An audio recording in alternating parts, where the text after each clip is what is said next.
Alrighty, kia ora whānau. We are back for this afternoon's workouts, starting with our Masters women and men 35 to 39, heading out onto that competition floor for event number 2.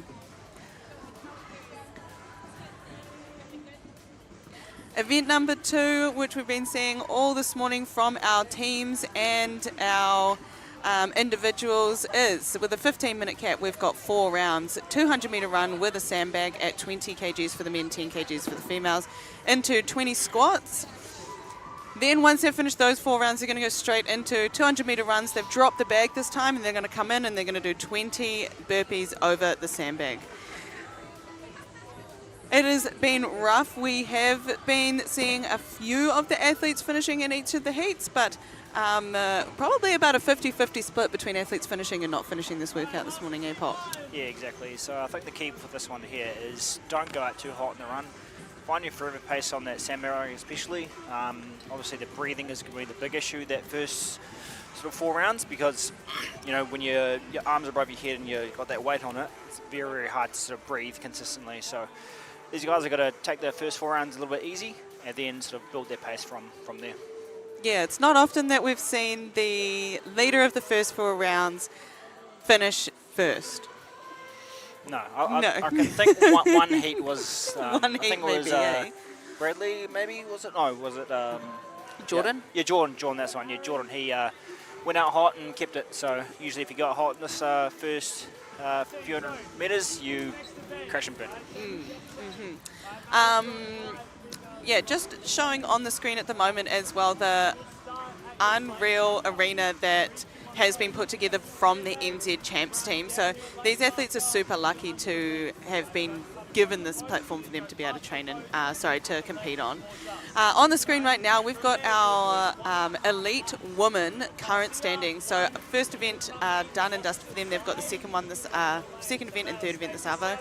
Bella from CrossFit Mavita, she came 3rd at Torian this year, 4th at Torian this year. Emily Julian, she's just come back from being on a team at the CrossFit Games. The Sandra, we need to find out a bit more about her. But not too sure about much from her, but awesome work from her sitting in 3rd place there. The rest of the leaderboard on the screen there, our wildcards, Serena, Maddie also being a Torian athlete as well. Be excited to see these guys start making some moves after event number 1 yesterday.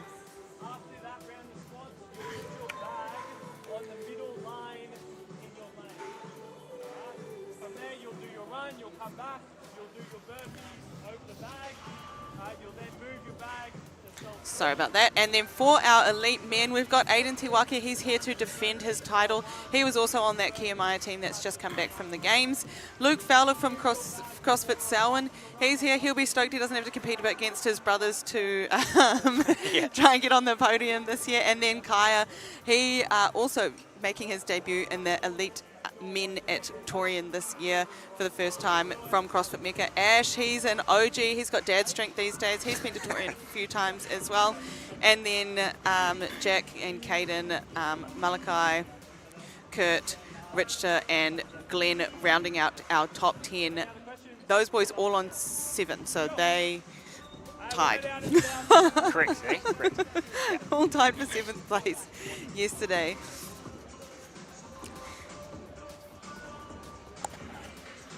Excited to see how the weekend unfolds for the podium on the men's side. What are you predicting, Pop? I don't know, Aiden's been in pretty good form at the moment, so I'm picking Aiden or Luke.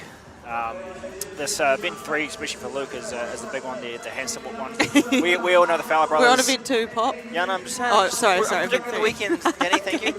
And event 3 is that we all know the Fowler team is a great hand supporting, but this event 2 here, I think it's under a bit of Aiden here. He loves that engine, he loves the run.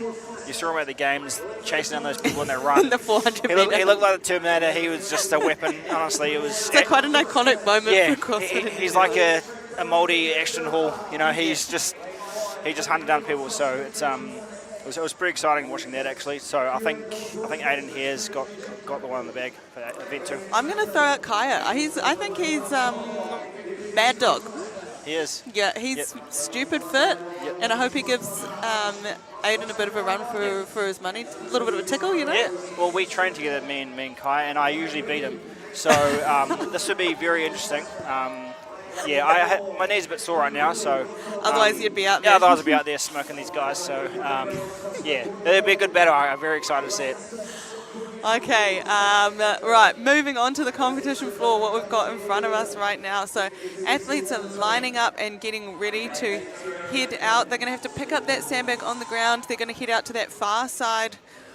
Run underneath the rig, head out on the far side and start running around the arena. They've got 1.5 laps, and that'll make up their 200 metres before they come in on this closest side on the screen right now. Meaning that all the athletes are running the same distance. So they've made it so you've got to run out one side and run in the other side so that there's no one that's disadvantaged by where their lane is. It's the small things when you're competing at this level that you've got to make sure everyone's got an even playing field. Exactly, otherwise there'll be a lot of complaints, yes. which we know athletes love to do. Yes. All the judges out there looking great. They've been doing a great job. They've been here since 5:30 this morning, so they're the true heroes of this comp. I'll still sleep at 5 AM actually. Let's see who's out first, and let's see who comes back in first, because it's usually not the winner. We'll see. All right, Masters athletes at 35 to 39 getting started.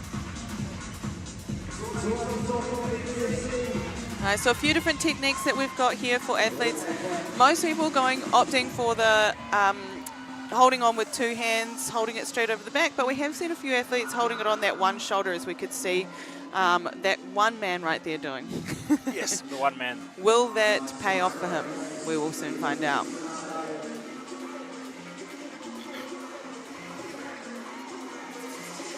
Nice, and we'll see the athletes heading back into the arena now, coming in from that run.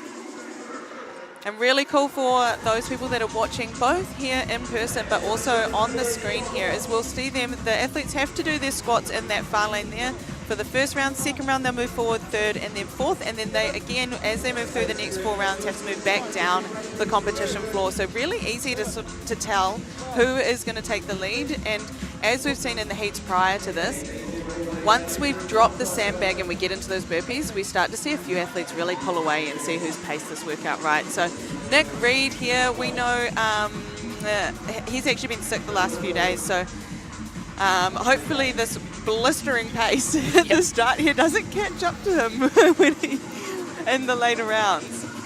Owner of the gym, literally just across the road, 3216, CrossFit 3216, so anyone hanging around down in Kirikiriroa for the next few days, if you guys want a gym to train out of, go and hit up Nick Reed at CrossFit 3216. And the girls, excuse me Nick, get out of my way. he's having a laugh about it as well. I love it. He's laughing. Yeah, the girls. He's like, oh, maybe I went out too hot here. These girls are smoking me. Alrighty, and watching as the girls come in. Oh no, we're going to watch Nick. Yeah. And look, those really nice lockout at the top there. His heels are keeping coming off the ground. They're so powerful out of it. Yeah, so next to... and back onto the girls' side. So all the females working through their squats here. As you've seen the last few heats in the other divisions, the squats session is usually pretty even. It's just where the burpees come in, that's when the big separator is. So Kimmy from Metcon Māori, she is the first female out the door, and I know that she is a super fit human, so I'm going to guess that she can hold on to this pace. Nick's still holding on to that lead. This is the second round for these athletes of the 4, running around 1.5 times before coming back in the door. Well, she is setting an incredible pace. I think she's going to lap one of the girls, I think. Yeah, this is, and the boys. Yeah, and the boys. This is an extreme pace. Wow. Andy DeVoe on the screen there. A fit athlete, Andy, and experienced. So we'll see if his experience is going to pay off in the later rounds here for him. Kimmy straight into those squats. Oh, she's looking great. Yeah, so current leaders for this workout, we've got Nick and we've got Kimmy. Nick is now joined by lane number 6, which is Kieran, and also next to Nick is Stu from CrossFit Chirkaha.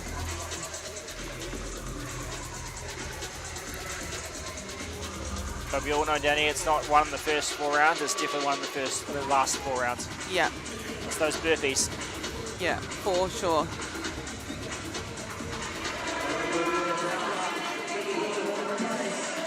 Nice. Kimmy really just on her own out in the front. This is crazy.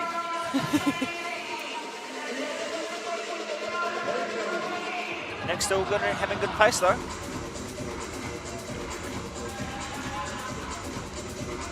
Now there's the girl, Tera. She's from SOAR out West Auckland.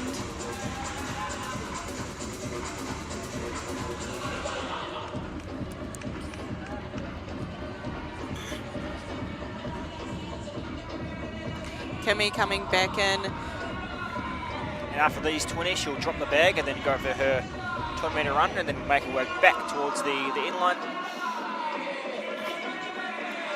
Yeah, 15-minute time cap for these guys here, so they've got time. Currently sitting in second place is lane number 6, Courtney, and then closely followed behind her is Kayla. So maybe a little bit of a race forming between those two, but it really is just Kimmy out in the front at the moment. And she's off. She's off. She's off already. She's off already. 5 minutes. She almost e-bombed it, Danny. Almost e-bombed it. Yeah.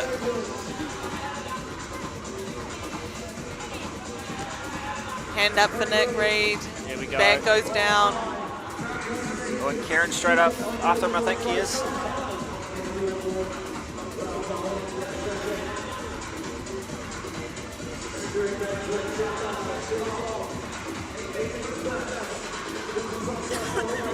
So both our male and female leaders there, Nick and then Kimmy on screen right now, looking really comfortable, heading into technically the 5th round of this workout, but the first round of her burpees. So you'll see here, her bag sits in the middle of her lane.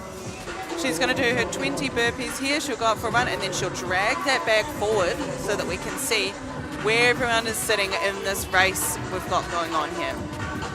It's only 80 burpees to go as well, so it's not too bad. Not too bad.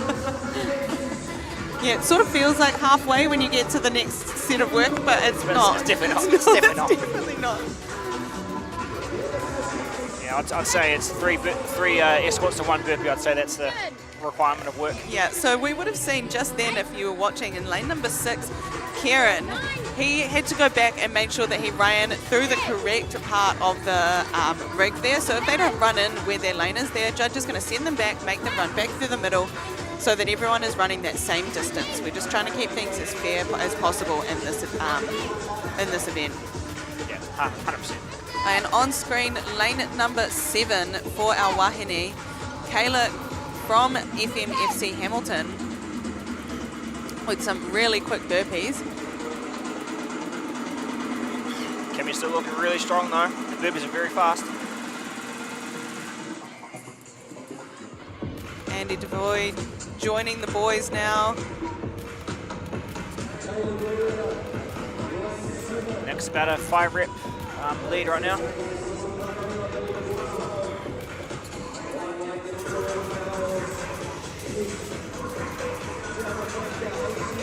Hello. Hello, hello, hello, people.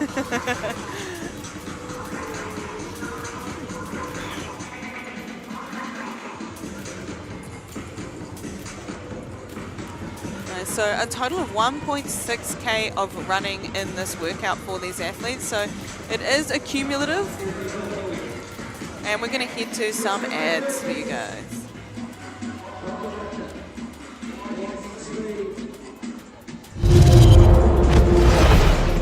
I love being in a team because it's like you aren't just by yourself and you've got the support of the others around you. And also, like, whilst also competing out there on the floor, you're also watching your teammates. So it's kind of like you get to do the best of both worlds. You get to compete and then watch your teammates crush it as well. And then, yeah, it's always awesome having the other teams supporting each other as well, even though we are competing against each other. But it's like good vibes. Teams is a good vibe. At the moment, our team, me, Bryce, Michelle and Aiden, are working towards Taurian. So the goal is, up until now, we've got 7 months till Taurian. So this is definitely a good practice competition. The NZ Champs, I've never done NZ Champs before. So yeah, it's great for the 4 of us to hit it together, see where we're at. It's the beginning of the season pretty much. So it's really exciting to see beyond that and what's to come. I think competing in CrossFit together as a team creates a special bond because, yeah, like you said, you're literally going through your most vulnerable moments together, just hurting and pushing your body to the absolute limit. And when you do that together, it's like you have that respect for each other. You know, you respect each other as athletes and putting your body on the line for yourself and each other.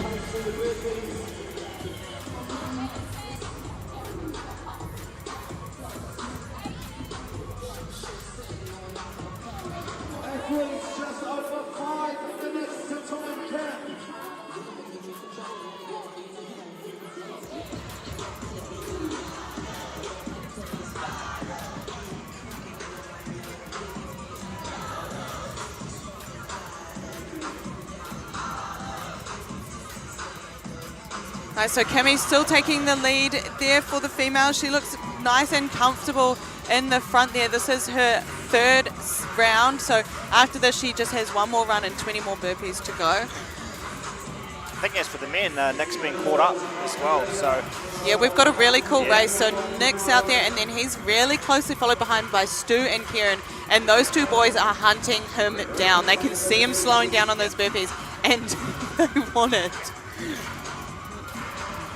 He's coming in, shake out the arms, and then we'll see how close behind and which of the males.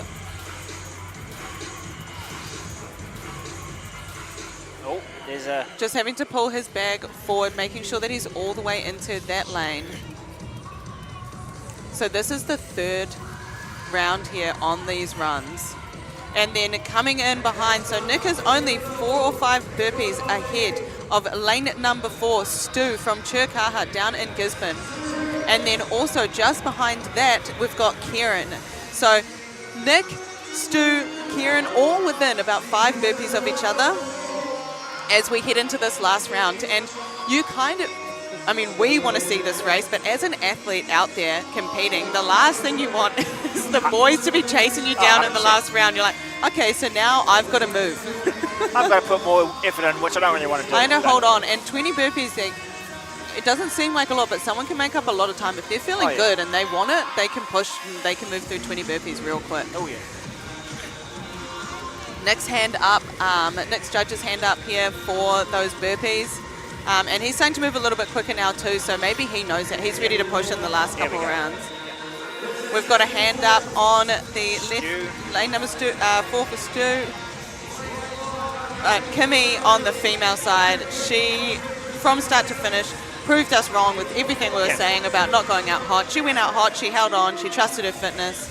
Here we go, we've got lane number 5, I believe, that is heading out for their last run. Rebecca from CrossFit Pukekohe. We got Casey down there moving through some burpees as well, just finishing off her 3rd round. She's in a league of her own right now, Kimmy. Yeah, she's a full round ahead of these ladies behind her. She has been insanely dominant throughout this whole workout. What was the previous best time of the... for our intermediates, I believe it was 13:30, yeah.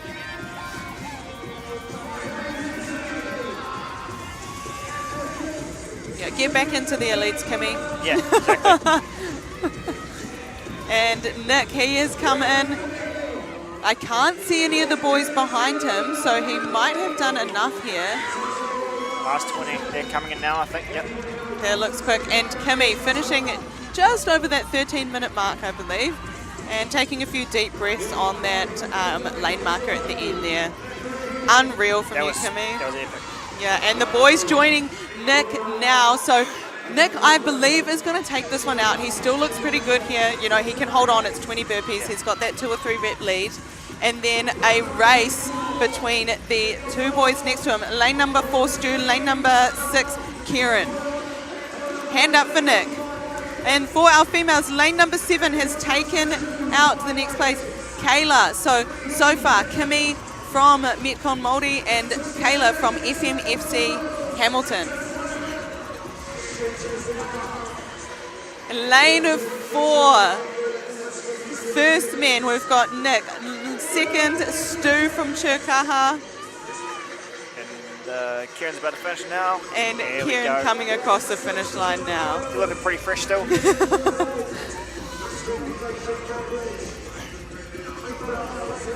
For our females, lane number 5, Rebecca from CrossFit Pukekohe.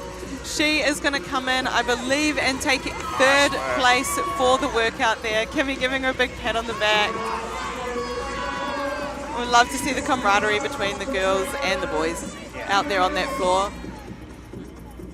Andy DeVoe, DeVoy. I don't know why I keep saying DeVoe. Sorry about that, mate. You're in the bad He's got the last few burpees to go here. Knee sleeves on. Hey, it's Masters, Danny, so come on. Nice, and these last few reps for these athletes, every rep counts, so not too sure who's got more reps there out of lane 3, Andy, or lane number 1, Thiago from HFC CrossFit. We'll have to have a look on the leaderboard in about 5 or 10 minutes when our incredible backyard staff get all that information put in for you guys. But exciting heat from our men. Really cool race between Nick, Stu and Kieran. And then for our wahine, just unreal from Kimmy. She really did have the lead the whole way there. And then Kayla coming in second. And Rebecca from CrossFit Pukekohe taking out that third spot for those females. Really cool. A couple of things. So for our elites coming up next, we have got Lexi from the Arena West, Emma from Instinct Fitness Thorndon, Navia from Ruark, and Bonnie, who is an independent athlete. Oh, she's from Grassroots. Hello. Cool. And then for our men, we've got Hunter from Whenua Fit, Rich from CrossFit 3216, Jacob from the Arena Rest, Ben from Gym 56 Tokoroa, Hoani from Cave Fitness, Louis from CrossFit Kiakaha, James from Overflow CrossFit, and Max from CrossFit East Tamaki. Our first of our elites. This is the first time we're seeing our elites on the floor this evening.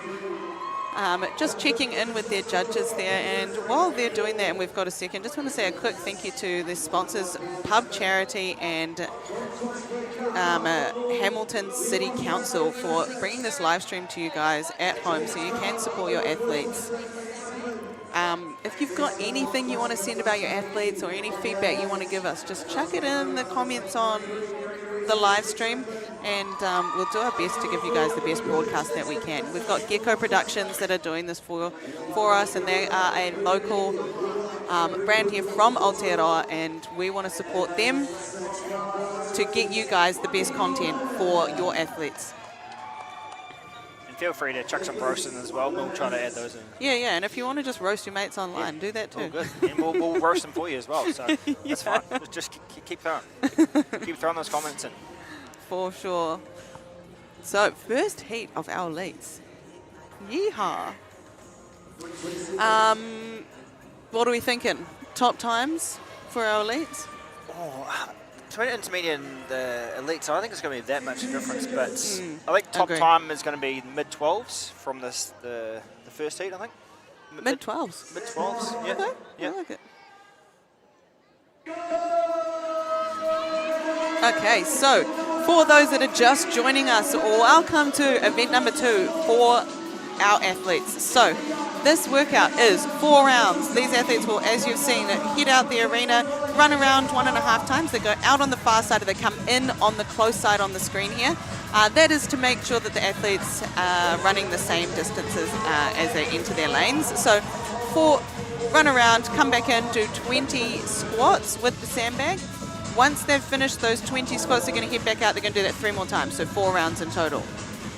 Once they've done that, ditch the sandbag, and then they're going to do 4 rounds, 200-meter run, which is the 1.5 laps, and then 20 burpees over the sandbag.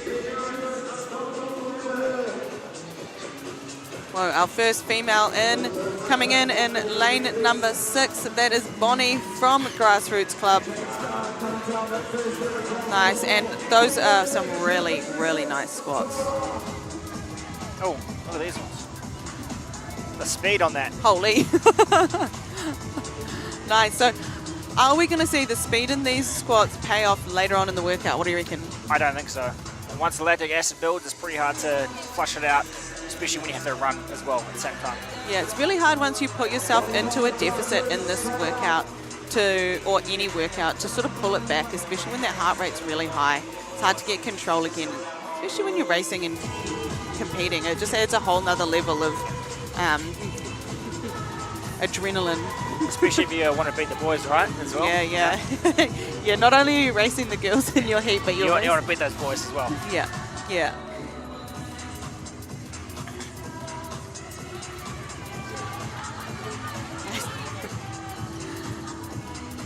Nice. So a couple of laps here. We'll see the first 4 rounds is a bit quicker for these athletes, just with those air squats taking less time than the burpees when they come back in, and obviously a bit more fatigued later on in the workout.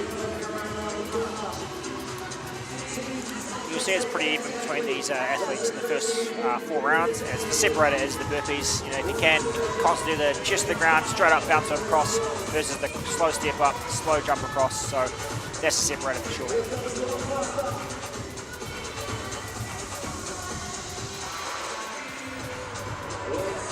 Nice, and the judges getting down nice and low, making sure of all those reps for these athletes.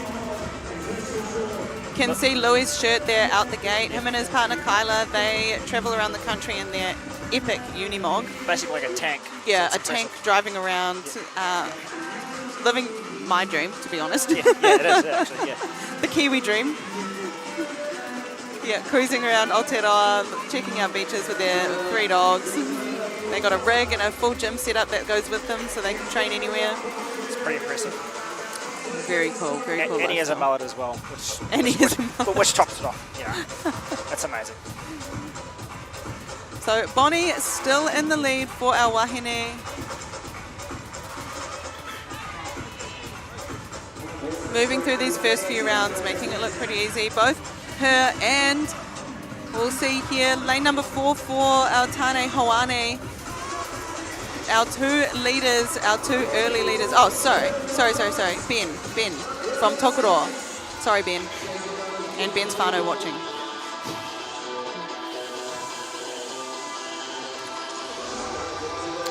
Nice. That's a good battle between these 2 girls here. Yep, so a small battle building between Bonnie and Navia.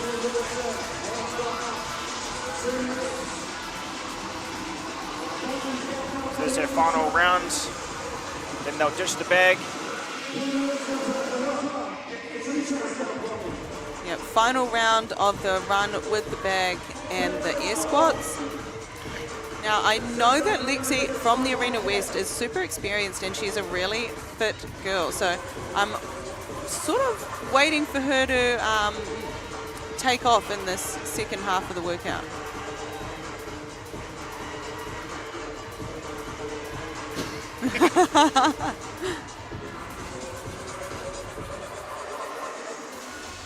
And who says athletes aren't camera shy, right? Yeah.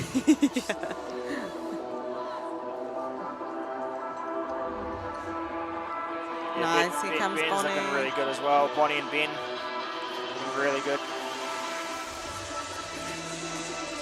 Nice, got the running shoes on as well. Love that, lots of running. Nothing you really need a CrossFit shoe for.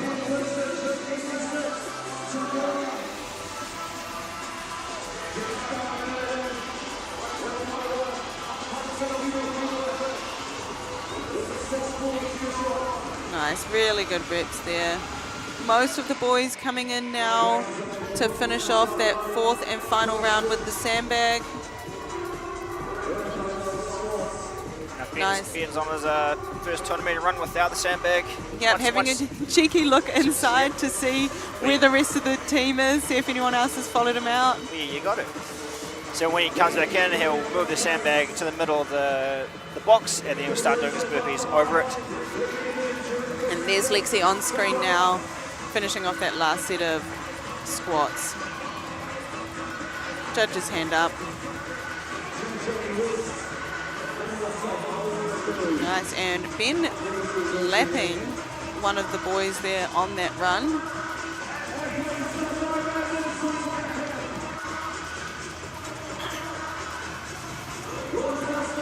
Nice, so we'll see, Bonnie will finish her burpees here. She's got 20 burpees to do, and this is the first round of that. Once she's done the 20 burpees, she can either move her sandbag forward after the burpees into the next square, or she can go for the run and then move it forward. It's up to the athletes.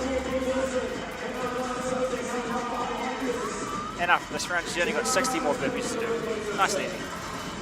I think it's like a fundamental aspect of being human and feeling part of a team. It's like the ultimate feeling of like trust and surrender at the same time. Like you're just trusting that everyone is doing their absolute best, and you're not just working for yourself, you're working for your team, you're working for an outcome that's greater than anything that you could ever do on your own. It's like an energy that you have in a team that almost pushes you to do more than you're capable of in yourself, because you can feel that like energetic like support that's around you. The opportunity to go out there to give your absolute all and leave nothing after a workout, and then see all your buddies doing the same thing, there's no better feeling. I feel like New Zealand champs, especially this year, and seeing how Te Ao Māori has been woven through as a huge aspect and a huge value of the competition and of our community and of our people, I think is a really special way to bring us all together and connect us through something that's more than what you can see out here on the competition floor. It comes down to our values and how we connect with each other, on many different levels.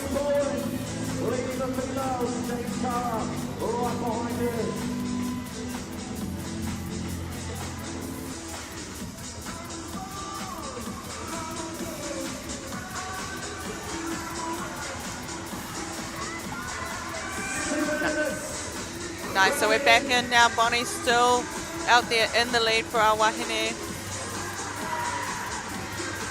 And we are well into this workout. We are 8 minutes in, 15-minute time cap. Ben still holding on to that lead from Gym 56 Tokoroa. And we have got a new person heading out into the lead. Lane number 7, James Kara from Overflow Fitness, has started stepping into one of the top 2 spots there at the moment. So second round in this workout, and this is where we start to see people that have paced this workout really well start to give a push to the people that have gone out hot at the start. I think it's like a fundamental aspect of being human.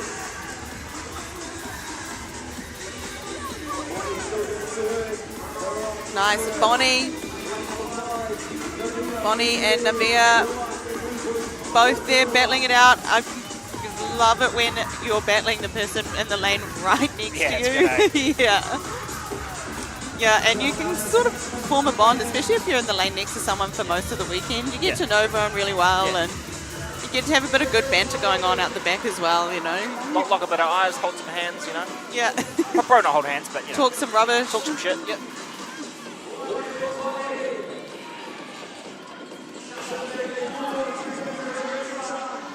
Nice, few of the boys here finishing up lanes 1, 2, and 3. Hunter, Richa, and Jacob all together in that round. Ben's look like he's hurting quite a bit there. The shoulders are shrugging around. He's looking back. Yeah, he's just got to hold on now. We'll see. We'll see how in these last 2 rounds, if any of the other boys have paced this workout just well enough to take him over. Now this is heat 1 of our elites.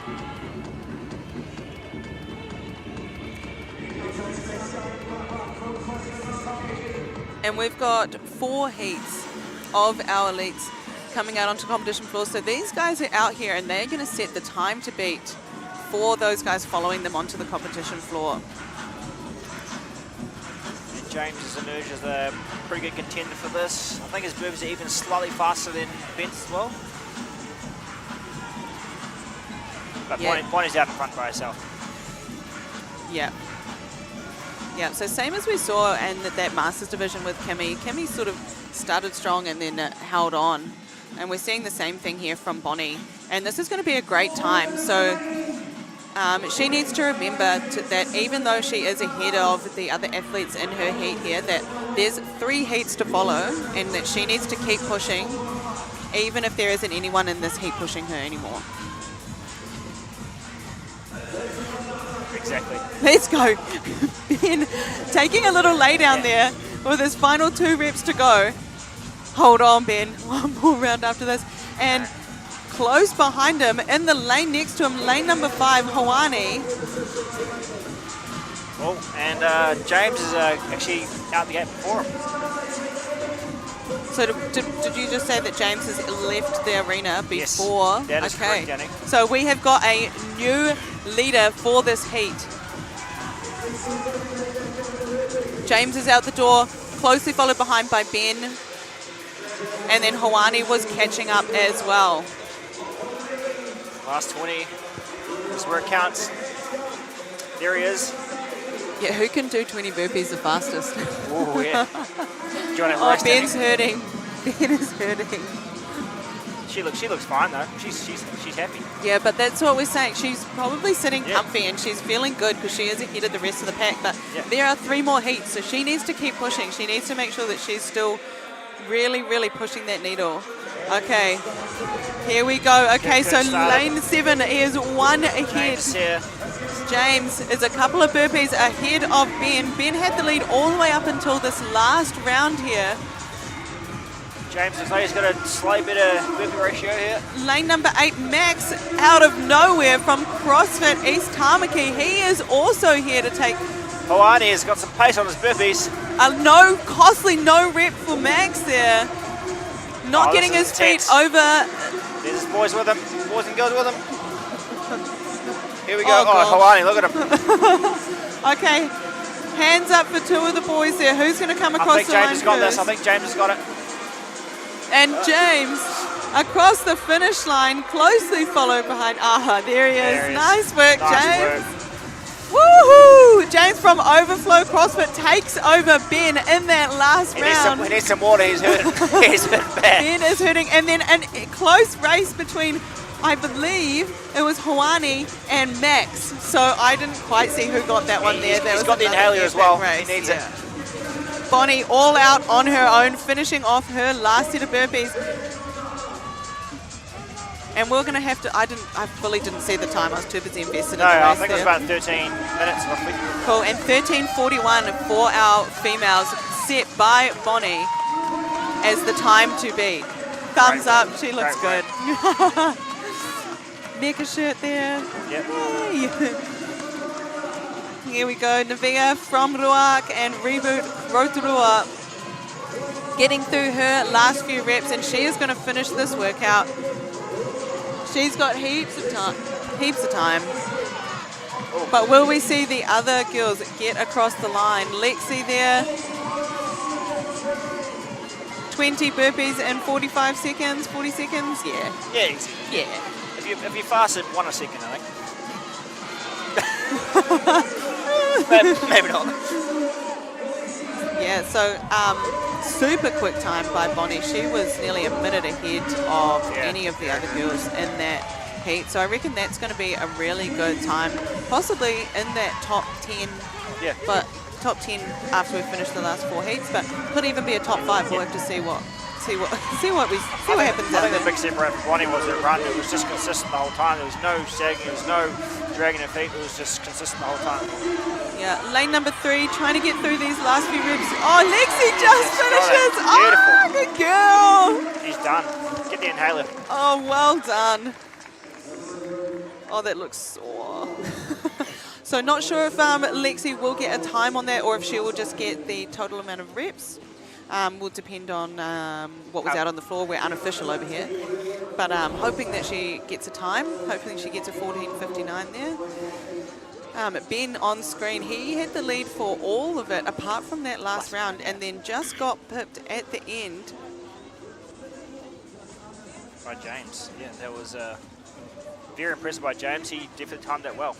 Yep, James from Overflow CrossFit, really well-paced workout. Going to get some results up on the screen in just a second for you guys. So for the Masters, the heat prior to the one we just watched, it was Nick taking out that win, Stu from Churkaha coming in second, and then third was Kieran. So that finish for Stu and Kieran really was tight. For our Wahine, Kimi, absolutely demolishing the floor with that workout. That was unreal. Yeah, that was insane. Yeah, 13:05. What? Oh no. And then Kayla and Rebecca coming in after Kayla from FMFC Hamilton and Rebecca from CrossFit Pukekohe. Heat number 2 for our elite women. We've got Morgan from Physical Impact, Helen from CrossFit 3216, Kaylee from CrossFit Kotahi, Steph from CrossFit Ruark, Holly from the Grassroots Club, Stacey, Massey CrossFit, Rachel from Forge by Facer, and Tui by Sota from Suta from Mana Method.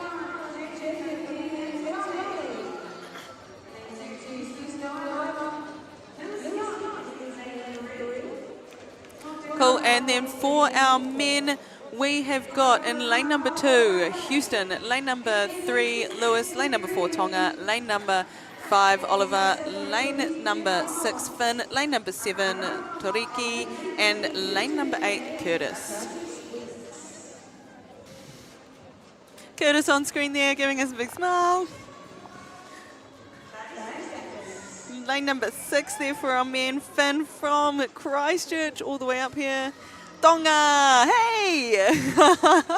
He's a sore performance athlete. He went into pairs over at Torian this year and had a really good time. Morgs, she is the owner of Auto Supplements, her and her partner.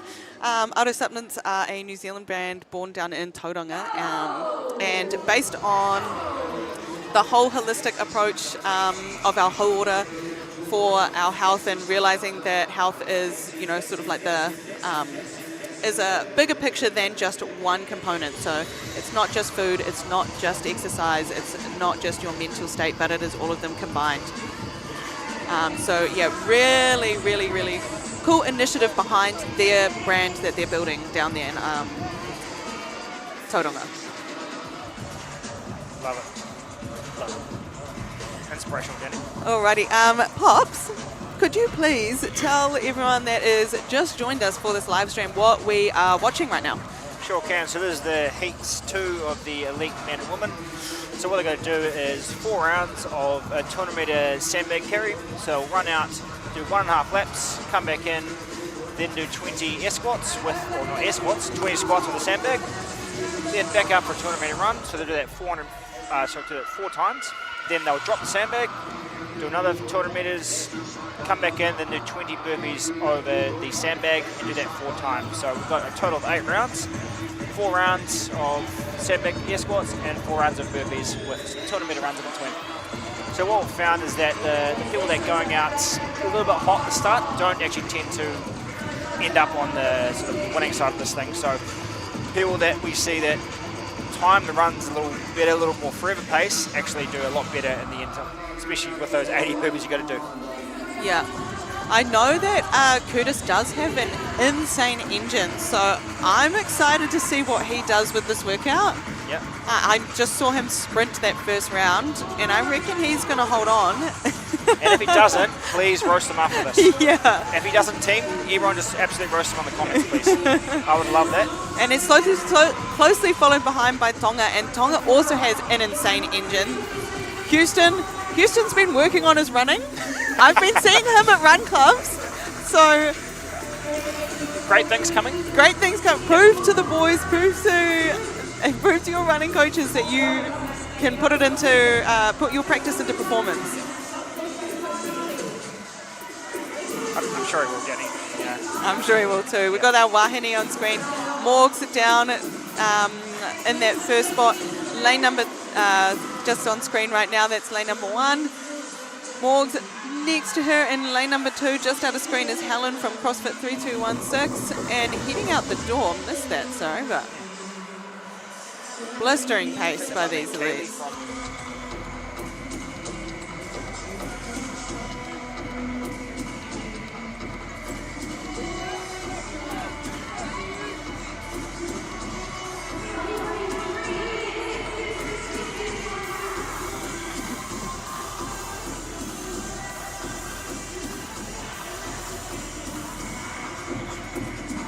Okay, so coming in, taking the lead in this second round, Tonga.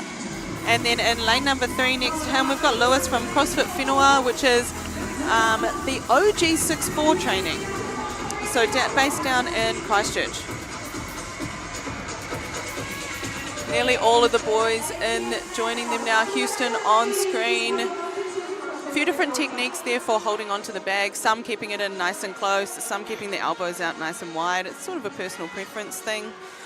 Keeping them in nice and close can sort of help with the grip because you're holding onto it for a while, and then keeping them out wide can help with the breathing. So whatever you're struggling with more, you'll probably find the most comfortable position for you out there as an athlete. We'll probably go back and forth, to be honest, with this workout. Yeah, lane number 3 for our wahine is Kaylee from CrossFit Kotahi. She's taken an early lead. And Tonga, so our 2 event leaders at the moment in this heat. Tonga on screen right now, running with that 20 kg bag, and then the rest of the crowd out there, rest of the competitors out there as well. Yeehaw! I think Houston has been working on his running because he's about 3rd, I think. Yeah. So there you go, Danny. Nice. So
Okay, so we've got Kaylee, she's CrossFit Kotahi, she is our female lead at the moment. We saw Morgs and Tui both leaving, putting their bags down at the same time together, so it's a little bit of a race between those 2 at opposite ends of the arena.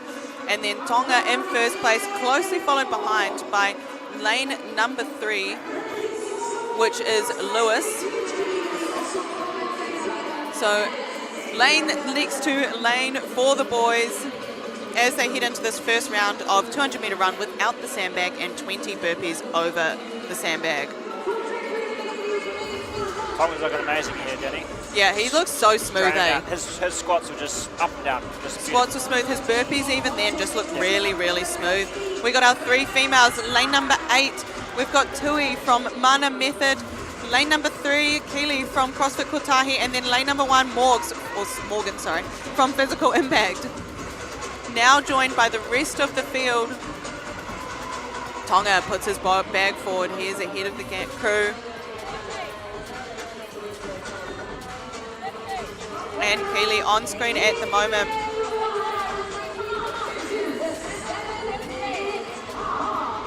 Final 2 reps for Kaylee before she heads out for her second round.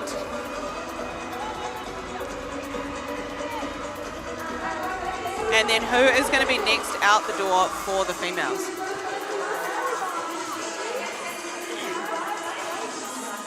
Tonga looking good out there, representing his home gym, Soar Performance. And our 2 leaders on screen just then, Steph at the moment. She is from CrossFit Ruak down in Rotorua.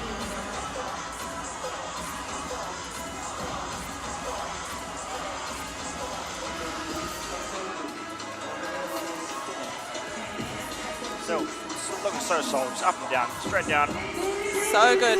So lane number 6 now joining the race for the boys. So Finn Cleary from Grassroots Clubs coming in at the same time as Lewis from CrossFit Whenua. We see Curtis And is dragging a Curtis. bit. Maybe we're not too hot, Danny.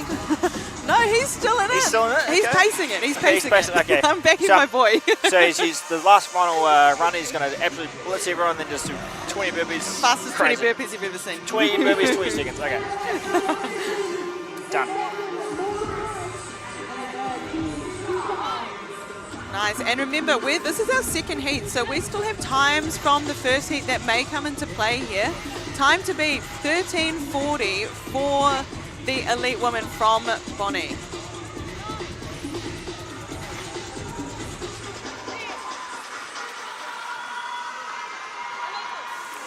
And here we have lane number 6 heading out the door from the men, Finn from Grassroots Club down in Christchurch. Epic gym, if anyone's ever visited, you'll know what I'm talking about. I think he's actually overtaking Tonga there, did he? Did he? Yeah. Okay. Hold on, Tonga.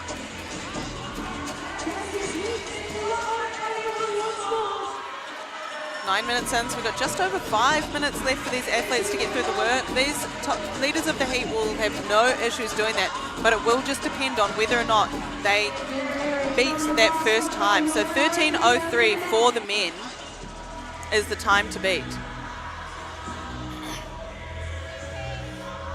Set by James in heat number 1. So I think we've got a case here, which is Tonga is a slightly faster runner, and is it Finn? He's a slightly better burpee. Oh, yep, I can see. So the boys are there now. And this is the third round, and now the race starts for them. This- They're this- like, okay, it's me and you. Yeah. Ow. Now, It's gonna hurt. Yeah. Yeah. Finn's got slightly better speed on his burpees, but I think Tonga's a little bit faster runner, so we'll see what matters the most. Yeah, see how this plays out in the last round here.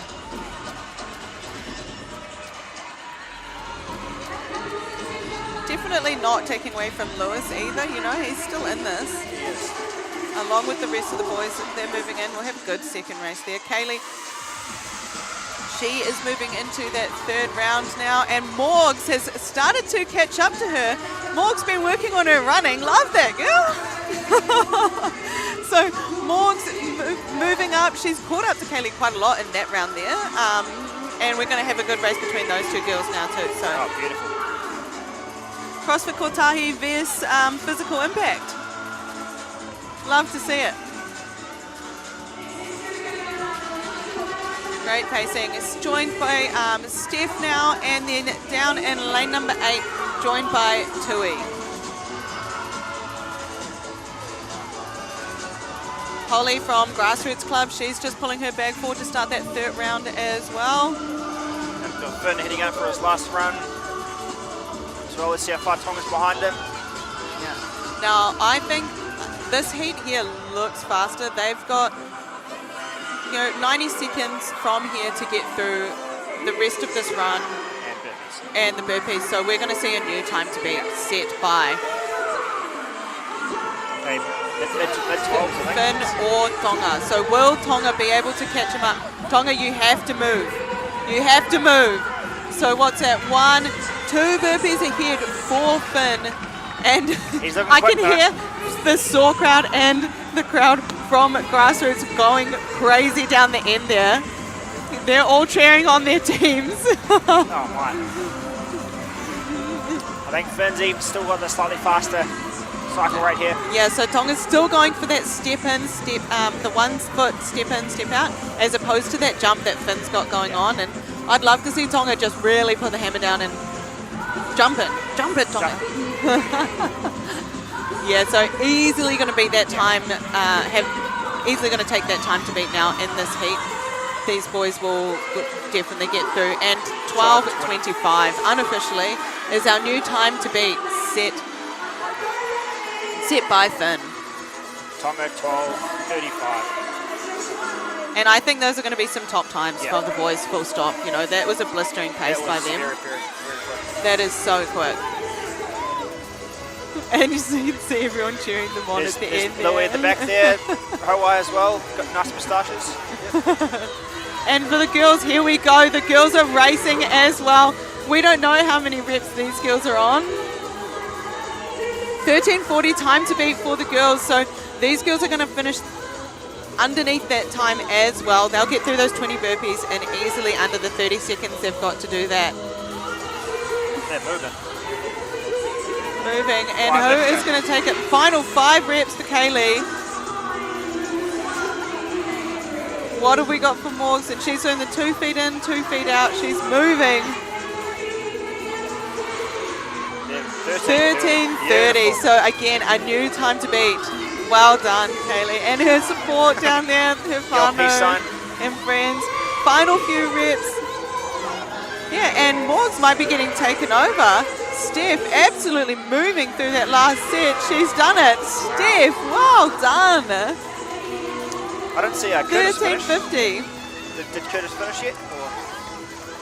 Surely did those 20 seconds, 20 burpees, right? Houston on screen now. Owner and coach of SOAR Performance. Oh, he's got to do his last burpee again. Oh, no. Oh, please. But still a great time for Houston on that workout. You know, those two train together a lot, and you know, Houston would have known that that's Tonga's workout, and I would have loved to sort of see them having that chat beforehand, and they'll be having a really fun debrief about their workout later. It's so fun competing against your friends. It is, eh? It is. It really is. So 30 seconds for these athletes. Hands are up. These girls are going to finish it. We're seeing a lot more athletes finish it as we get further into the heats and the elites here. And coming across the line now, lane number 6 for our females, Stacey from Massey CrossFit, and then finishing as well, lane number 7, Rachel from Forged by Facer. Here she is, Stacey on screen now. Big thumbs up. I believe both heats did finish. Sorry, both sides of men and women did finish all of them, which is great.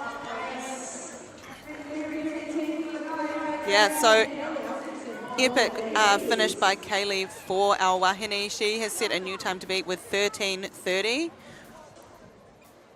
Yeah, then Finn is finished with 12:25. That's going to be very, very hard to beat, I think. Yeah, Morgs and Kaylee on screen there, both starting quick and finishing quick. Steph, though, came out of nowhere from CrossFit Ruark, and yeah, epic time for her as well. That'll be a really good finish. Heat number 3 coming up in just a moment. Huge thanks to Dr. Hydrate for keeping for sponsoring this event as well, keeping our athletes and all of our judges and event staff hydrated throughout the weekend. I think a lot of these athletes will be focusing on that hydration after that workout.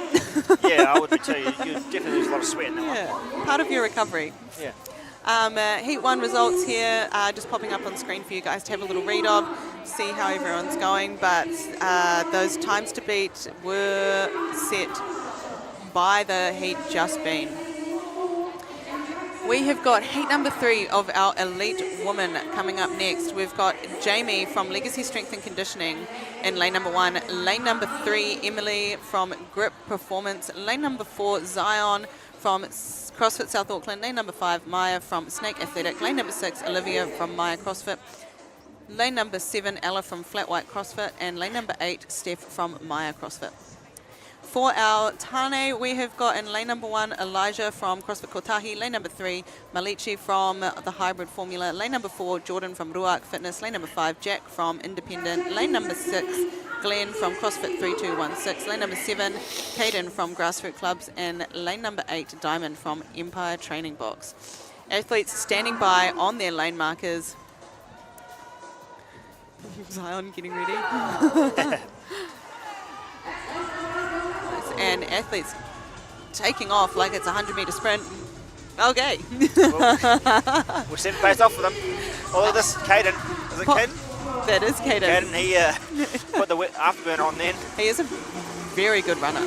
I've seen him do very well in running events across the years at national level, so this will be a good workout for him. Also be a great workout for Jordan Sherwood. He is a great runner too, so looking forward to seeing that. That is actually on screen right now. That was Hector, sorry, that's Bella's dad, and he supports her in all of her sporting events, and I love to see it.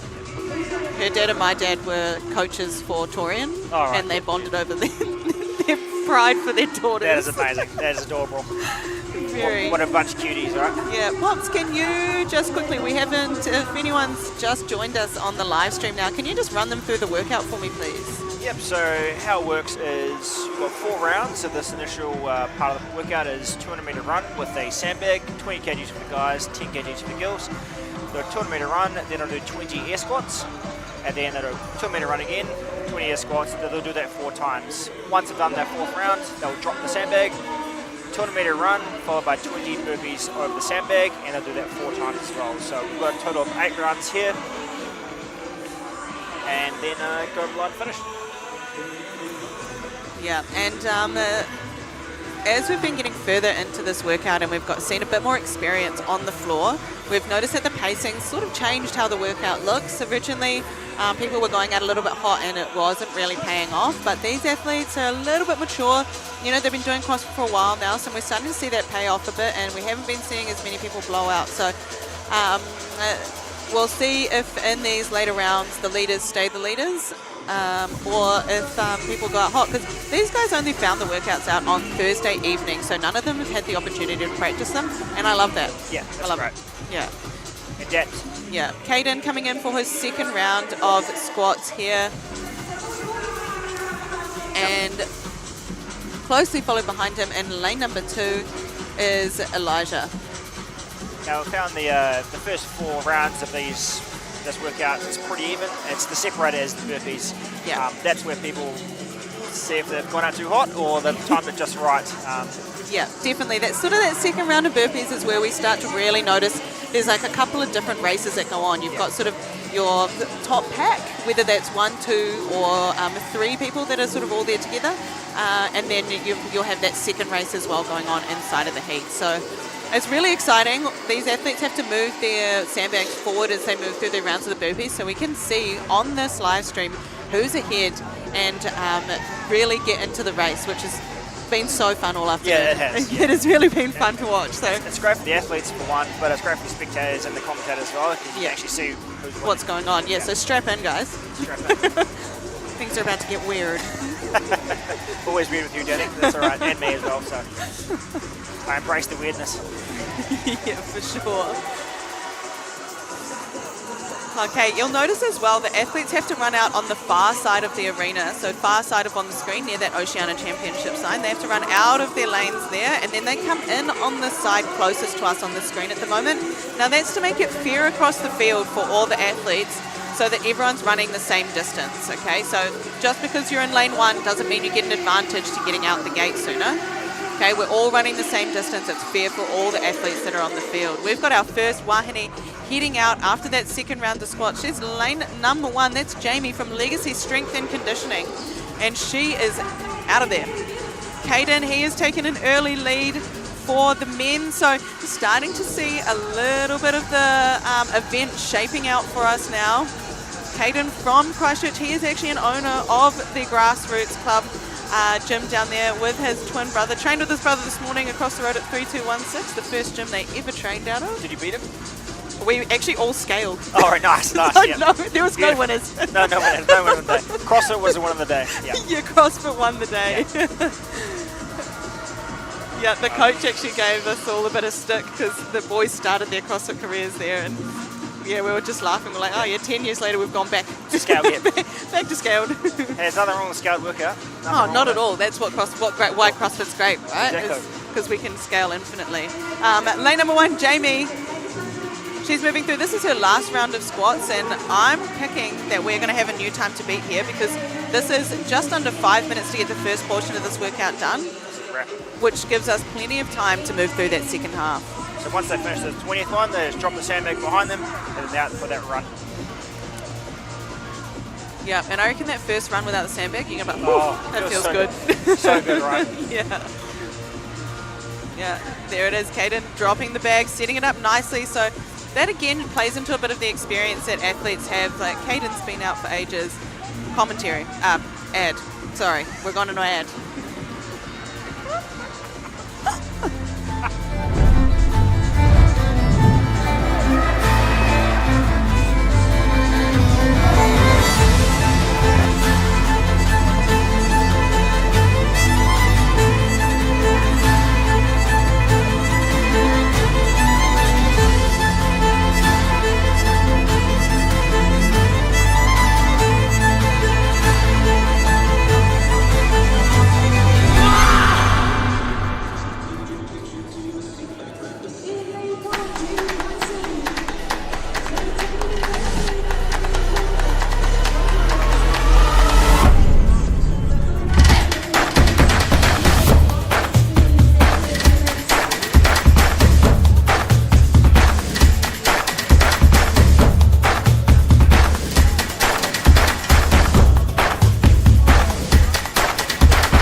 Alrighty, welcome back. Sorry about my blubbering before, but Caden is taking his shirt off, so he's getting serious and is taking the lead and holding on to it.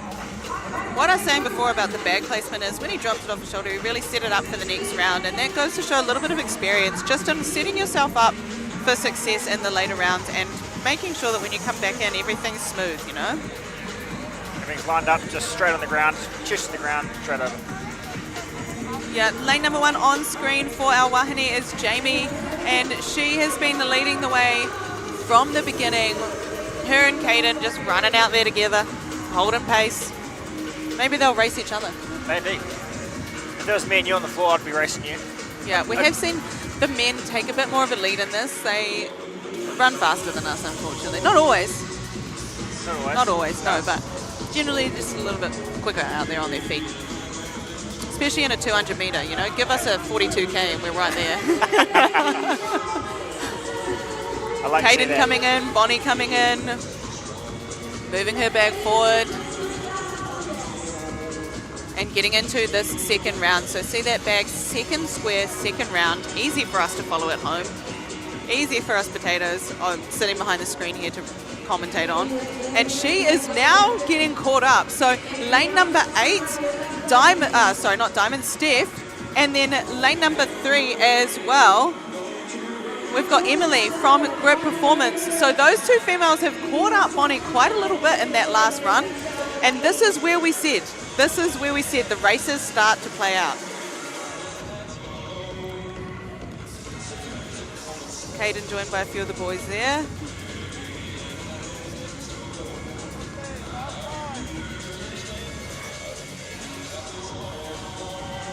There's a much closer race for the men as well, which is great. Yeah, just waiting to see a few hands up to see what's going on. So Caden's making the choice to move his bag before he goes for the run, but athletes can choose whether they move it before or after they do the run there. So out for a run. Woohoo. Bonnie, she's heading out for her run as well. And this is our third heat, so these athletes qualified in that top 20 to get here. And I think that this heat will put up some pretty good times for that final heat to chase. And the higher you qualified, the more of advantage you get on game day, because it does mean that you get to watch the heats prior to you. You do get some time speed, and we all know that if you look on the whiteboard and you see someone who's similar to you out there that has done the workout prior, that you're going to beat them. That's the target, yeah. Yeah. 100%. That is the target. But cool, 13:30, oh cool, I got to get 13:29. Yeah, that's my goal. Exactly. That's my goal. So Jordan in the front there, hoping he's just got to finish off that last lap. Caden is sort of a lap ahead of him there. Yeah, Caden on his own, really. And like I said, he's done really well previously in New Zealand for running events, so not surprised at all to see him taking the lead in this heat. He's got a good set of legs on him, that's for sure. Yeah, and lungs. Yeah. And Exactly. over here, Bonnie, and in lane 3, Emily.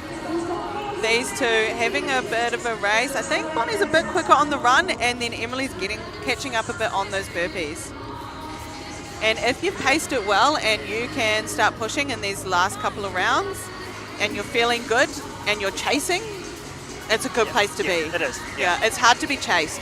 It is hard to be chased. Yeah, especially when you've got nothing left. Especially, Exactly. especially when you're 10 minutes into a workout and you're sending it at the New Zealand Champs. Yeah. Got to go balls to the wall.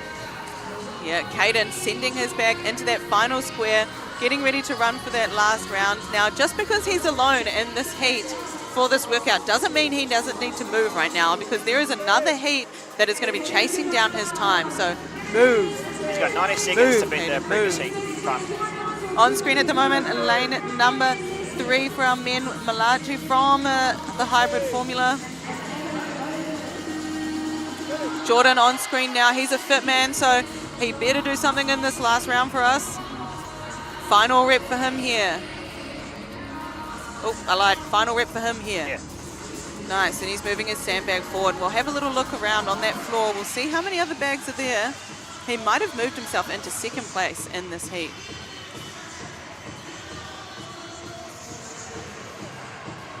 Okay, so Caden coming in for his last one. Remember, the time to beat was set by Finn at 12:25 for the men in this workout. So Caden has got, 30 seconds. 35 seconds. 35 seconds. 30 seconds, and I reckon he's going to do it. He's going to set a new time to beat. Here we go, and for our females, now this is the closest the girls have been in this race. That is lane number 3, Emily from Grip Performance. And she is easily going to beat that time set by Kaylee at 13:30. Bonnie just behind her, and beautifully paced by Emily. You know, she just sat behind Bonnie for those first few rounds. Caden coming across the finish line. Oh, run! And 12:30-ish. Unreal from you, Caden, but unfortunately Finn from the heat before has still got the top time. So it just goes to show how fast Finn really was. Yeah. And for our females, getting ready to finish off her final set of 20 burpees, Emily from Grip Performance CrossFit, you have just set the new time to beat. So About 30 original seconds. time to Wow. beat was 13:30. Our new time is 13 minutes set by Emily. Wow. That's And quick. Bonnie is going to be coming across that finish line in just a second. Jordan, he paced that really well as well. He was sitting in that last sort of few for those first few rounds, and then he is really nicely just executed in those last couple. Well done, Bonnie. Good work. Still a great... Oh, sorry, Jamie. I thought you'd been saying Bonnie this whole time. Oh my God. Bonnie was last heat. So every time she said Bonnie, it was meant to be Jamie. Jamie, I'm so sorry. Your last name starts with B. Jamie, you did amazing. Couple more girls out there. Lane number 8, Steph from Maya CrossFit. She has crossed the line as well. Lane number 6 is across the line. 13:58. That is a great time from Olivia from Maya CrossFit. So 2 of the Maya CrossFit girls finishing in and around that same time. They'll have some good banter about that out the back. The last of our men out on that floor there, finishing up, and again, still heaps of time on that clock for them to finish in that last round here. Jack Facer should be finishing up soon. A couple more reps to go.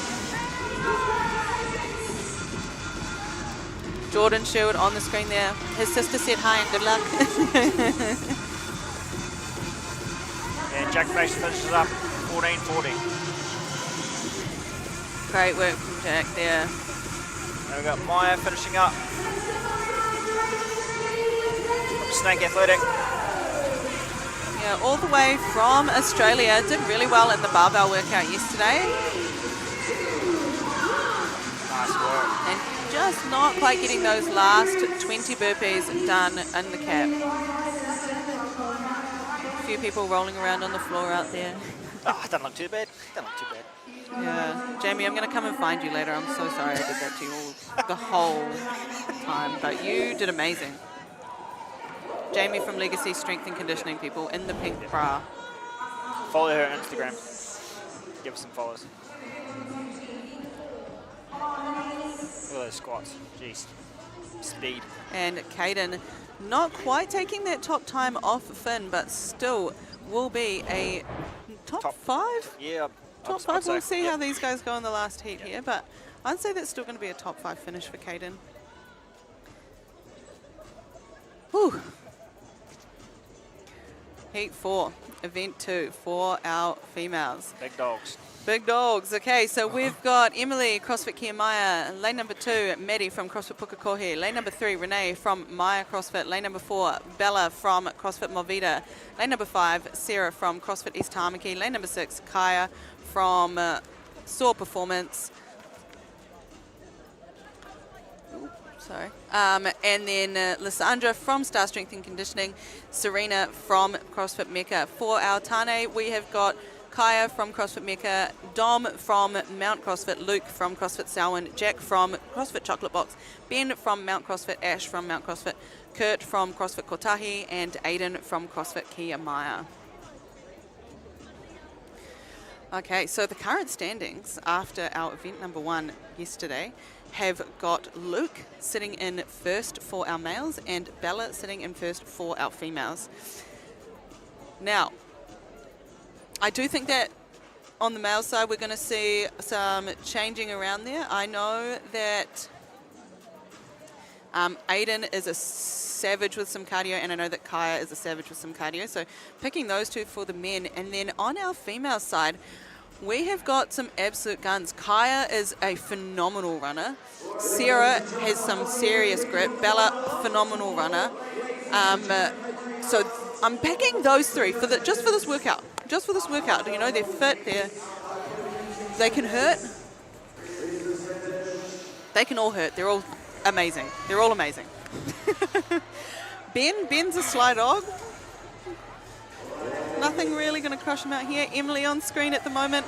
She's just come back from the games, and I don't think people realize how hard it is to get onto the competition floor after having such a big season. You know, she's been training hard since, I mean, basically they were pre-seasoning as a team at this time last year to be going for the games. So she has basically been on, her and Aiden have basically been on for the last year, you know, in an aspiration to go to the games as a team, and they've just accomplished that goal. And to come and compete, you know, within the month after that is super taxing on athletes. And, you know, kudos for her getting out there, because the burnout is real, and competing at that level is a whole nother thing on not physically fine. Yeah. Physically fine, mentally is tough, you know. It's going to be locked in everything. I can't eat this, can't go out this time. Yeah, just the whole life is sort of dedicated towards that, right? Yeah, now, do you think there's going to be a little battle between Emily and Aiden here? I hope so. Surely there's going to be some elbows here, right? If they see each other on the run, they're just going to elbow each other. Yeah. There we go, there's some elbows already. And Ben and Aiden. Ben is a slide. He's a savage on a competition floor. Aiden's just chilling though, so Serena, Ben, Kaya, Em, Bella there, Renee, Mads. You got Jamie, the cameraman, behind them as well. He's having a run. Serena there, looking great. Jack, so our token Aussie. Yep. Yeah. Luke Fowler. He was talking a bit of smack before coming into this competition, okay, so I'm expecting a bit of follow through Jack. And Ben Jansen's first on here. Yeah, he does a little hop skip as he remembers he's got to go all the way down to the end. And then in lane number 7, Kurt from CrossFit Kotahi, also coming in relatively quickly. But as we've said in the prior heats, the race doesn't really start until that second round of burpees. 100% right, and these runs are a bit different this top heat, right? Yeah. There's a bit of elbows, there's a bit of a barging around, so I'm very excited for this. Yeah, so the workout, and Kaya, my boy, let's go. So the workout. We've got 4 rounds of the 200 metre loops that you see the athletes on at the moment. 200 metres, come in, do 20 squats with the sandbag, head back out. We've got 4 rounds of that. There you go, Aiden and Emily barge around already, it's good. Once they've done those 4 rounds, they're going to drop the sandbag and they're going to go for another 200 metre loop, come back in, 20 burpees over the sandbag. They've got 4 rounds of that in total. So in 8 rounds total in this workout with a 15-minute cap. And Kaya and Ben, 2 of them taking the lead here. Now, I did call at the start, I said that I think this is going to be a great race between Aiden and Kaya. Ben definitely in there as well. You did say that, Danny, I do remember that, and you probably remind me of multiple times as well. Ash Rosendale, he's come in. Getting a few no reps out there for the females. They're really making sure that these athletes lock out. Sarah, called Sarah as well because she is a dog. I watched her for the first time at a down under competition doing a burpee dumbbell snatch, and I think there was like a lunge and a ski in it, but I just remember it being disgusting, and her ability to hurt in that was so impressive to watch. And we're seeing it again here, and I really think she knows that as well. Chasing Ben down with that sandbag. Now, again, it's still anybody's game because this is quite a long workout and it really doesn't take shape until we drop that sandbag and we get into the burpees. So we're getting pumped and it's only the second round. 3rd round for Kaya, and we love to see it. He is so fit at the moment and he's pumped after his results at Torian this year, and he's been training hard. So I know that he wants to podium here. I know he wants to prove that he belongs in that top few in here in Aotearoa. Yeah, 100%. And if he doesn't, we'll be roasting him at Mecca. Don't worry. So Ben, and then lane 4. So Jack is joining that top heat as well. Those top few athletes. Go, Sarah. Kaya out the gate. Wow, he's looking very good separating right now. himself at the moment, him and Sarah.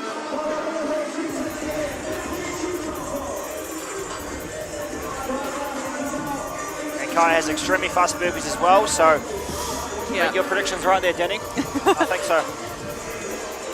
Yeah, and Bella, don't sleep on Bella. No. She's such a humble, hardworking human who just does things quietly in the background and sneaks up on everyone. she did on Ben right there. Yep. Yeah.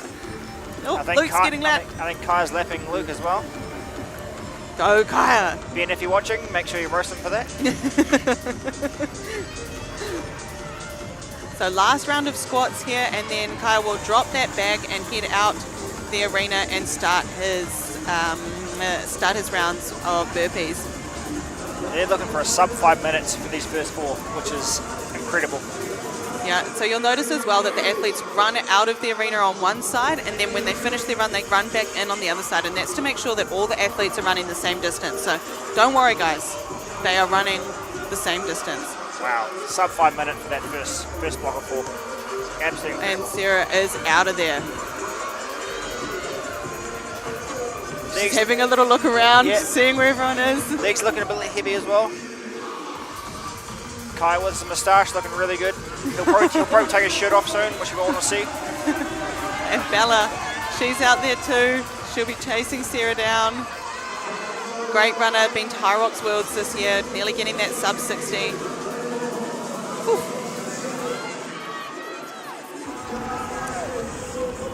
Jack, Aiden, Bella, Kaya, Serena, the whole gang's out there. The whole gang. And Bella chasing Sarah down, and this is where we start to see the race really take form. This is where first round of burpees, and Kaya. So, and at this level of CrossFit, you compete against these girls quite a lot, so you kind of know where everyone's at and what they're good at. And I did mention those 3 girls being my picks for this workout, and I'm loving to see them out here.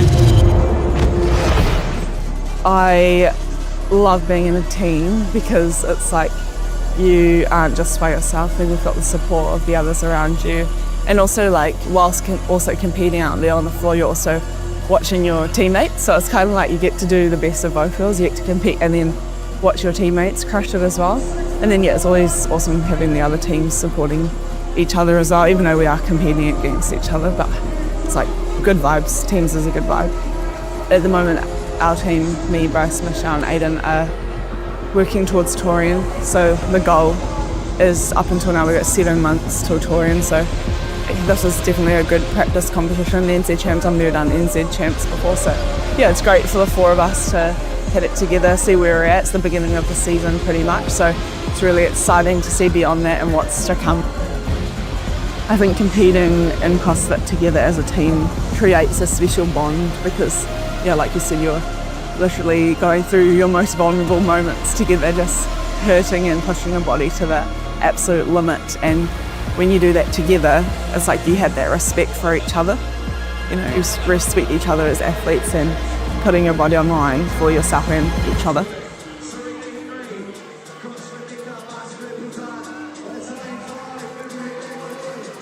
Alrighty, I am literally on the edge of my seat and I haven't been able to tell you guys about what's been going on, but Kaya still in the lead. He is popping down, getting ready to start his second or third set of burpees. I think it's the third. And then the girls, we've got Sarah out the front. Right next to her, there's Bella. Okay, and this is the second set of burpees, sorry. Okay, so second round here. We've got Kyra as well, so we've got a 3-legged race right here. Ben Jansen as well. Ben, Jack joining the boys, and then Kurt as well in the corner there. Aiden, he is moving through. We've got heaps of the boys. Dom is super fit, man. The big German, yep, there yeah, he is. Big German man. He went and did masters and was like, nah. I'm coming back to the elites. I'm too good. Yeah, I'm running with the big dogs. Yeah, I'm running with the big dogs. And we love to see him out there. Like, he deserves to be there. And if you can, as a masters athlete, stay with the elites. Stay with them. Yeah, exactly. Push yourself. Stay fit. Stay strong. Not that the masters aren't. That sounds wrong. I think Ben's actually taking over the lead here. She looks like she's hurting. Oh yeah, you've got to be, and you've got to hurt if you want to take out the win in this event. But we know that she can hurt, so we know she can hurt. Go, Kaya! Come on, Kaya!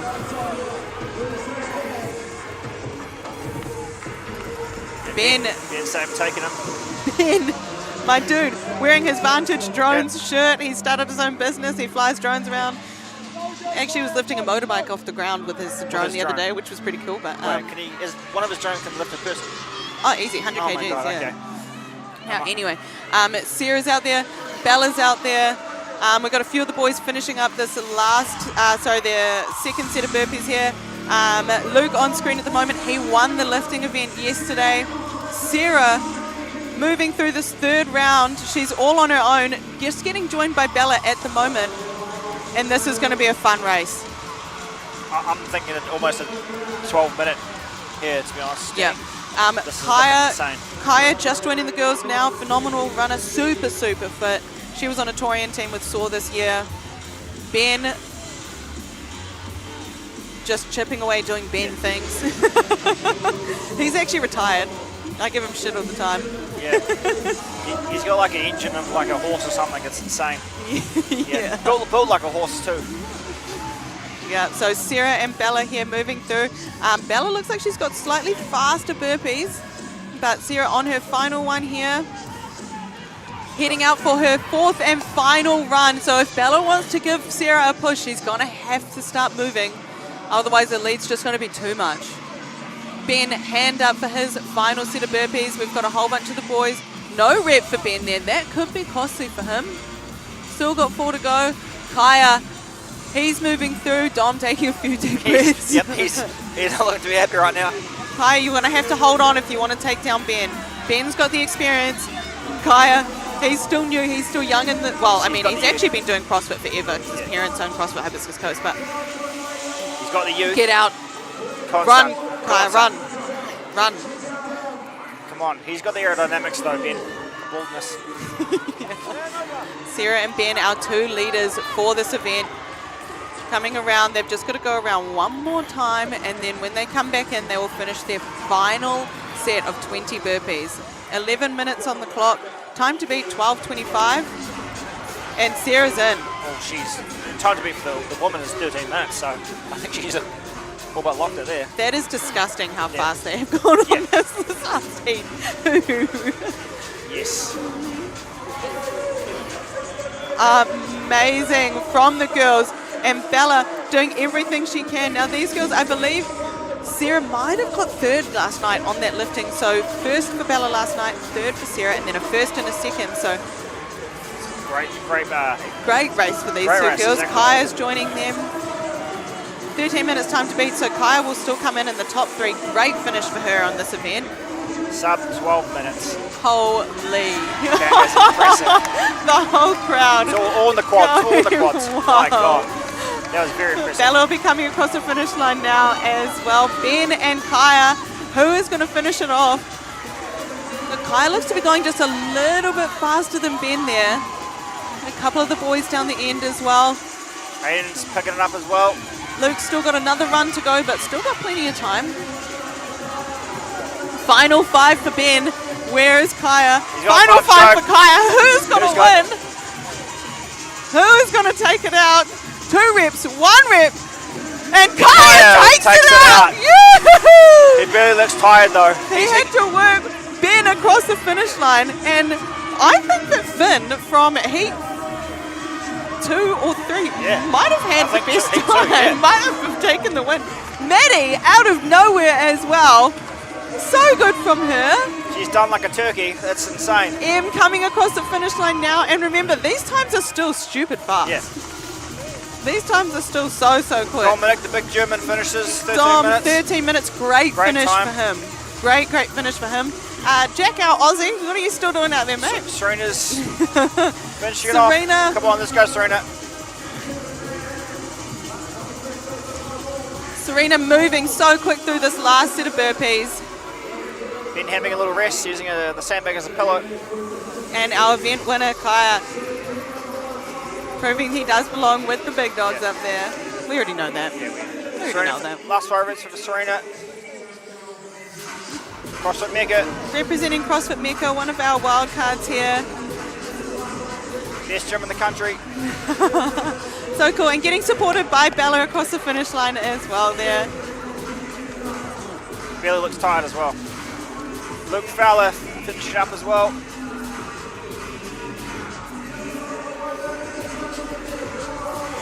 Nice work from Luke. Final few reps here for him.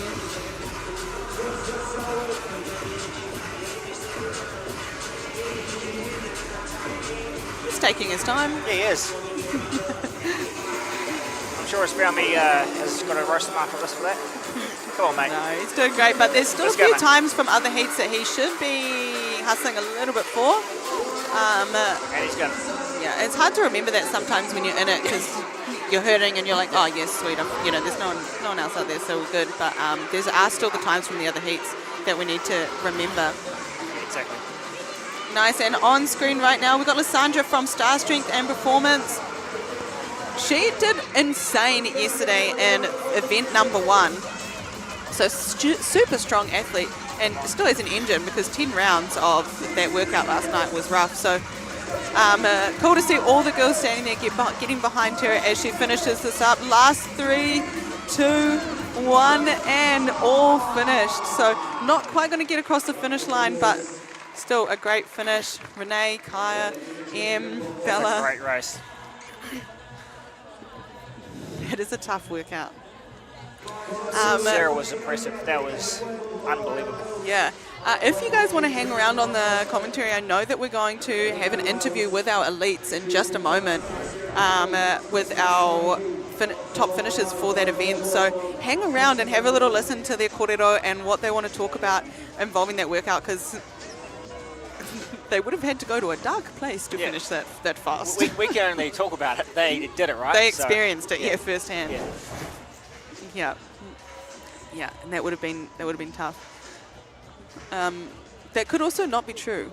Oh no, that is true. I can see Jem down there on the screen, and she is pulling Sarah to the side to have that interview with her. So definitely going to have a chat with Sarah, and after the performance she just displayed, I would like to hear what she has to say. Yes. So impressive. She went out hot and she just held on. And held on.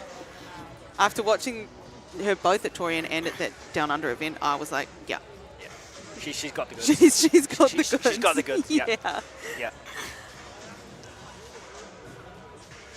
And it's funny when you compete at this level, you race these girls so much in events online and in person, and you know what you're good at, what you're not good at, and you can you can line up and you can kind of be like, well, I mean, some workouts it could go either way, and other workouts I'm like, I know you guys are good. You got me on this, I know. This sucks. Sweet, so sending it down to Jem now.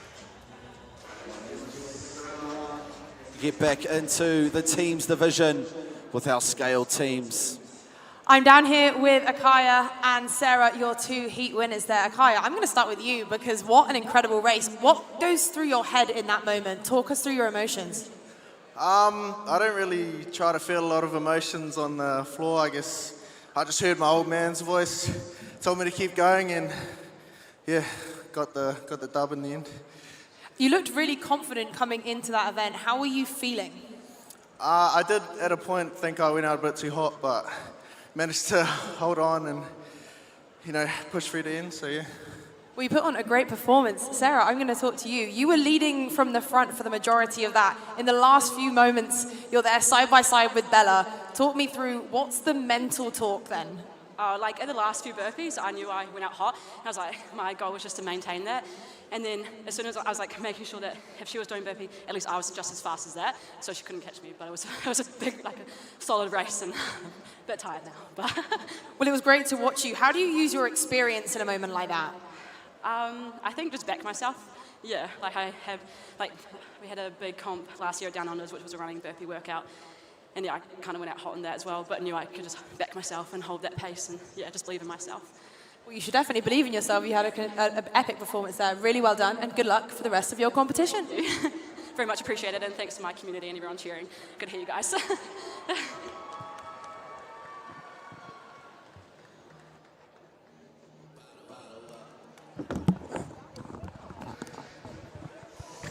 And there you have it, Kaya and Sarah giving you guys a little bit of insight into what goes through their mind when they're doing a workout that's that rough.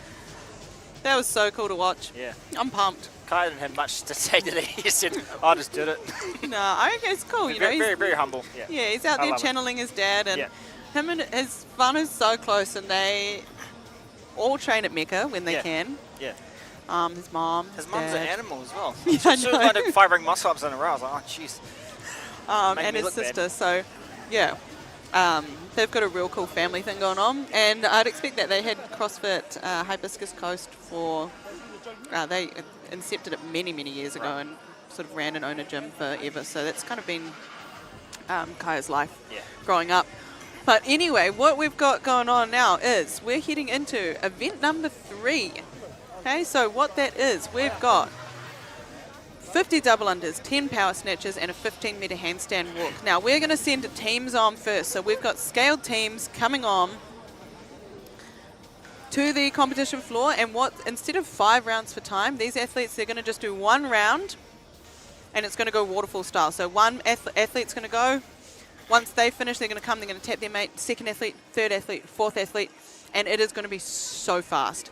And with something like double unders, it is single skips for the scaled athletes because CrossFit is infinitely scalable, but it is precision. It is so fast that it's more about accuracy than it is about fitness in this workout, because you need to be going fast enough that you're competitive, but not too fast that you make a mistake, you trip on the rope, or you get a costly no rep from your judge. Now, I believe that there is handstand walks for scaled athletes as well in this event, and we haven't seen that often, but a lot of the time the scaled athletes are capable of that. We just need to give them the opportunity to demonstrate it on the floor. So 5 meters for our scaled athletes in this workout. They're going to do 1 round each of 50 single unders. The men are going to do the snatches at 40 kgs, the female at 25 kgs, and then 5-meter handstand walk. Okay, and again, it's going to be really fun and exciting to watch because we can see how many athletes are left down one end, how many athletes are at the other end, and that will tell us who is going to take the win for each of the heats. I'm not going to be able to sleep tonight. For our scaled athletes, they have to do their handstand walk in 2 times 2.5 meter sections, so it's just 2.5 of the squares, which will be laid out on there. So believe where that white line is on the, so you'll see there's 2 sets of bars. They've just got to do 1 of those sets of bars unbroken. They can drop down there and then get to that next red line on the floor. if they can do that, or it'll be on the other side, not where the bars are, sorry, but if they can do that, then they get the rep. Yeah, beautiful. Yes, yes, yes, yes. I really like it as well because it gives you that clear progression, right? So a lot of other competitions just do wheelbarrows and stuff like that. They look a bit silly. And it gives you a sort of target. You know, I've got a comp in 3 months. Yeah, we've qualified for this. We've qualified for this comp, and now I'm going to have to do handstand walks for the next 3 or 4 months. It's like when you have that moment. Yeah. When you're first starting, everyone's like, "Oh, you got a double under workout." And oh, damn it, I don't have double under. So you got to practice every day to try and get that double under. Yeah, and strategy as well, and that's a lot of what comes into team competition is having strategy in play for the team. So you're going to send out your strongest for this workout anyway. There's always going to be different ways to play strategy, but if I was in a team, then I'd be sending out the people that I know that can handstand walk so that we don't get stuck. And then if people are a little bit less confident, not too sure, then I'd be putting them last so that they get the most time at the end to be putting those attempts in and, you know, either get their first 2.5 metre handstand walk or, you know, finish the workout or be out there doing the attempts, but at least we've gotten a few people over, we can get a few points on the board. Exactly. Yeah. The judges having a kōrero right now, making sure that everyone is on the same page, because generally find that the first couple of heats, everyone's finding their feet, figuring out, not finding their feet because these guys are well rehearsed, but it isn't until it goes into play that a few niggly bits sometimes come out. So these guys having a big chat about what's gonna be going on here. Oh. Cool. We're just gonna send you guys to some ads. Talk to you soon.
Minute time cap workout. Welcome back, team. So the Scout athletes are just coming on the floor now.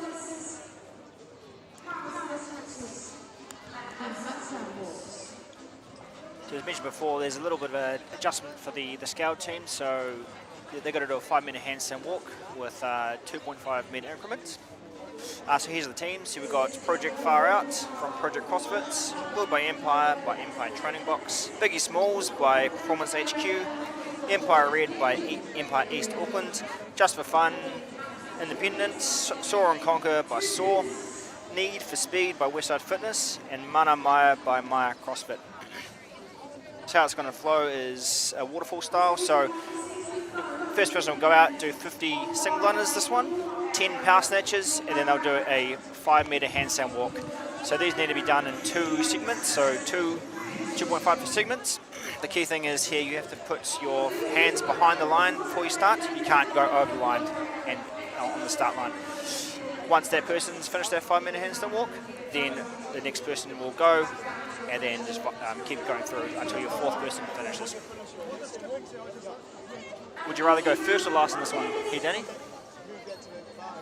Would you rather go first or last on this waterfall style? Oh, put me in as an anchor. I love Anchor, all 3 of these movements. Yeah. Yeah. Yeah, all fun movements. Love a handstand walk, love snatch, love some double unders, love skipping. So yeah, I reckon it could have been quite cool to put a bit of a unbroken on the dubs slash singles. I love it. That would have been quite a cool little spin. Oh, unbroken everything on the the snatches as well. Yeah, I do. Well, we saw that at Mayhem when they did that that barbell workout, and it just caused absolute havoc. Some of the catches were phenomenal. Yeah. Like the guys actually had to wear shirts so it didn't slip off, right? Yeah. So we're getting started now. So 50 single unders. Yeah. So followed by 10 power snatches, then followed by that 5-metre handstand walk.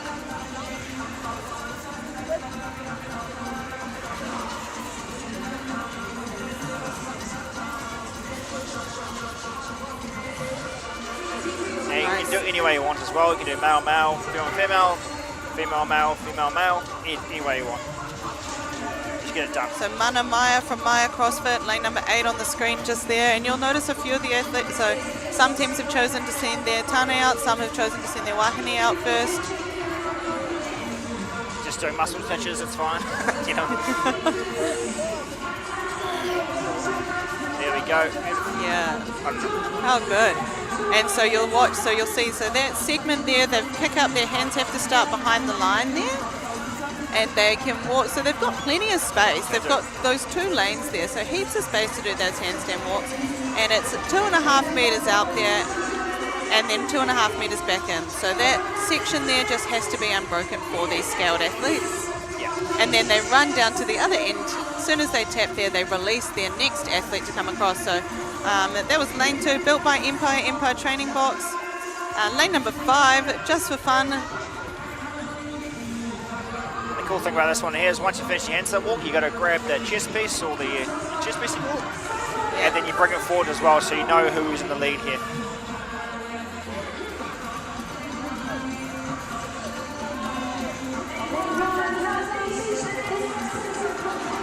Yeah, and that's cool for us so we can see where these athletes are in the race. Nice.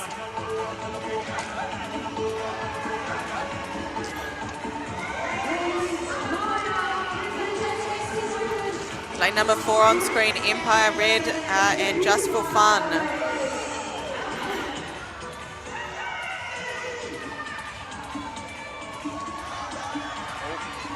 There we go. Oh, no. Oh, I'm so unfortunately, you got to get the hand right over the line. You can't just bail over it like that. Yep, perfect. Yep, the judge is even happy about it. It was good, awesome.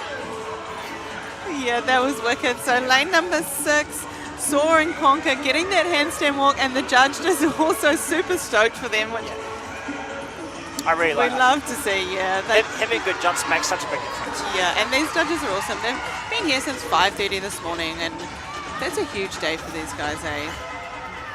And I think the key for these guys to learn handstand walking is to not be too aggressive, because you see a lot of them just bail over like that there. So keep their core nice and tight, point those toes as much as you can. Lane number 2 is you're getting so close every time. Every time. Eh? I think he's just getting too excited. Doing this, Sees the line, he sees the line, just jumps over it. Yeah, you got to make sure your rotation on your shoulder is very nice and accurate. Yeah, there you go. That's it. That one counts. Yeah, I saw beautiful. that one go. Epic from him. Cool. So he's moved his checker. He's raced down to the end. Hits it over. Hits it over. So that is 2 people for lane number 2, built by Empire from Empire Training Box.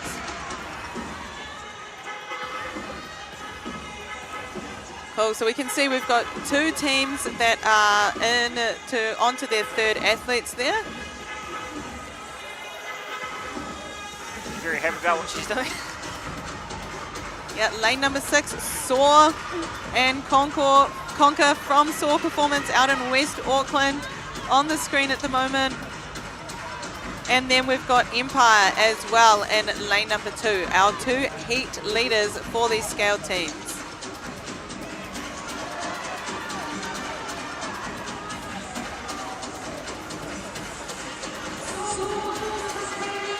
You got to make sure, team, that you have to have your hands behind the line. Even if a fingertip touches the line, that is a no rep. Yeah, and I love what they've done with the checkers there, making it really easy for us to see who's in the lead and who, and what rounds all these teams are on. And as we saw, so the first people that went out all seemed like pretty confident handstand walkers, which, as we were saying earlier, would be a strategy that we would definitely have. Oh! Ta-da! Ta-da! Hey, she was looking really good up until that. Hey, it looked really good. It was graceful. Really nice and stacked position overhead. And it's such a fine line in this workout for the athletes between attempts, right? Like, you want to give yourself enough rest so that you can actually give it a good attempt, but you also really just want to get it. Yeah, exactly. If someone's first starting handstand walking, what was the sort of couple of tips you would give them to, I guess, get the progression to handstand walking? Definitely just starting from the basics, really dialing in, getting a really good overhead position, making sure that you've got good mobility to be overhead, starting on the wall. Yeah. You know, for some people, especially as adults, we never get on our hands, right? Like, unless you do CrossFit, you're not doing handstands as an adult. My brother doesn't, so. Yeah, yeah. So even just practicing that kick up at the start of CrossFit, you know, you forget how to do that part. So yeah, really just taking it down to the basics, working on that tap against the wall, and then using your coaches, getting them to hold a dowel up, helping you start working it forward. Because it is a lot of weight going on your shoulders, even if you're whatever size you are.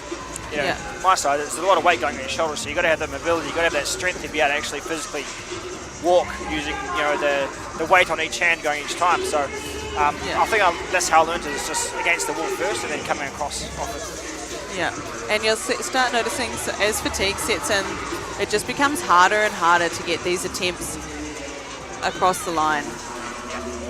Oh my goodness, I'm obsessed with the Saw team right now. It looks so good until it doesn't. Yeah. It's so beautiful and stacked. Lane number 5 taking a little sit down just for fun. Lane number 7 going for a roly-poly there. Nice, and a couple of athletes here just getting released from that first athlete coming through and getting that handstand here walk. she goes. Oh, so close. It honestly looks so good. It looks so stacked. good. Yeah. She's been doing drills. She has. She's been doing drills. Houston been drilling her. Sorry, making her do drills. Lane number 4, Empire Red from Empire East Auckland, just getting that first athlete across the line moments ago and allowing their second athlete to come out here and move into their snatches now. So the snatches and the skipping, just putting a little bit of pre-fatigue on these athletes, and if they don't give themselves enough time before that first attempt, it's quite hard to recover from not getting that first handstand walk. You know, it's not just a physical thing, it's a confidence thing as well.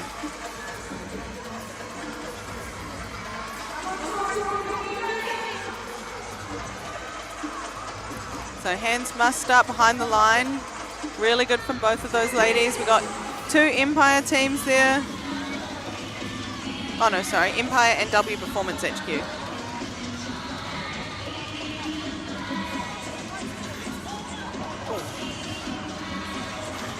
There's a real art to it, right? You know, you got to have that mobility on your shoulders, obviously, but you got to have the legs. I think is so important, right? You got to make sure it's just over your sort of centre of mass, so it's pulling you forward. Yeah, and too much, you're scorpion over, like we've seen. Yeah, and having the confidence to do that too, right? Like it's quite scary to let your legs come over your centre of gravity. Like it's not a very comfortable back flop. No. As opposed to coming back down to your onto your feet. And the little lane number 5 there from Just for Fun did the jump across, but not quite making it. He didn't try to charm the judge as well. He's like, come on, surely. Yeah, little did he know that's Gillian, and she is. She's fair. The boss. And she's fair as well. Fair, yeah. Yeah, she wants a fair competition. Some cartwheels, we like that.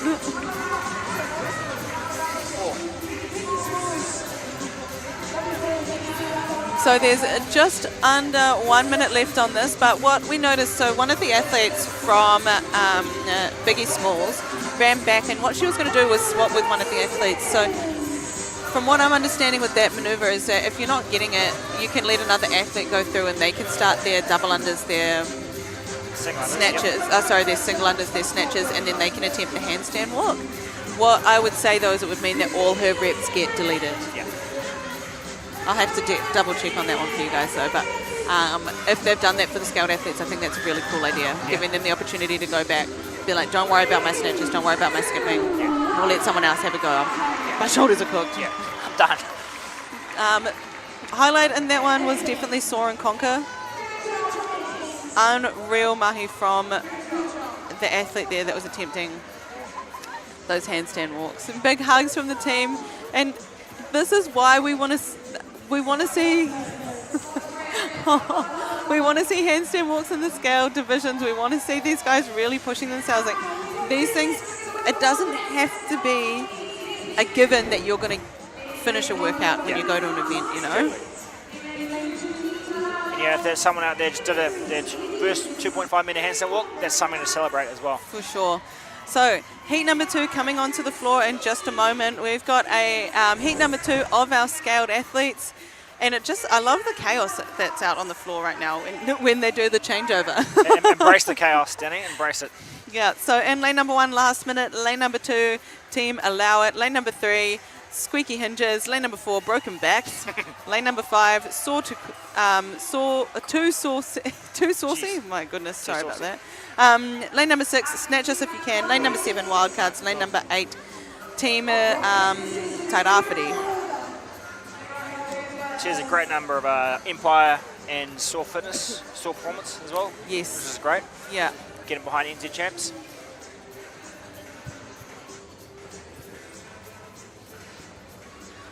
Yeah, so scaled athletes generally out there working really hard to be, you know, working towards their first handstand walks and training hard as a team, but they also seem to have a lot of fun. Yeah. Yeah. Yeah. They bring the vibes. Yeah, yeah, they're They bring the vibes. Team down there, just missing out on seeing their lane bucker to give them a shout out, but lane number 8, that must have been Team Tairāwhiti giving us some big smiles.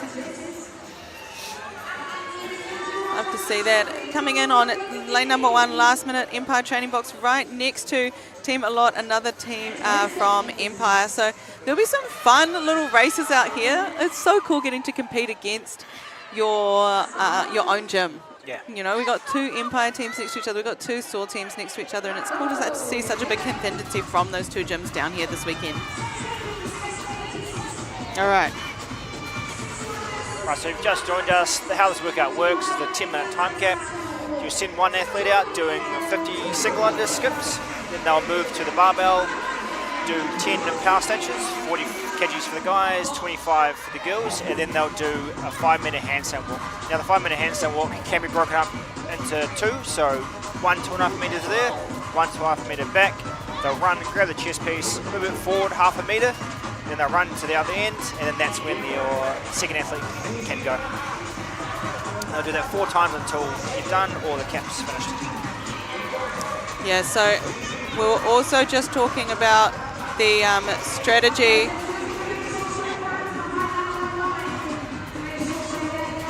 The strategies that these teams will have for these workouts. So sending your best handstand walker out first to make sure that you get some points on the board. Exactly. So that guy did it in sub 1 minute. Already done. So you got the second athlete already onto the single unders. Yeah, and Gillian calling back in lane number 5 there, we had broken backs from W Performance. Now his hands were clearly over the line before he started, and Gillian was like, no way. And they looked a bit confused. But if your hands aren't fully behind that white line, then these judges are going to call you back. And then he got confused again, but don't worry, mate, that one worked. You're good. You're good to go.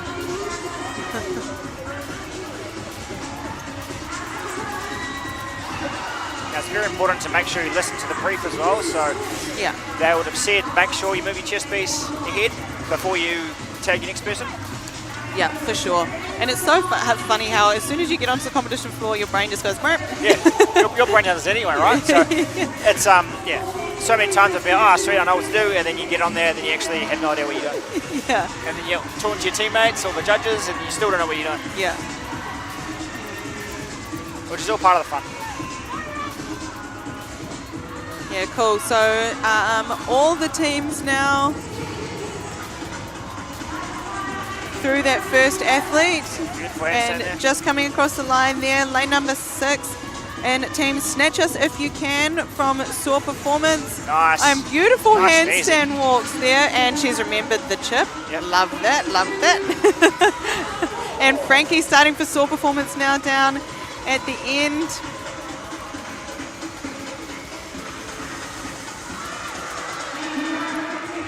Oh, he's got it. Here he is. Beautiful work. Amazing. Lane number 4, broken backs. Let's go, son. Oh, he's looking good. Oh, you have to stay in your lane as well, team. Yeah, and they do have 2 lanes, so it kind of looks like 1 lane there, but he does have a lot of room, so... He should have been going across the meter across there. Yeah, he might have just got the lines confused. And he was gutted about that, you can tell. Here he goes. Yeah. Oh, he's got it. He's got it. Beautiful. Awesome for him. Move the chest piece. Yes, that's it. And sprint. As soon as he gets to the end there, he can release that next athlete. So you can see her standing there. He's touched the pad at the end. Coming down. Lane number 7. Beautiful work. The 2 Soar girls there. Getting ready for their handstands. Oh, yes. There we go. Wildcards, hybrid formula. 3rd athlete finished. Yeah, and I believe a few of these teams, this is their final athlete. So these will probably be the least confident in that handstand walk. But athletes prior to them have been given, oh no, sorry, not their final athlete. They've got another one there. Sorry.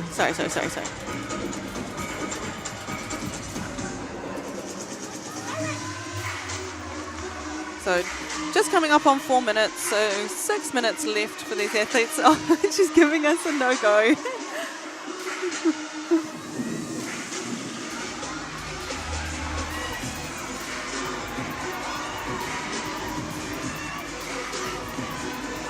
Heaps of time, and like we said, this is sort of an awkward part of the workout to be in if you're someone that's not really that confident in a skill, because you need to find the right balance between giving yourself enough time to get up and, you know, let the shoulders recover from each of those attempts, and then know the difference between, like, was that a balance thing or was that because my shoulders are smoked?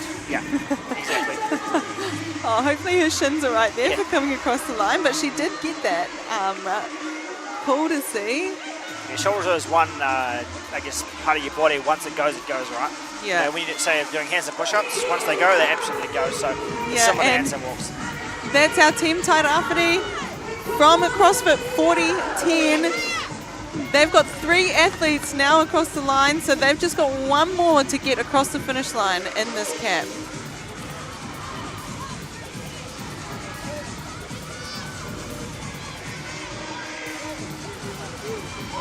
And Mikey giving Frankie the call back. He's like, don't worry about it, babe. Not babe, sorry, but don't worry about it. Hey, maybe. Don't worry about it. I'll do some dubs, I'll do some snatches, and we'll see what I can do out there. And it's cool that that's an option for them, right? Yeah.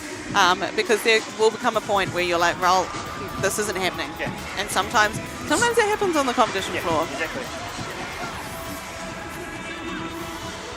Final few snatches here for our team from Tairāwhiti.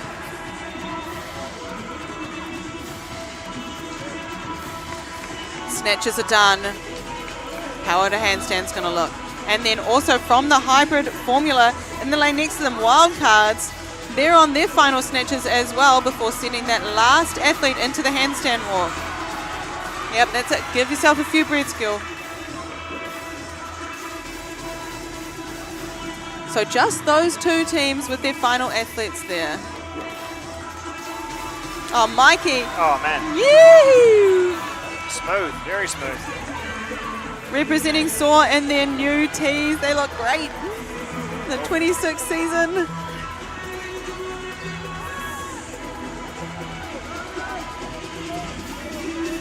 All right, he's got to keep that core tight and squeeze those glutes. Give himself a second. He's got time. It's Yeah. 7 minutes on the clock. So he can get this handstand walk and then get Frankie out onto the floor, get her skipping and her snatches done. Then we're going to have 3 teams out there with their athletes on the handstand walk. We went for the old dive trick, but I couldn't convince the judge then. Couldn't convince her of that one, eh? No, definitely not. And the 2 girls from CrossFit 4010 and the hybrid formula, both sort of getting 2 or 3 steps into that handstand walk. And like we said... Oh, yes. Lane number 4, Woo! broken backs. She nailed it. Oh, the crowd's fired up. Crowd's fired up. And that'll be huge Yeah. for them in terms of points. You know, if you can just get that one section of the 2.5 meter, that's going to be an extra rep on the leaderboard for you. Yeah, exactly. And every rep counts. Every rep counts.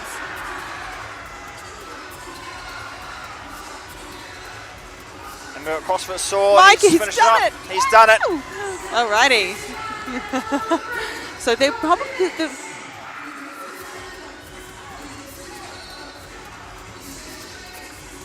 I think they're done then, yeah. Well done. Oh my gosh. Are you leaning too? Is everyone watching this leaning? You all leaning with your I athlete? just headbutted Danny. Oh no, so close. It's such a thing when you're watching someone and you really want them to get just over that little bit further. Go. Judge, did we see Frank? I saw the finger on the line. She's been sent back. You can see the hands, finger on the line. No good, no bueno. Doesn't count. Give yourself time, give yourself time, give yourself time, give yourself time. Oh. Lane number 3. Got it to hit himself. Squeaky hinges. Go, yes. Look at her, doing the high steps and everything. She is excited. She's so pumped. Oh, congrats. Yes. Lane number 4. Broken backs from W Performance. Even her mate, she's doing the skips and she's pumped for her. That's so cool. Oh, that was beautiful. The high steps got me. Congratulations. Yeah, that's the high steps, that was amazing. And that's what we wanted. That's why we put handstand walks in for our scout athletes, so that we get to see those moments. Oh, that was amazing. Oh, I'm pumped. I want to know who she is.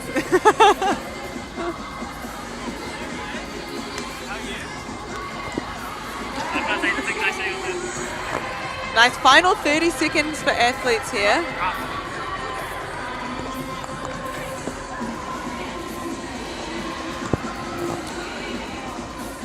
Will we see anybody else get 10 seconds here?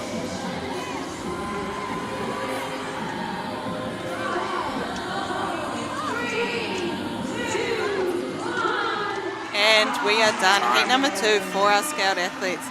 Oh, that was amazing. What team was that that's got that amazing handstand walk? Broken backs, That was broken backs. Oh, that was from the highlight of Performance. that heat. That was beautiful. Yeah. That was amazing. So stoked. We've got one more heat of scout athletes coming up. And this is definitely a cool event to watch because it isn't about the first athlete that goes out, but it's about the athletes that are following because you're going to send out your strongest athlete. And here's the highlight of the event for us. Oh, the high step. The high step was beautiful. Even now, they're still so pumped on the floor. Okay, so heat number 3 of our scaled athletes. We've got in lane number 1, Empire. Lane number 2, Wakanda Forever. Lane number 3, District 52. Lane number 4, Kiss the Floor. Lane number 5, 2 snatches and a couple of jerks. Lane number 6, Straight from Samoa. Lane number 7, Soar but Soaring. Lane number 8, Rusty and Busty.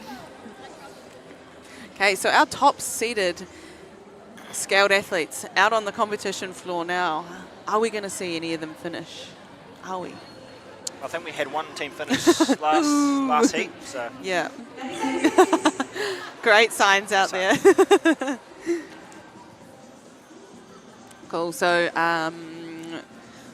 athletes and judges all just checking in with each other, making sure that we're all very clear on what's expected out on that floor.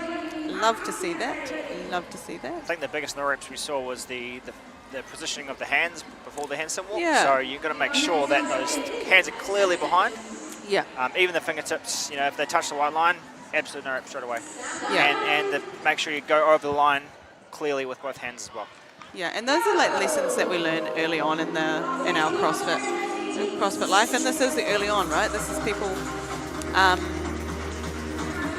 you know, beginning their CrossFit journey and getting to compete at the CrossFit New Zealand Champs. I love that. Yeah. So for those of you who are just joining us now, the workout is a waterfall style. So they will send one athlete at a time out to do 50 single skips, some snatches. And 40 for the guys and 25 for the ladies. Yep, and then into a 5-meter handstand walk that can be split into 2.5 meter increments. So you'll see them, they'll handstand walk out, handstand walk back. So that's the high performance. So you'll see hands have to start behind that line there. Once they cross that next line, that is 2.5 meters, and that is a good rep, and then they will walk back. And you got to make sure you clearly have control when you go over the line. You can't just drive over with 2 hands and be non-parallel, so you can't be parallel to the ground. Yeah. So they want to just clearly see those 2 hands over the line. And people will try it, you know, they'll do it and then look at the judges, and these judges are fair. So.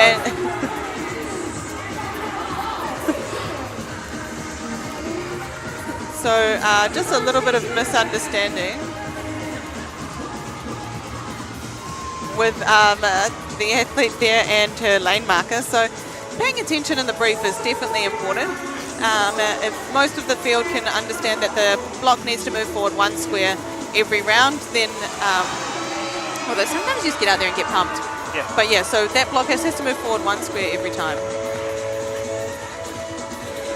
So that we can see up here where the athletes are in this workout. So this is relatively lightweight for the guys and girls here, only 40 and 25, so this should be unbroken. But this is going to pre-fatigue you for that handstand walk, so it's quite a well-designed workout, I think. Yeah. No, definitely. And that strategy as well. So sending your best handstand walkers out first, making sure that you give the people that aren't as confident on their hands enough time to make some good attempts and try and get across that 2.5 meter increment twice. Saw performance on the screen right now. Very smooth, nice and easy. Oh, nice. Not the dismount, but yeah.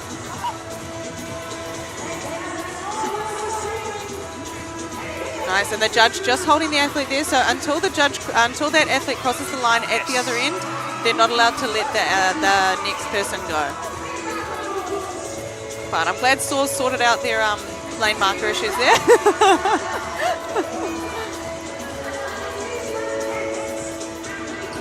Lane number 8, getting their first athlete across the line. That is Rusty and Busby from CrossFit Kia Kaha. Awesome from them. Whee! I've done a few face once in the back of my day, Denny, as well.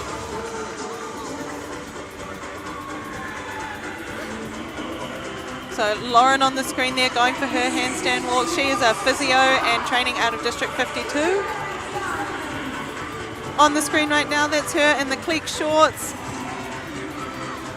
Lovely lady and a lovely gym, District 52. They are situated just off the motorway as you are leaving Auckland. So if you're ever leaving Auckland, you're sitting in traffic, look up District 52 and just drop in for a CrossFit class, because I tell you what, you'll get there at the same time to your final destination, and you'll get a good workout and an awesome gym with a supportive community. There you go. Yeah. I love Auckland, right? Yeah. I love trying to leave on a Friday afternoon. Oh, you're telling me, Danny? Yeah, telling me. And he's done it. Still going. He's done extra. Give him an extra rep for that. The hybrid formula. Oh, unfortunately, that's not quite it. Oh, no.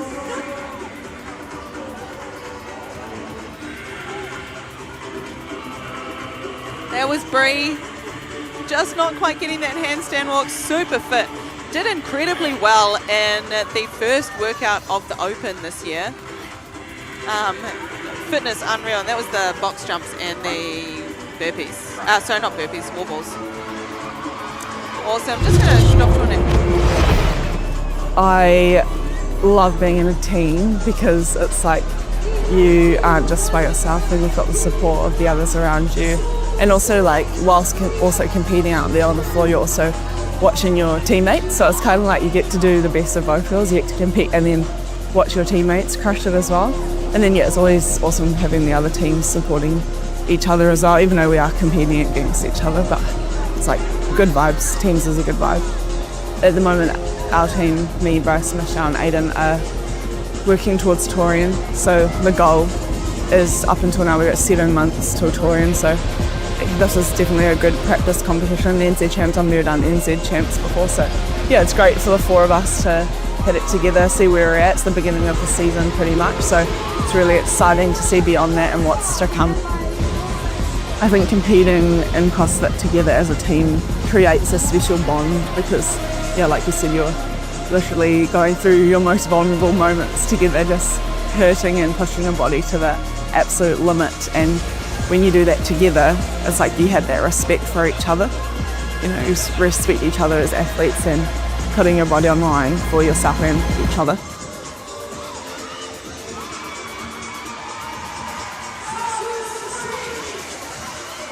Alrighty, so just about to get their last athlete across the line. He's only got 2.5 meters left on his handstand walk. The only team out there onto that 4th round, or their 4th athlete, sorry. Go, son, go, son. Go. Oh, so close. So all that happened there, for those that are watching back at home, is his foot came down before that second hand was really clearly over the line there. So if he gives himself 30 seconds, 40 seconds here, lets his shoulders rest, he has 100% got that in the bag. Yeah. Hybrid formula, getting their 3rd athlete across the line. They have just got 1 more as well. Come on! Oh, no.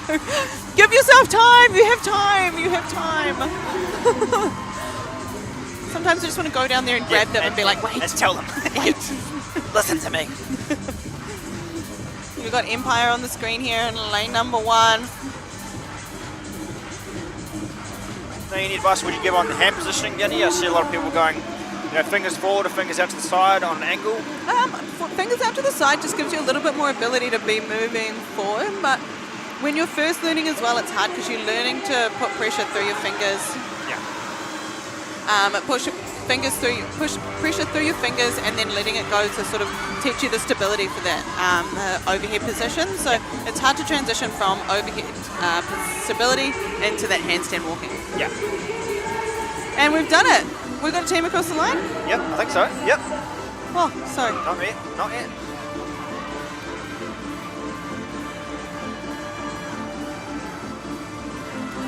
Two and a half minutes. Oh, sorry. 2 minutes left for these athletes.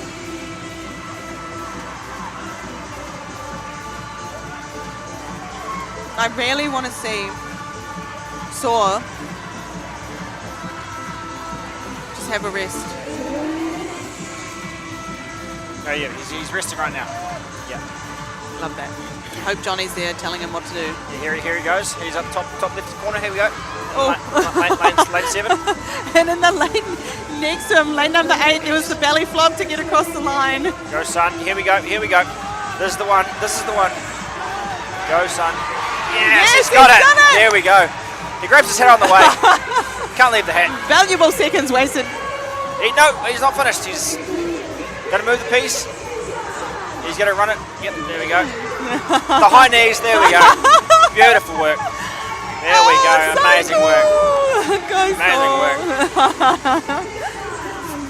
Can see all their supporters there as well, cheering them on. We've got such an incredibly supportive community at Soar Fitness. And you can see that just based on the 40 plus athletes that they've got down here this weekend. A bit of an issue with the main marker from the start, which was comical. It was but they did it. It's done.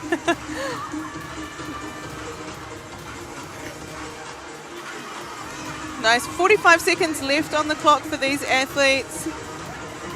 We've got a couple of people that have gotten through that first 2.5 meters, so they know they can do it. And it's almost worse when you can't get that second half. Yeah. Your shoulder's just gone. You just want it to be over. Yeah.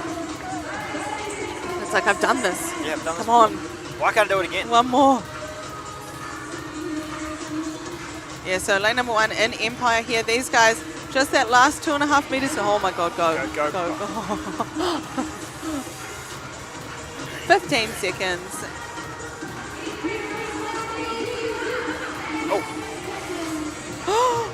Oh, really wanted that for Lauren. She's been out there for a while trying. She's doing so well. Final 3 seconds. And that is our final heat for our scaled athletes. All done. Next up, we have got our intermediate athletes, so there will be a bar change. Adding a bit of weight on for these athletes.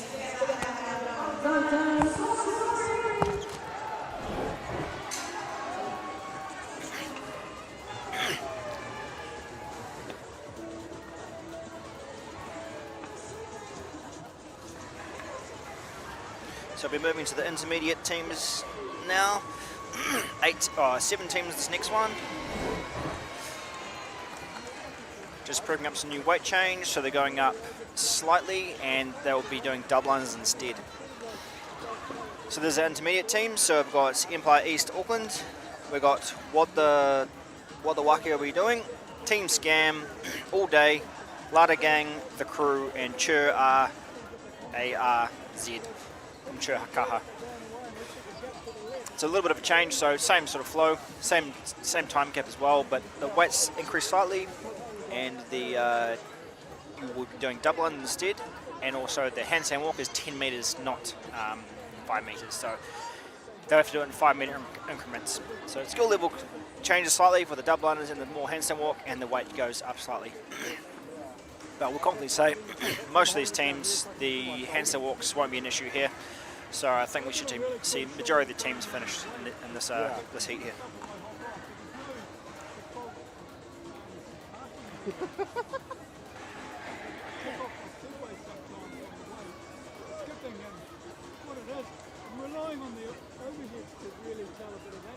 Yeah.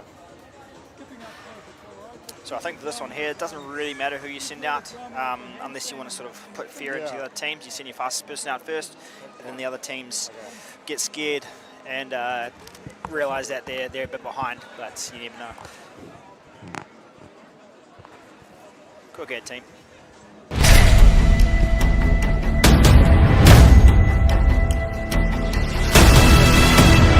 Getting this weight could mean you podium or you don't.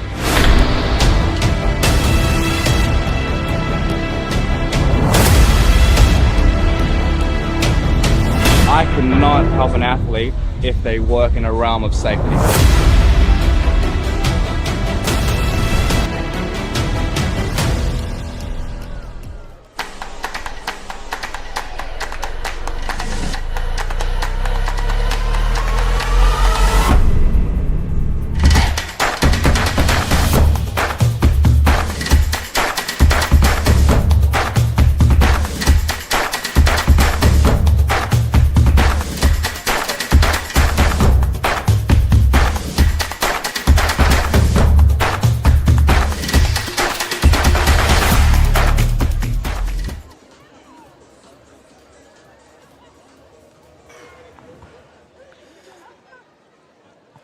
Alrighty, Pops, what have you been talking about?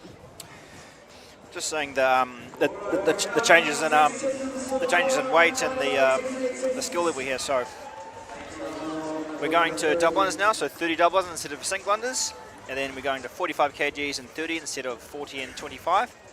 And then we're going to a 10-metre handstand walk. So 2 5-metre handstand walks. So they'll go there 5 metres and back 5 metres, move their chest piece and run as well. So I think these intermediate teams will be a lot more accurate in their handstand walks and also be a lot more accurate in their moving the chest piece. What they saw the debacle in the last heat, they're going to make sure they move that chest piece, otherwise they're going to get called back. And especially this sort of workouts, 3-4 seconds can actually make a massive difference. Yeah, accuracy is a huge part of this workout. Not only for moving your chest piece and understanding, but double unders, accuracy, snatches, accuracy, 2 higher skill movements, and then handstand walking. We saw a lot of athletes in those first 3 heats there getting no reps for not getting those hands behind the line. So really making sure those hands are behind the line when they start that handstand walk. So they're not getting no reps. They're not even to start a good rep. If, say, they finish the line, then Because I almost exaggerate the being a little bit more behind the line because I don't want to risk it, right? Because you think you're going to hit it there, cool, I'm going to hit there, but you're actually going slightly 5 centimetres ahead. But just exaggerate, go 10 centimetres back what you want to go, and then because if you've got that handstand 5-minute handstand walk, you're going to be able to do 5.2. You're going to be able to do 5.1 on the dot. Yeah, and these guys have had a chance to see this workout already, so they know what they're in for. Yeah. Now your double unders, Danny, do you start straight away or do you one skip? I do a single skip first. I've just always done that. Yeah. I know you go straight into them. Yeah. You also do double unders like this guy, and it's saw shirt at lightning speed. Yeah. I guess she throws it down. The key is here you don't want to make with double unders. You want your hands to be as close to your body as you possibly can. So 1, it's less further for the ropes to travel. 2, it jacks your shoulders a lot less as well. Yeah. So Rob Hain on the screen there from Chirkaha, a great and positive influence on the CrossFit community in Aotearoa. Always see him at comps and you always see him supporting everyone, saying thank you to the judges, just generally being a good human to have in the CrossFit community.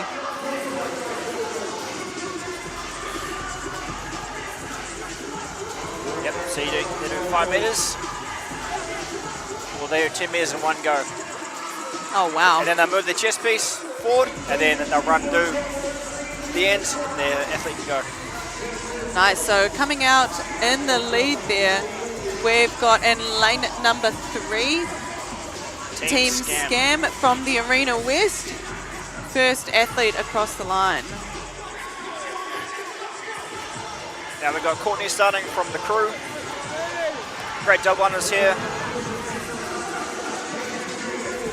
Yep, so lanes 3, 5, 6, all onto their second athletes. Now, going to be very careful with this one here because they have to do 5 metres unbroken, right?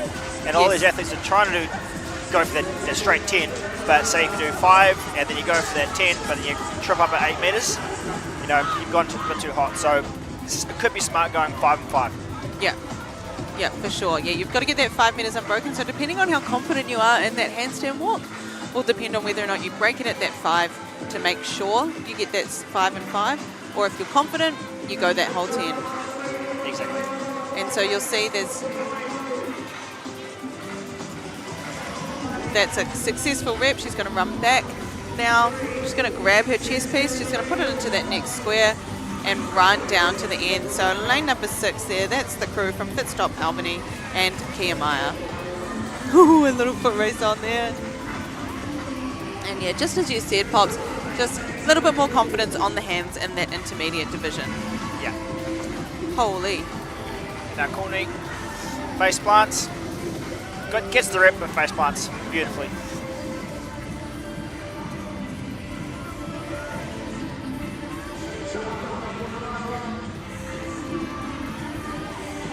There's a couple of techniques there. You got the scorpion, which I do, which she's smashed straight on her face, or the straight up and down line. Lane number 2, what the Macari are we doing from Mount CrossFit? With a face plant. With a face plant. Perfectly executed. yeah.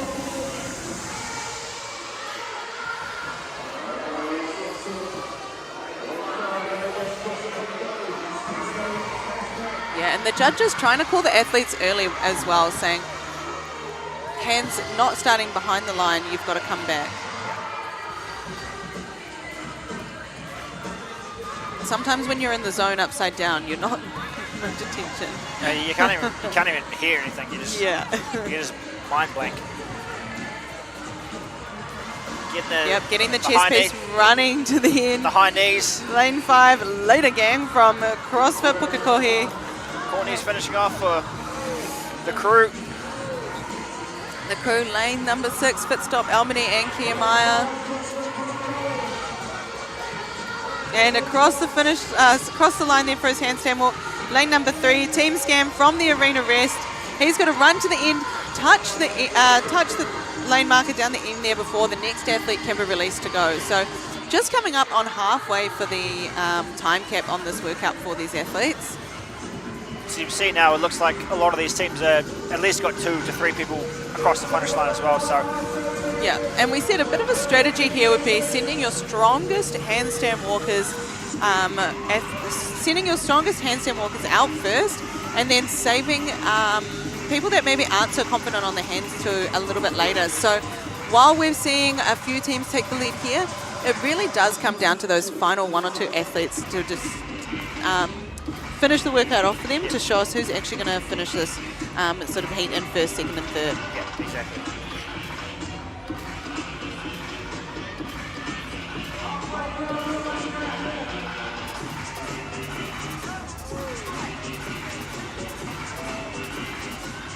Yeah, nice. So she's going to have to go past the number 4 and get all the way across into, so past that line there, and then all the way across into that line there. No rep. No rep. So you could see there clearly that her hand was still on the line. Even if the lowest fingertip or littlest palm of your hands on the line, it is a no rep. Yeah. And it just teaches these athletes that, you know, if they move up to the elites eventually, the judge is going to be even harder. You know, Danny's done a few Touring Pro competitions where the judges are absolutely strict, black and white. You know, if they think a little bit of a doubt, it's a no rep. Yeah, and you know, she might watch that back and she might see on the video as well that was clearly not on the line. So while it might have felt like a harsh call at the time and a look back at the judge, if she does go back and watch that later, she's going to have the opportunity to be like, oh, okay, my hand was on the line and they said it's got to be across clearly. Yeah, so exactly. just trying to really make sure that the judging standard is fair and fair across the floor for all these athletes. Sweet. And we're just going to pop onto some ads quickly in the corner, so I stop talking. I think it's like a fundamental aspect of being human and feeling part of a team. It's like the ultimate feeling of like trust and surrender at the same time. Like you're just trusting that everyone is doing their absolute best and you're not just working for yourself, you're working for your team. You're working for an outcome that's greater than anything you could ever do on your own. It's like an energy that you have in a team that almost pushes you to do more than you're capable of in yourself, because you can feel that like energetic like support that's around you. The opportunity to go out there to give your absolute all and leave nothing after a workout and then see all your buddies doing the same thing, there's no better feeling. I feel like New Zealand champs, especially this year, and seeing how Te Ao Māori has been woven through as a huge aspect and a huge value of the competition and of our community and of our people, I think is a really special way to bring us all together and connect us through something that's more than what you can see out here on the competition floor. It comes down to our values and how we connect with each other, on many different levels.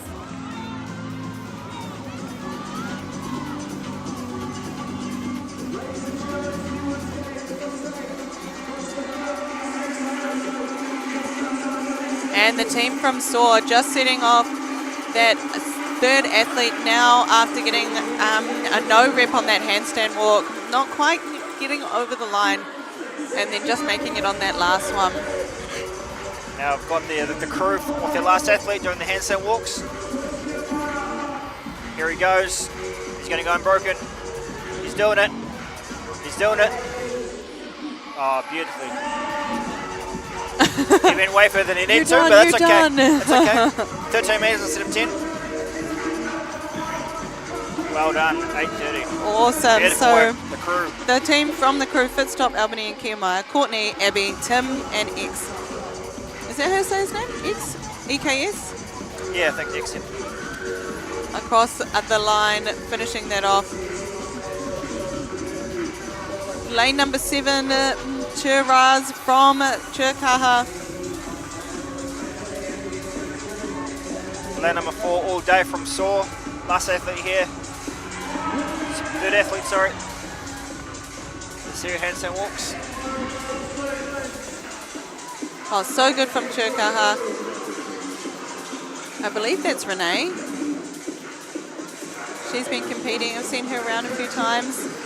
So that is the first part of the line. That would be 2.5 meters. So she's going to make it another 2.5 meters after that line to be successful in that rep.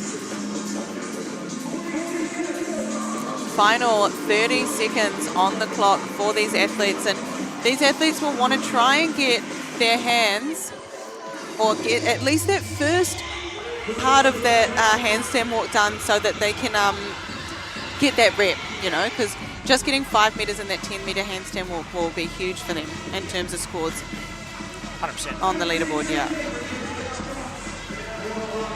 Go, go, go, go, yes! Yes, she's got it. Yes! That's huge. There's the old dive. Does it charm the judge? I don't think it did. Almost, almost. I love the dive. Oh, I love it. And the look back at the judge is like, come on, give me the rep, come on. Yeah. Did it count? Go and take the count. Please. You need that bribe money. You need that $50 in that's a pair of socks. So it's heat 1 done, team. Heat 1 of our intermediate teams all done. So heat number 2 on the way, and then one more heat after that for our intermediate teams.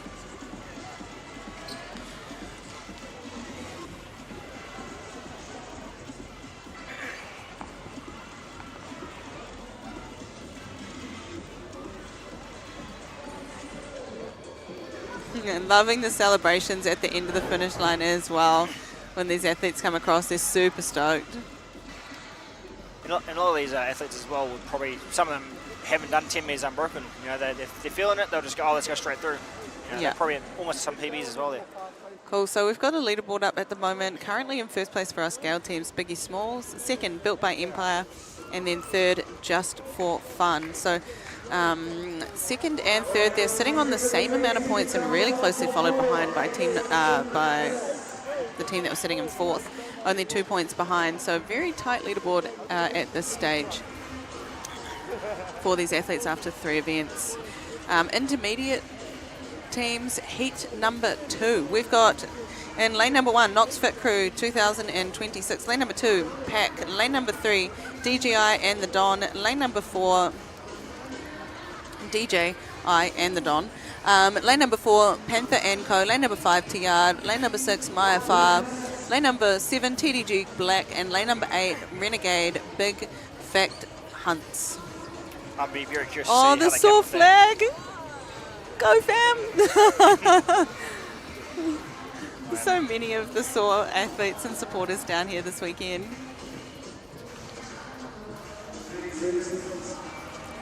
Alrighty, 30 seconds until these athletes take the floor.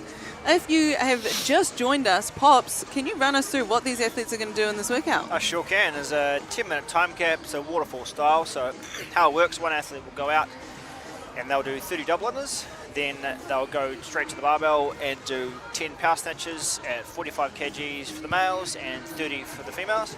And then they'll do a 10-meter handstand walk. So that's a 10-meter in total in one line, or they can do 5 and 5. So the minimum requirement is 5 meters, but their goal is to go 10 meters. Once they do that, they'll run back to their chest piece, grab the chest piece, move it forwards into the next square to indicate what round they're on, and then they'll sprint to the end, hopefully very fast, and then they'll hit the chest piece at the other end, and then the next athlete will come. Do that until all 4 athletes have gone through, and then they'll put the time. Now, what are the key things we've seen in the last heat, and especially when they're getting no reps on and sort of tactics you sort of can advise people here? Donnie on the screen at the moment, moving through those power snatches so quickly. She is such a fit human, Donnie. Both inside and outside the gym, constantly going on adventures. Hands, everything, play your hands behind the white line, and then when you're going over the line, you've got to clearly cross that line, otherwise it's a no rep. Yeah. Yeah, so once the athletes have finished doing their 10-metre handstand walk, they're going to come back, move their lane marker into the next square so that we can see, you guys can see at home, where these athletes are sitting in the workout. So when you see the lane marker in that first one, they've had one athlete go through. Second box, they've had 2 athletes go through. Once the athlete gets to the end, taps the other lane marker down the other end of the field, that means it releases the next athlete onto the field so they can continue their work in this workout. Which I really like, you know, it's good for the spectators, good for the athletes as well. Yeah, it's really cool to be able to see where the athletes are in this workout, and you can follow along at home quite easily. Even if we're not speaking on it, you can see where everyone else is and where your team is sitting on the field. And lane number 5, he is just absolutely muscling it. The yard to yard fitness, just raw dog and muscling it. On the screen right now, lane number 4, Panther and Co. deciding to go for the whole 10 metres unbroken. Sprinting back, moving that lane marker like we were just speaking to, into that next square before, running to the end of the field, tapping that and releasing the next athlete down the end to do their work. Saw performance, DJ, 5 AM battler. He's heading down the field at the moment too, getting ready to release their next athlete. Lane number 5, to yard, they have just finished, they've moved their lane piece into the next lane, so all the teams bar one have finished, have got their athletes, their final athletes out onto the floor. Sorry, their third athletes out onto the floor. And we've got Nav in the top corner there, and the Renegade, big fat hunts. Keen golfer, great moustache. Nice, so she's going to have to go across, get both hands along across that second line. Perfect, so beautifully, really easy, clear to see that both hands were across the line and that rep could be given for that athlete.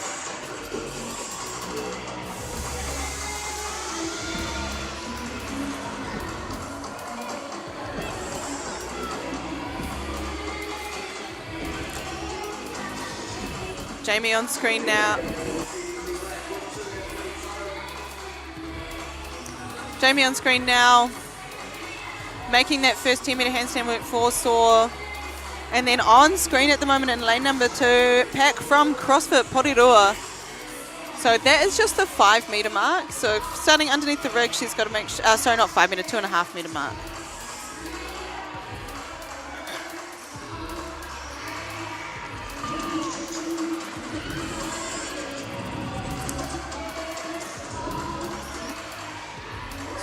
So final athlete now for Tiyard coming up now. Let's see if they can get into that 5-minute mark. If you've got rapid double unders, rapid snatches, you can do this one in under a minute. Yeah, and this heat's fast, man. Yeah. You know, we're just coming up to that, not even at halfway mark in terms of the time cap. So definitely going to see a few more teams finish here and time to beat.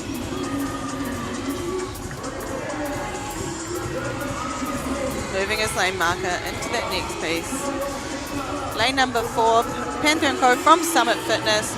She's going to get both hands across that line. Clear, beautiful. Yep. Nice work. 5 and 5, very smart. Nice for her judge. You really don't want to go 5, then 7.5, then bail, then have another minute to get the last 5. Yeah. Here we go, here's lane 6. Got Maya Fire. Yeah, he's going to. And he's done, he's going to grab his chest piece. Move his chest piece down. And he's done. Rapid. And lane number 6, Maya Fire from Maya CrossFit, taking out that heat. Closely followed behind by the yard. Oh, he's pulled a hammy, has he? Oh no. Oh no, he's Johnny. He's done a hammy. He's got it though. He's done a hammy, but he's done. He's finished. That's Coach Johnny, our programmer for SOAR, one of the coaches and owners at the gym down there out West Auckland, hobbling across the finish line. Panther and Co. just finishes up. And Panther, who's finishing? Panther and Co. from Summer Fitness as well, finishing up there. Let's hope Saul goes sees the physio lab just here. Gets a little massage, gets a little release for that hammy. Nice. Lane number 2 finishing up. Pack from CrossFit Porirua coming across the finish line as well. And then in lane number 8, coming across Renegade, Big Fact Hunts also finishing up that workout. And all of those teams finishing really, really quick. I get Renegade Big Fact Hunts right now. I get what they're doing. Yep. Lane number 1 on screen at the moment. That's Knockfix Crew 2026. And she's just got one final handstand walk to do here.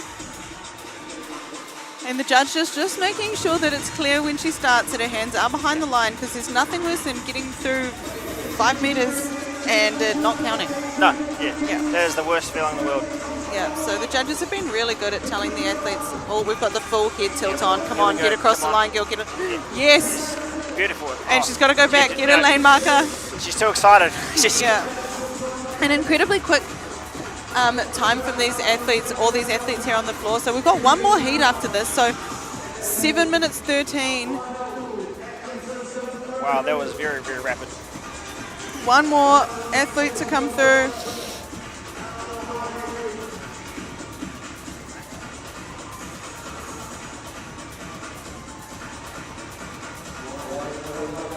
And she's still got heaps of time. Oh, look at that. Just muscle snatches. Grip and rip.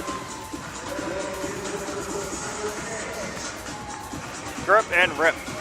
Doing great. I'm too old for that right now to jack my back up way too hard. Yeah. I can't see what lane, I think that's lane number 1.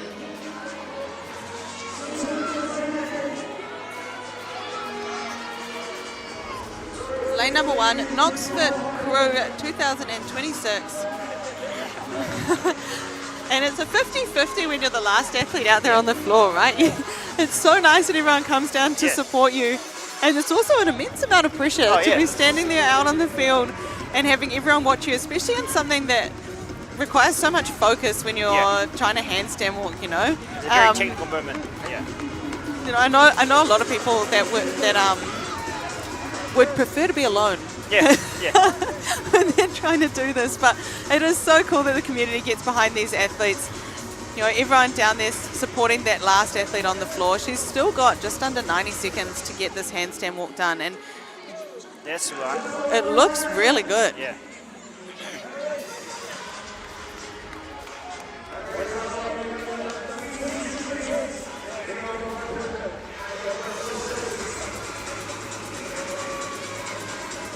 Yeah, look at how beautifully stacked she is. Her feet are together. And you can see as she's upside down there, just as she's sort of, it's most likely when she takes that first breath, lose that little bit of core stability, and we start, the legs come over to one side, and that's what's throwing her off balance a little bit. Yeah, right.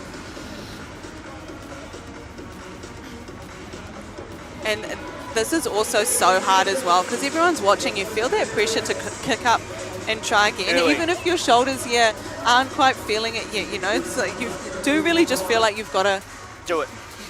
Pop up, when really if she gave herself an extra 2 or 3 seconds here, then she might have a better chance at getting through to that 5 meter mark. Yeah. And remember, we still have another heat to go after this, and we had heats prior to this that didn't finish the workout. Yeah, exactly. So it's still great to have gotten 3 of the athletes through.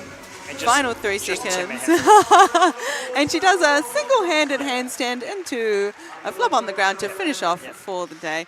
And the community getting behind her, her team giving her some claps. 10 out of 10. Smiles on her face. And the judge just asking for a signature from the team there as well. Then you hate that when you do like a big workout and then all you want to do is just sleep or something. And the judge comes up to you, silence please, and you can't even see what's going on. Your shoulders are cooked. You're like, could you oh my please bring God. the paper to me? And just move the pad around so you sign somehow. Yeah. This isn't legible at all. No, this is not my signature. Yeah, but super quick time from those athletes their third and final heat of our intermediate athletes coming out now. So in lane number 1, Ouchtown Population versus lane number 2, Empire East Unleashed, and lane number 3, the Unfiltered 4, lane number 4, Koros, Nani and Moko, lane number 5, the Outlaws, lane number 6, Not That Deep, lane number 7, Kipping and Screaming, and lane number 8, Sa Māori 2.0. I enjoy these names that they come up with. Yeah, I know. I fully just realised what that other team has done to us as well. Yeah. In the heat prior, yeah. Yeah, it's good, yeah. That's a good play on words. Touche, my touche. friends. Touche. And yeah, it's I really enjoy these names.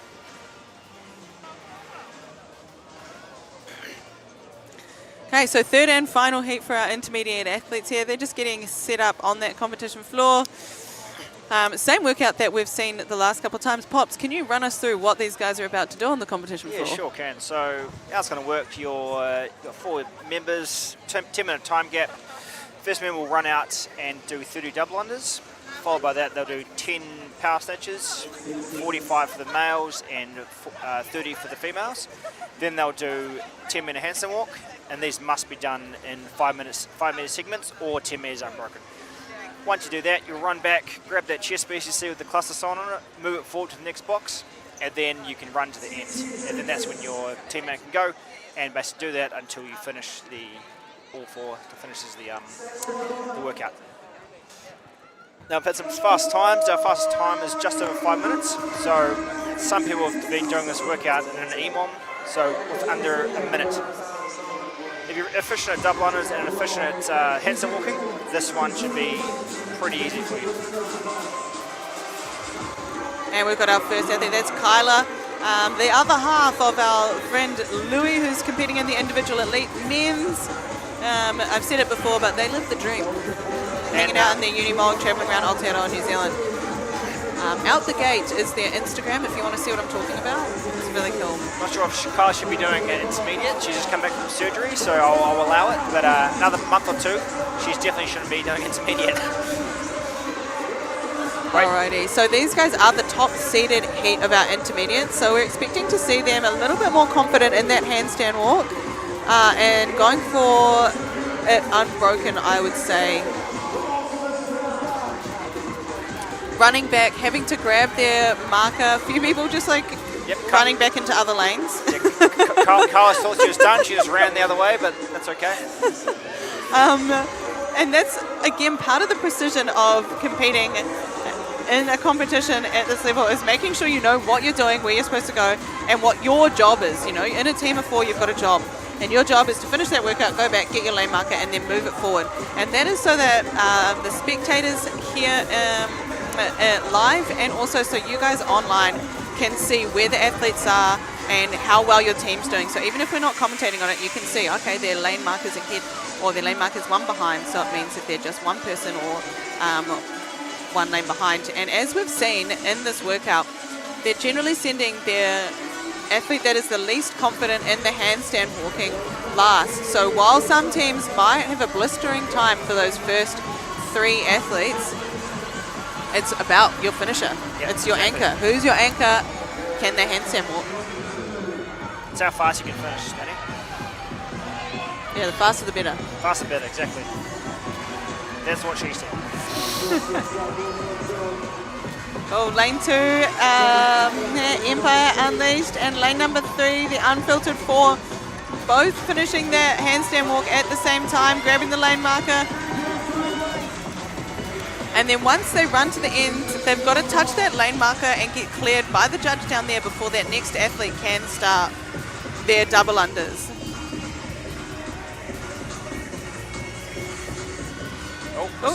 Rope being dragged along. I saw that, yeah, I saw that, was good. Yep, that's when you get a little bit too excited, you know? Yeah. You just want to get in there, you drop the rope and you get tripped up by it. Now this is D from the Outlaws.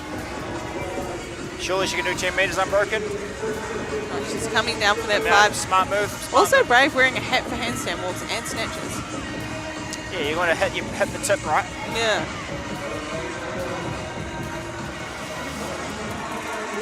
Lane 3, walking forward, getting ready to go into that handstand walk. The unfiltered 4 from District 52. Oh, sorry, that is lane number 2. Empire East, Unleashed. Lane number 5, the Outlaws. Their final competitor. This could be a sub 5 minutes time here. Yeah, and as we'd expect for this final heat, these are the top seeded. They've qualified first. They've qualified in the top 8 to get here. So we'd expect the top time to come out of this top heat.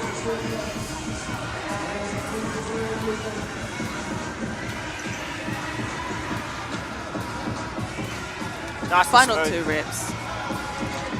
So once she does this last 10-minute handstand walk, she'll run back, grab the chest piece, move it forward to the next box, and then she'll sprint to the end. Here we go.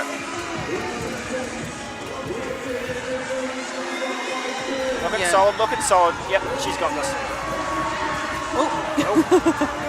No rep, unfortunately, for lane number 6 there.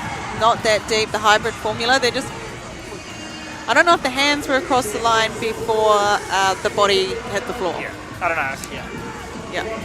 And then got to get past this line, make it clearly across that next line for this rep to count. There we go. Done. Move the chest piece. There's going to be a sub 5 team. And then sprint to the end, high knees, right through, sub 5. Woo-hoo, and the team will be stoked. The Outlaws from Westside Fitness, making that look super, super easy. Sub 5 minutes for them. Oh. Unfortunately, there was one hand was over, but feet touched the ground before the other hand.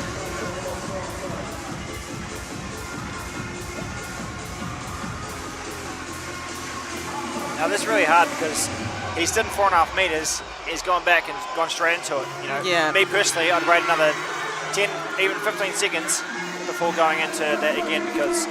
Yeah, for sure. You want to give your shoulders that time to recover.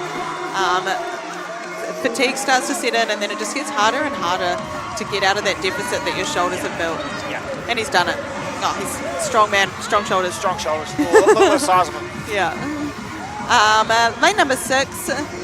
Not that deep. Not that deep from the hybrid. Not sure what that refers to, but.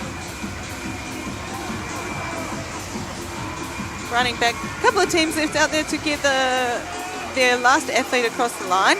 But most teams out there making it look really easy. Team number in lane number 2, Empire East Unleashed.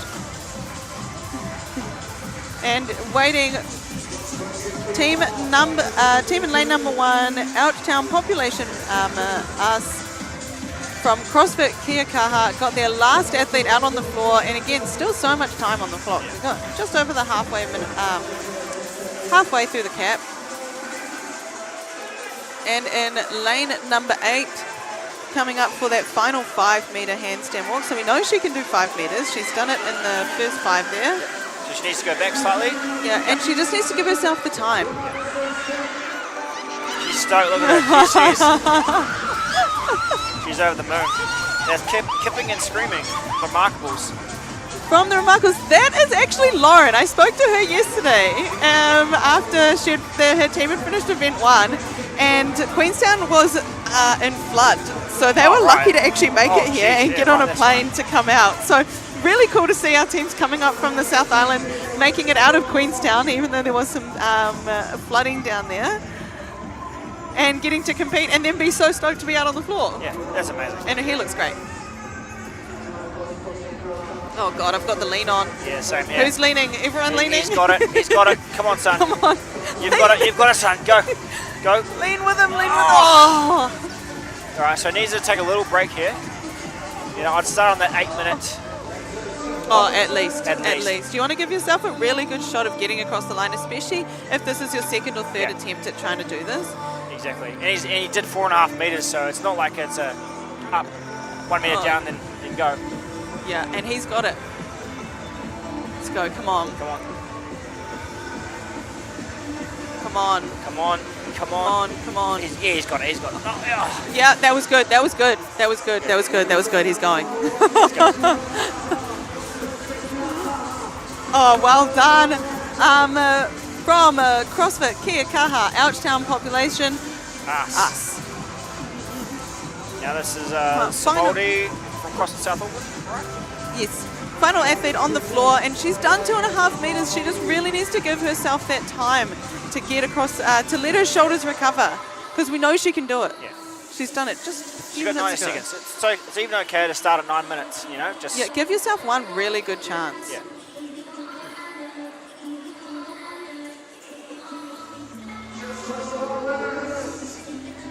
She's got to rest. She's got to rest, she's got to rest, she's got to rest, she's got to rest.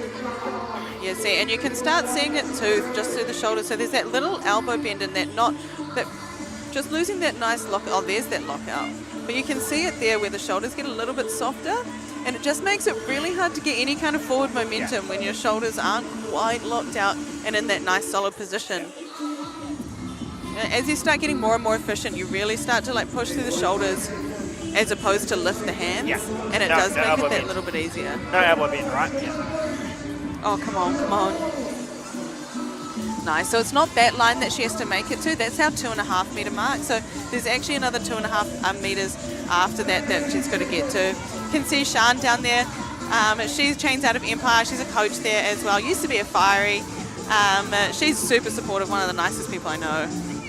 Cheering on one of our athletes there in lane number 8.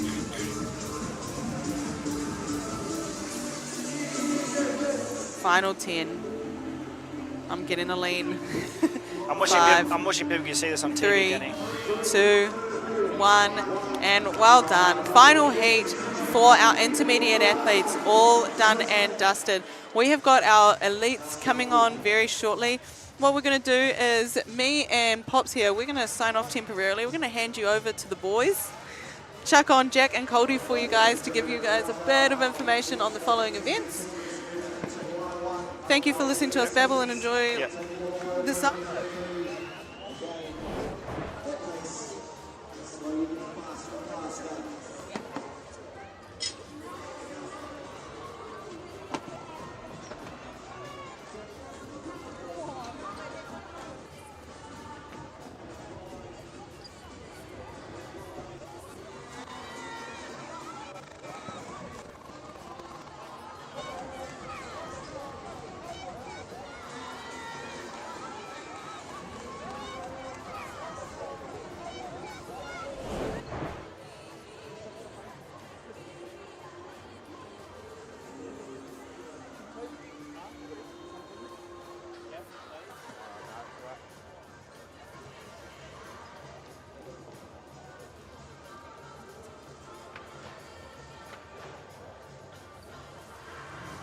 They will be getting stuck into event number 3. Empire, Kotahi Mahi, Snacks, Lost Property and Wannabes. It's good to be back in the commentary seat. You'll just notice that they are changing the weights. Awesome judges along with all of our support staff out there.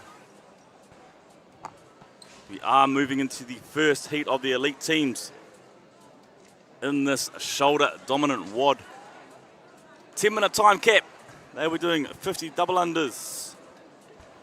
Jumping onto their barbell, smacking out some snatches, more shoulders, and then they're going to flip upside down and go for a little hikoi on their hands. You would have seen if you tuned in for the previous teams, a few face plants going out there today, and that's to be expected. Double unders, cook the shoulders, snatches, cook the shoulders, and then try and walk on the shoulders. And that is the product of that. The crowd is packing in here Saturday night. NZ Champs, Kirikiriroa, Claudelands. Exciting to see these elites go at it for their second event of the day. Here we go, event number 3. 10-minute time cap, 5 rounds for time. 50 double unders, 10 power snatches. That's our weight at 50 and 35, and then a 15-meter handstand walk. Shoulders, shoulders, shoulders.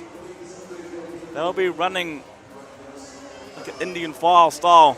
So that means athlete 1, I believe, will head out there smack out all that work, then move their lane number, and then athlete 2 will file in and do their work. And they'll just follow in athlete 3, then finishing off with athlete 4. Then the clock will stop, and they will take the time recorded. Hopefully see some lightning handstand walks out there with our elite teams. Hard movement to do. As you would have noticed, our intermediate feeling the pressure. It's easy to walk on the hands sometimes, but after 50 double unders and some snatches, it becomes very difficult. You want to remain calm and take it in those 5-meter increments, but I believe the elites won't have that opportunity. They will need to be doing the 15 meters unbroken, I believe.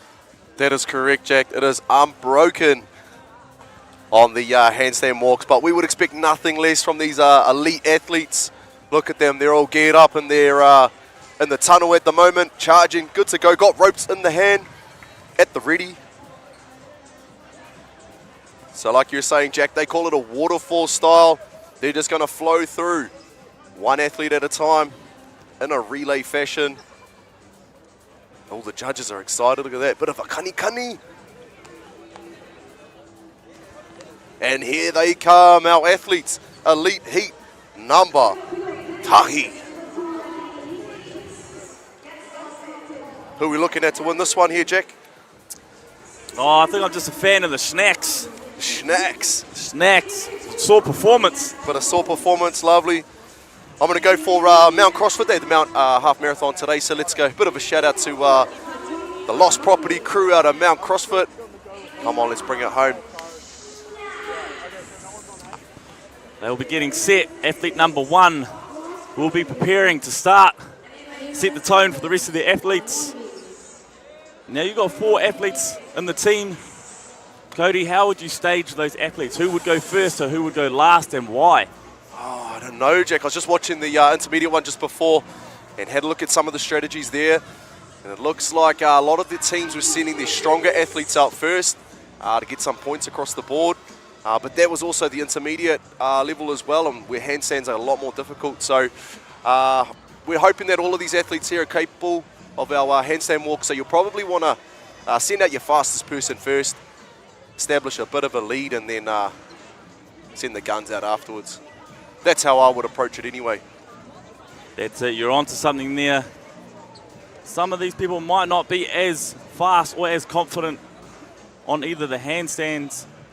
So then you want to give that athlete the most amount of time possible. So you send your fast ones first, they smack it out, and then you get that athlete, if you have that athlete in your team, just a bit of breathing space to get their mahi done and not put the pressure on them.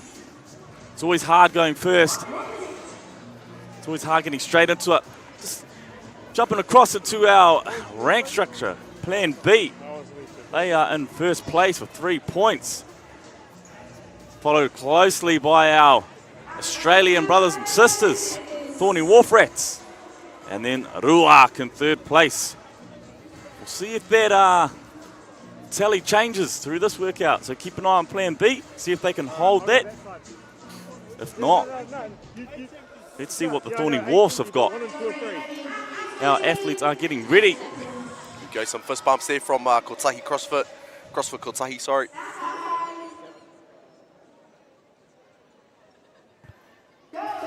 And they're off. Athletes starting on our double unders first. Once those double unders have been finished, they'll be stepping forward into the snatch. Have you been promoted to double unders yet, Jack? Are you still on the single unders? Or you still skip without a skipping rope, just tap the side of the thighs? Yeah, I'm a big fan of the old penguin taps. But you know, I have been promoted recently to the double unders, just don't ask how many. It definitely isn't 50. And correct me if I'm wrong, Cody, but if they make one error on these 50 double unders, do they have to restart? Nah, their counts are running count the whole time, so they'll be doing it wherever they get. If they muck it up, they'll have to just pick up where they've left off. Now our snatches here have to be power snatches. They are not allowed to squat snatch. So a power snatch, for those that aren't familiar with CrossFit, is pretty much a ground to overhead, but the barbell's got to go from the ground straight to the overhead. It cannot stop at the shoulder and then go up. That is a clean and jerk. So this is a power snatch. It's got to go from the ground, catch it in the power position, which means they're not allowed to squat below parallel when they're catching their barbell. Look at this, Empire training. He's gone all the way through. Now he's got to run back. He's going to move his block forward, run over to the line tag. That's the next person's time or opportunity to start on our waterfall. Look at that. Oh, barbell's rocking all over the place. Kate Pai, though, is not going to influence him. He's going to make his way all the way through to the other side, closely followed by Kotahi Mahi. There you go. Definitely looks like they've sent their guns out. They're going to finish that in just under 1:45. Look at that. Light work for the lads. Not even heavy breathing. Saw performance coming over the line as well. Bit of a schnack. Oh, unlucky. In lane number 6, lost property. He's going to have to go back after that one. Remember, it's got to be 15 metres unbroken. Here's our net athletes up on the double unders. They're getting through this work, 1 rep at a time. There's our brother there in lane number 3. Empire, straight on the snatches, throwing that barbell up, making that 50 kgs look like 10 kgs. Then, he's going to test his shoulders. Go for a little walk on the hands. And he's followed by our ladies there in Kotahi Mahi and the Schnacks. 1/4 of the Schnack there as they move into their power snatches too. Empire onto the handstand walks. Look at this. Some techniques. And that's also down the other end. And lane number 7, the Wannabes, CrossFit Porirua. That's the red line. And he's got it, Jack. He's got it. He'll be going back, picking it up. Now he's got to move, get to the other side, and the next athletes will step up. That's same with our Kotahi Mahi. And they're just patiently waiting for their turn. It's not easy being the last athlete, not easy being the first athlete either. You're sitting there waiting. You've just done your warm-up in the back, and then you're coming out, and you just got to wait there patiently. Your body might be cooling down, but they will be ready to attack this. And look, it's a close battle between lanes 3, 4, 5. But lane 3 stepping forward, our Empire training box, making light work of the double unders and snatches.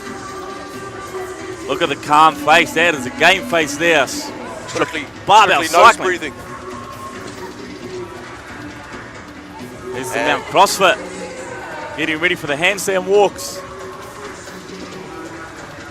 Just getting a bit of confirmation from our judge. Smart move. And then she's up. Off she goes. Closely followed by lane number 7. Applying some pressure. Gina onto the snatches there. Throwing that 40 kg barbell around. 35, sorry. And we've got both Empire and Kotahi Mahi have both finished their snatches. They'll be moving into their third person on their handstand walks. Oh, unfortunately, just a little bit of a slip up there from Kotahi Mahi. He's going to have to restart again. But composure. Calm and collected. She's got to hold this. Unlucky. She's going to have to go back to the start here. It's rough.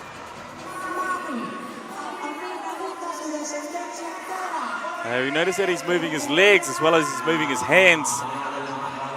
That is one technique that people use on the handstand walks. It's almost like they're walking on their feet as well as Hayley runs across the line. Apologies, team, just slight correction. So if our athletes make it past the 5 metre increment, they can reset. If they fall over, sorry, they can reset back to that 5 metre increment. But ideally you want to be doing that unbroken or as quickly as you can. You don't want to have to restart because the shoulders are going to get pretty fatigued, right, Jack?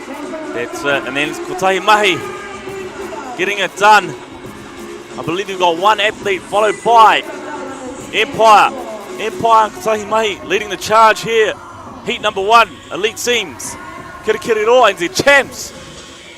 6 minutes down, 4 minutes to go before we hit our time cap.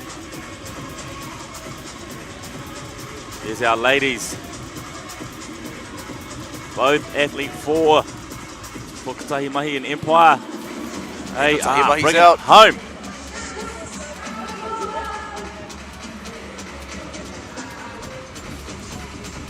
Now there's 10 snatches here, enough just to cook the shoulders a little bit more.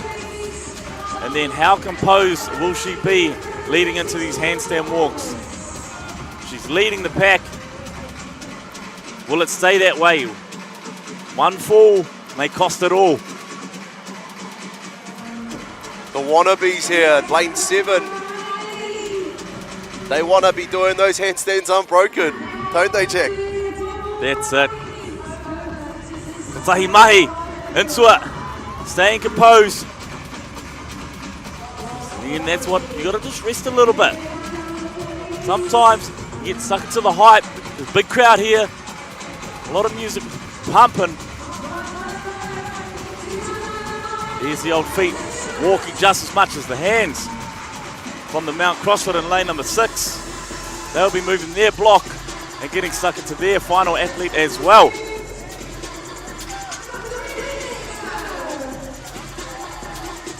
Bit of a gun, that final athlete from Mount CrossFit, that's Brogan Arthur. Saw him last night, had a bit of a chat to him at Burger Fuel. He had about 3 American Muscle double cheese. He said that was going to help fuel him today as he goes over the line for his WOD number 3. Let's see if it helps. You're going to notice our last athletes are struggling on these handstands. As we were saying before, you'll send your highly skilled athletes first, and then you just give our last athletes a bit of time. You got just over 2 minutes to get this done. Handstand walks are not easy by themselves, let alone chucking in 50 double unders and some snatches. But they've got time. They need to just remain calm. There's the man for Burger Fuel, throwing that barbell up, having a rest. He knows he's got time too, so that's quite smart. He doesn't want to blow out too early. Oh, brother working hard here. Nice. Expect nothing less from those shoulders. Look at the size of the man. Saw performance. Team Schnack going to take the heat dub. And great mahi from our West Auckland crew. Saw performance come over the line with an unofficial time of 8:29. You heard it here first. I called it. The Schnack's taking it out. Sun's out, guns out. The sun is shining here inside the stadium at Claudelands Arena. Here's our athletes still battling away at these handstand walks. We've got a bit of movement over here from Empire Training Box. Go, Gil, hold on. Can't play, she's made that 5 metre increment, Jack. She's got 5 more metres to go. 1 minute on the clock too. Need to rest as much as you can. Once those shoulders blow out. If she could hear you right now, what's some wise words of encouragement you'd give her? She makes her last 5 metres. Stay calm, stay composed. Trust your training, trust the process. And look at her, holding on. Staying calm. Stay in that. You hate to see it. 30 seconds. There's Brogan there. See if those American muscles can get him over the line. Here's the sister in lane 4. Getting some good momentum. She's got to hold on. There's that checkpoint line. So close. 10 seconds. You got 10 seconds. Get the assist. Look at that. Awesome. Quickly get your block. What a massive effort. All the way to the end of that 10-minute time cap from our elite teams, heat number 1. They are done. Some of those athletes will be glad that those handstand walks are done. Stoked.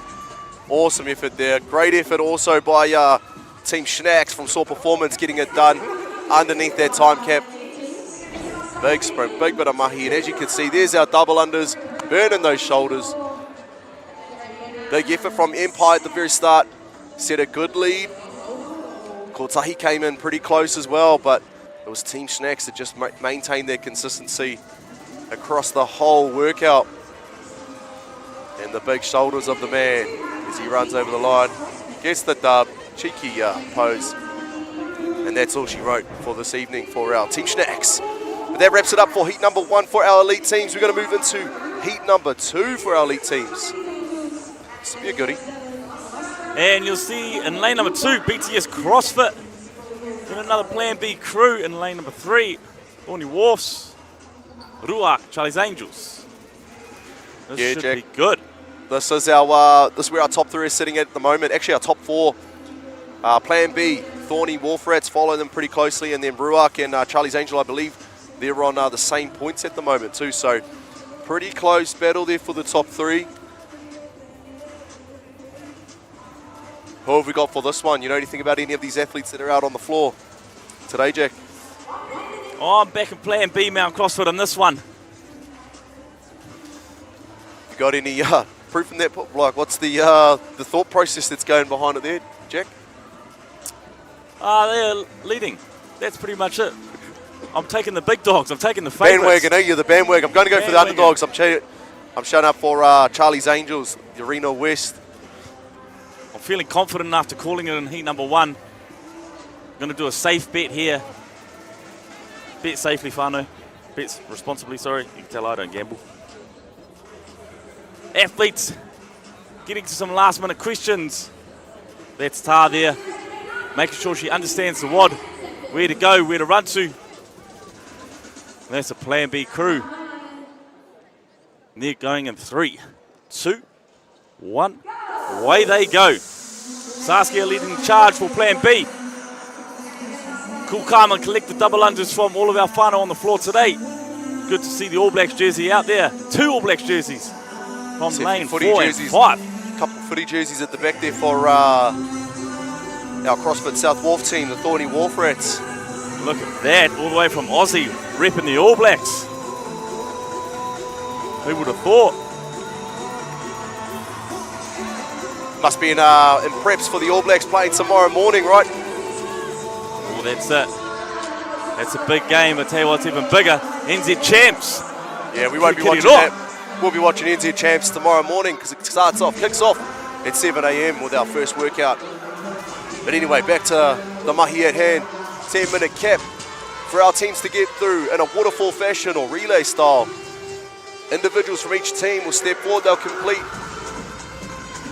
Thorny Wharfs leading the charge. Look at that, crossing that red line with ease. Walking on their hands faster than I can run. And easy money for our teams. As I say before, they complete 50 double unders into 10 power snatches, into a 15-meter handstand walk. The weight that we're looking at for our teams is 50 kgs for the tāne and 35 kgs for our wahine. So you'll see them sling these barbells around. It's light work for these elite teams. More of a hindrance more than anything, but they can't underestimate it too much because they've got a 15-meter handstand walk afterwards. That's it. Hindrance is the right word. Just the double unders and the power snatches are there. Just to pre-fatigue those shoulders. And then the real mahi starts when they start walking upside down on their hands. Have at it. And it looks like at the moment we've got a bit of a lead here for the Thorny Wharf Rats. And they'll have their second athlete starting her handstand walked.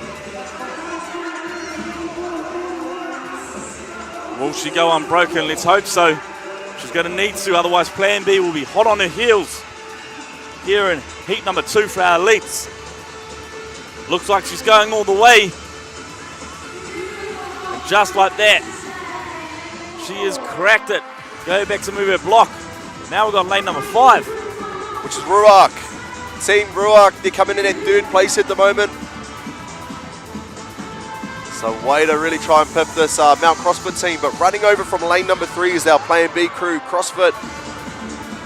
That puts them in 2nd place. Neck and neck battle here between the top 3. Good finish there from lane number 2. BTS CrossFit. That nice and controlled handstand walk, staying calm. I don't know how much calmer they'll be though, but if Finger Boys is playing in the background now, Jack, these athletes are going to get pretty excited, I imagine. Double unders are speeding up now. The crowd's pumping, getting behind our elite teams, throwing around these barbells. Couple high fives there. That's the arena. We've got Chaz Brown starting at the back there on his double unders. He's going to aim to try and catch this group in front of him. But our Thorny Wharf Rats, They're the first off the barbell, closely followed by Ruach. Oh, here we go. Here we go, a little bit of a lead now. Neck and neck. Love seeing this. Plan B taking off just slowly, but I'll say again, just shortly behind them. Ruach taking the lead. The sis is out the gate. She's off. Catch me if you can, she says. Probably not right now. She's probably focusing on walking upside down. Turns, goes. The brother looking at the judge. Does that count? The judge says yes. She's off the gate. And Timata for Ruach. They're on to their double unders, and so are our Thorny Wolf Rats. It's got to be a neck and neck battle here to see who out of our final athletes gets over the line first. Ruach repping the All Blacks. Thorny Wolves talking while double undering and smiling. That is a sign of an elite athlete right there. And that's Mount CrossFit right over there. Middle of club. Ruach throwing that barbell around. It's light work. That's a warm-up for him. Thorny Wolves. She's it to her, mahi too. Done those snatches now. Straight into it. Here we go. He's moving. That is a fast pace there. It is. He's faster than your sprint check. Buck Hatepai, he's got to go through. He's got to do this unbroken. Can't afford to make a mistake here. And he won't. Look at that. Couple extra meters just for good luck. He'll stamp that down. And Ruach's going to take the dub. And that's the fastest time that we've seen today in our heats. That's it. All Blacks all day. Thorny Wolf Rats. There we go. Hapai Ruach. There's Ta. Getting into those snatches, just cycling them, knowing that she's got heaps of time. She doesn't need to go touch and go. Letting the barbell drop. That'll be smart. She knows that she's not as strong on the handstand walk. That's probably what she's doing, saving her shoulders. Thorny Wolves. Can she get there? 37 centimeters to go, just like that. She's in there, she's off. Grab the block. Little sprint. Straight arms, straight into a little uppy. There's an AB's jersey over there too. Thorny Wolves. From our Aussie crew, Kapai, Etifano. There's Ta finishing her snatches. Just resetting. Here's our athletes, they've got to remain calm. You know, our sort of last athletes may struggle with some of these movements. They've got heaps of time. They've got to remain composed. And she's over, that's good over there. That's BTS CrossFit down there in lane 2. She'll move her block. Oh, she's absolutely spewing, looking at the judge. We won't repeat what she said. There might be kids watching on the channel. But the bro is there to support. Get her across the line. And she's good. She's going to move her block. And that'll make Arena West our Charlie's Angels. There's Ta, she's in the background. She'll have to reset. Not easy getting told to go back, especially on a handstand walk. That's the last thing you want to hear. So how do you process that information? Caught by the Charlie's Angels. Getting the dub done. Coming from the Arena West. They'll probably be going back for a bit of recovery at Te Wailora. Look at the smile on her face. She loves it. She's so happy to be here, Ta. She'll be resetting. Big breath. Take your time. And then into the mahi. Shoulders will be absolutely screaming at her. She does have time. Another one of our athletes in lane number 3, BTS CrossFit, about to approach her last handstand walk. Looking at the line, composing herself. She's got 2 minutes left on the clock. Ta's ticking away too. She's got to remain calm. Here she goes, BTS CrossFit.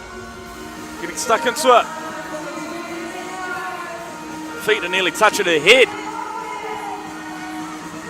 Got to the halfway. She going the whole way. Oh, she just misses that halfway checkpoint. So she's got to go back to that marker. She's remaining positive, Tar. She's got a bit of a smile on her face. She'll be getting frustrated with this. That's all about a bit of CrossFit there. That's what it's all about. Can she get there? She's so close. She's not even looking at the judge. She's just grabbing the block and running. That's a bit of resilience there shown from the Mount CrossFit. She'll be stoked. She'll be hiding from the judge there maybe. Our judge looks happy there.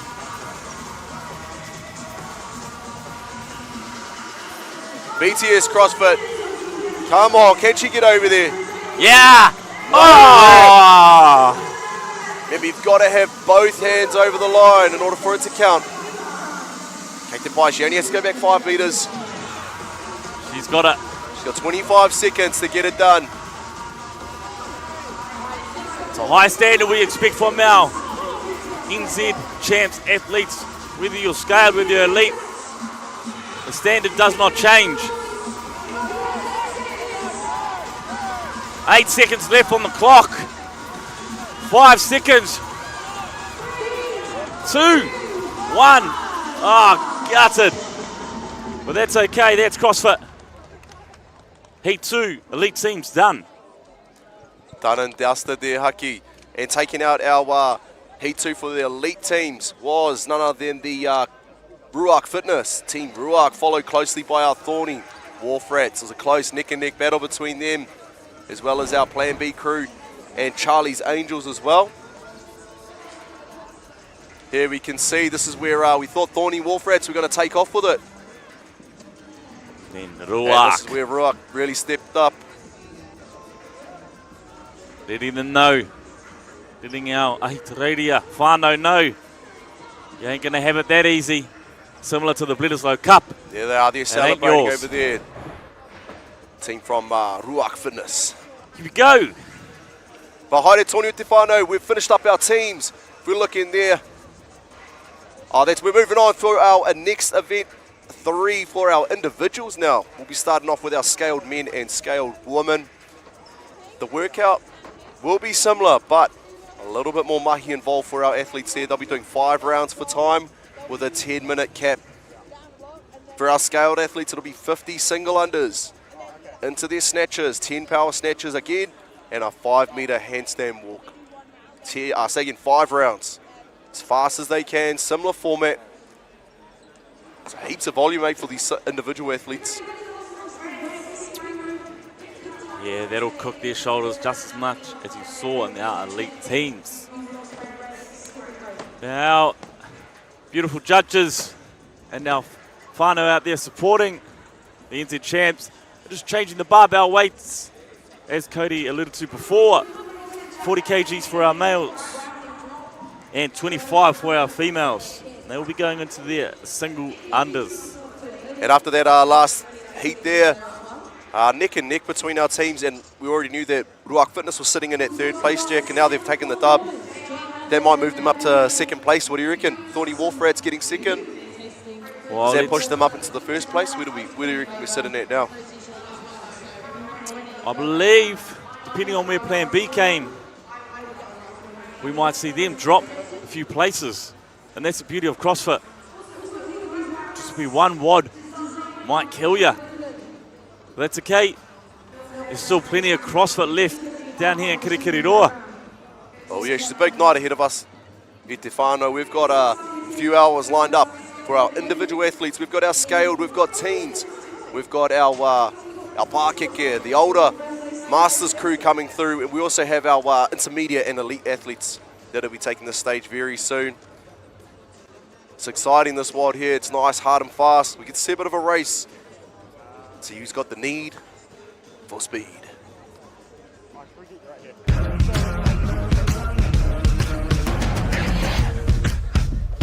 Black.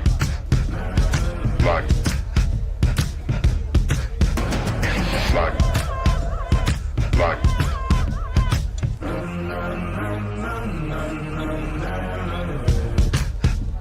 Black.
No mai, hoki mai.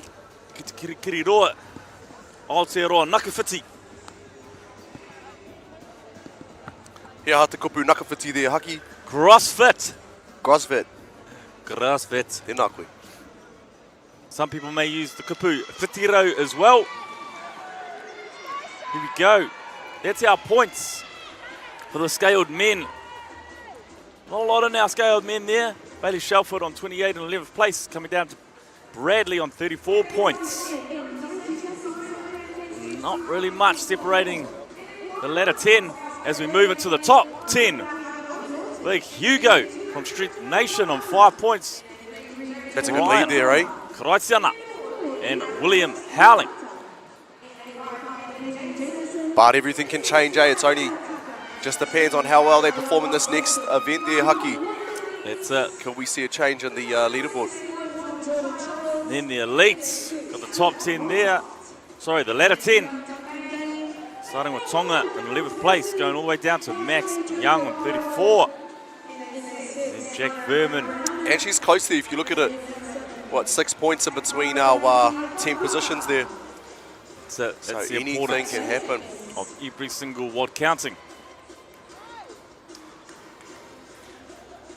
Now, as our scaled men and Wahine get ready, we've got the heat 1 for our scaled men. Jordan Childs, Stian Wolfhard, Duncan Bain, Dan Colston, Jacob Polo, Leihana Reihama. And if we change over to our scaled women in lane 1, Abby Lawton. Then we're going to Angela Cardona, Jodie Tupara, Lee Harris, Winiata, Caitlin Jameson, Violet Tucker, and Ariana Robson.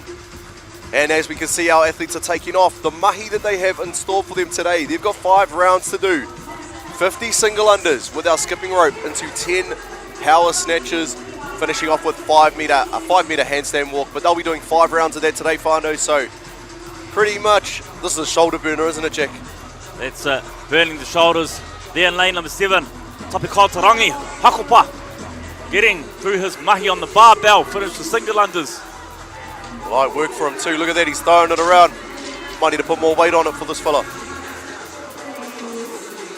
Tapi leading the charge. There's our Wahine, look, it looks pretty smooth and pretty close in between all of them there. Who's going to be the first one? And we've got lane number 3, Jodie Tupara from Chirkaha, all the way up from Gizzy. She's going to get into her 5 meter handstand walk.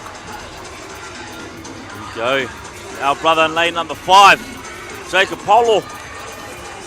Gets by a bit of a cartwheel. That's it.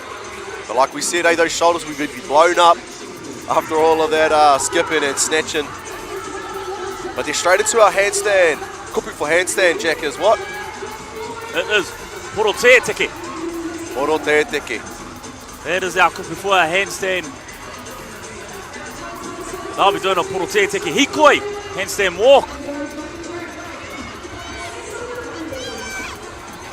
And Karpai, lane number 5. Great work over there from Caitlin Jameson. Hailing from CrossFit 3216. She'll be moving into her next round. And then we go quick little close up there. Lane number 2. That's Angela. First place fitness. Can she get first place in her heat? Straight into those snatches. Now, whānau, a handstand walk is not easy. It requires a lot of skill, a lot of training, a lot of minutes put in at the box. For the box, I'm meaning a local gym in the CrossFit world. If you're not familiar, we refer to our gyms as the box. If I stand correct, Jack, you're still on the wheelbarrows, am I right? Yeah, I prefer the brothers holding my ankles too, just to help Afi me, get me along. I'm sure you get the brothers to hold your ankles all the time. Great work, Jack. But back to our shop floor. Look at our Wahine, they are killing it. Over here in lane number 2, that is Angela again. Can she get all the way through? She must reach that number 2 there. That's her line she's got to reach. But fortunately for these athletes, they've got to break it up into increments. So although it's 5 meters, if they make a mistake, they can go back to that other line. That other line being the 2.5 meter mark. Look at that, the composure. Takes the line, you're going the wrong way, sis. Oh, gutted.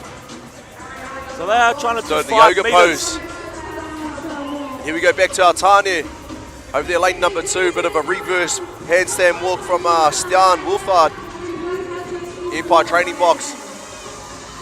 This is what competing's all about. The DJs. Some of these athletes have come into this comp knowing that they can barely handstand walk, yet they're out there on the floor having a go, not being shy to put themselves out there and have a crack.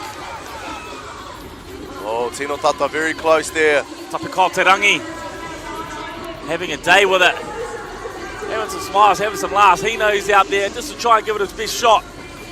He'll be happy with 5 meters, let alone 5 rounds of it, to 25 meters. Ouch. Oh, Stian, he's going to have to go back now, back to the start. Kate Pai, it's frustrating, isn't it, Jack, when you're so close, you can see that line. And from experience, walking on the hands, when you do 2 steps, you feel like you've gone 2 meters, and you look up, and sometimes you've gone backwards and you don't even know it. Lane number 4 for our men is Dan Colson, moving his block forward, back into his single unders.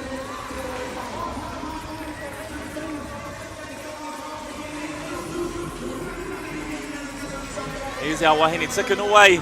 Now, we're coming up to our halfway mark, so 5 minutes down, 5 to go. They'll be trying to stay calm here. The shoulders will be absolutely screaming at them. They've just got to stay calm. There's lane number 5. Caitlin throwing that barbell up. Choosing to cycle, touch and go. We love to see that. How good. And that's it, but these athletes only on to about round number 3 at the moment, Jack, so they're going to have a little bit of a difficult time when they get into the round 4 and 5. If they're not breaking up these snatches, because those shoulders are going to give out very quickly. Lane number 2. It's kicked up. Will she get there? Hands are over. That's Angela. She's back now. She's going to start her next round. And you'll see Whanau, once they finish the round, they'll move their little block forward. It indicates that what round they're on to. So we've got 2 of our wahine that are on to round number 3.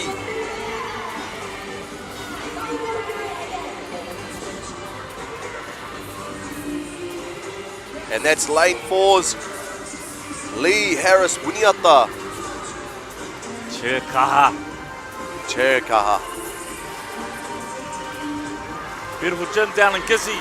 If you're ever in Gizzy, pop into Chirkaha. Some of you might be heading down, like Cody, for the last and final R&V.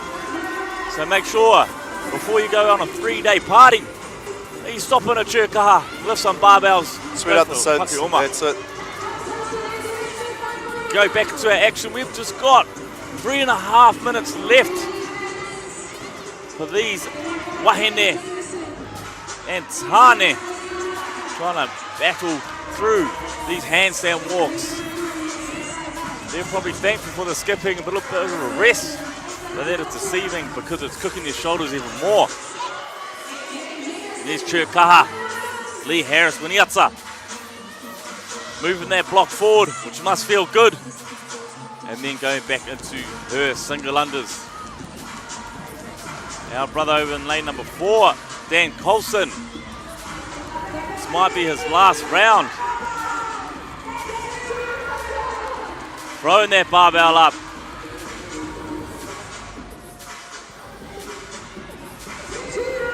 Tapiko Terangi moving that block forward.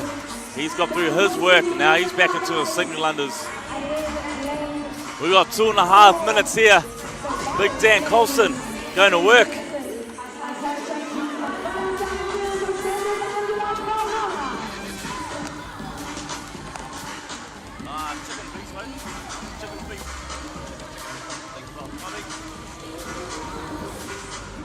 Those handstand walks are proving difficult, but it is our scale whānau.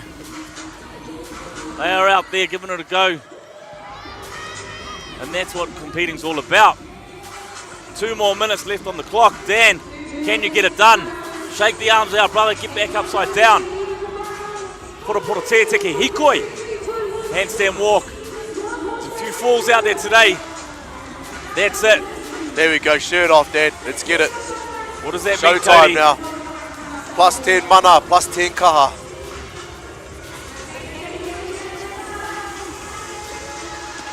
And that's proof right there.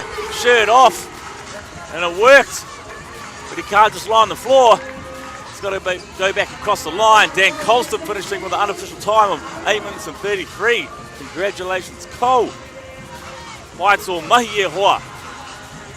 He's coming out of KVZ Performance. He's done them proud. And looking over here at our wahine in lane number 4. That is Lee Harris Winiata from Chirkaha, as we were talking about before. She's moved her block up quite high. Also over the other end at lane number 7. Violet Tucker from South Shred. Very close to finishing up their rounds here as well. They've got 50 seconds. Caitlin Jamison there. Got through her mahi. Crossed to it 3-2-1-6. She'll be happy to see the back end of those handstand walks. Over in lane number 6. Lane number 7, stand corrected. Ariana. West Performance HQ. Smacking it out. Come on, Violet. She's got to take her time here. Give her shoulders a little bit of a rest. I guess she can't though, 'cause she's only got 15 seconds now, Jack. Very close to being finished here. But also Angela gets across the line. She gets her work done just before that time cap. Great job. And that is time there. That wraps up our first heat. Great effort, great intensity. Dan Colson from KVZ Performance taking it up for our scaled men, and also Angela Cardona from First Place Fitness taking it out for our scaled wahine. It's not easy. Oh nah, oh no. Handstand walks proving difficult, and that won't just be for our scaled athletes, that will be for the continued heat number 2, scaled men. Bradley Warrender. Then straight away into lane number 4, Nico Izzy, Tim Levi, and finishing with Ben Savage in lane number 8. Exciting. And over to our wahine, we've got Beth Denny, Sean O'Neill, Mary Lyons, Jayla Brown, Victoria Stratton, Hannah Miller, Holly Jenkins, and finishing off with Latisha Puni from 312 Fortitude.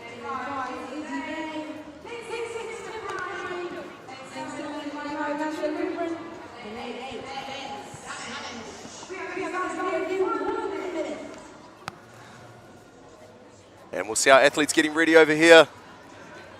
Ropes at the ready. Waiting for the judges' mark. It's calm here in the stadium as we're all waiting for the start of Heat 2. So goody, this one here. We really get to see our athletes, how much capacity they've got. But a lot of anaerobic stuff here, eh, Jack? Short, sharp, sweet. It's only 10 minutes of mahi, so not a lot of time to get all of this work done. So we've really got to send it. Yeah, and that 10 minutes sometimes can feel like half an hour when you're upside down on your hands. It's not easy for these athletes.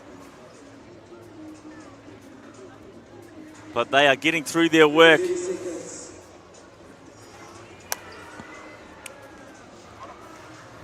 And they'll be getting ready. As you say, this is always the hardest part for the athletes. Just sitting there waiting, they know they're ready. And they finally get the 10-second countdown there from the MC himself, Adam Algana, coming all the way over from Sydney to represent. Eatswa. 2200 Bankstown. There we go. We're off. 10 minutes on the clock. Both Heat 2, Wahine and Tane. Into it. And just a recap on our mahi for our wahine and Tane. They've got 50 single unders to complete straight into 10 power snatches with our barbell. And they're moving into the next one, which is our handstand walk. Oi roto I te reo Māori, te poro te teke, hikoi. So our handstand walk is a 5-meter increment.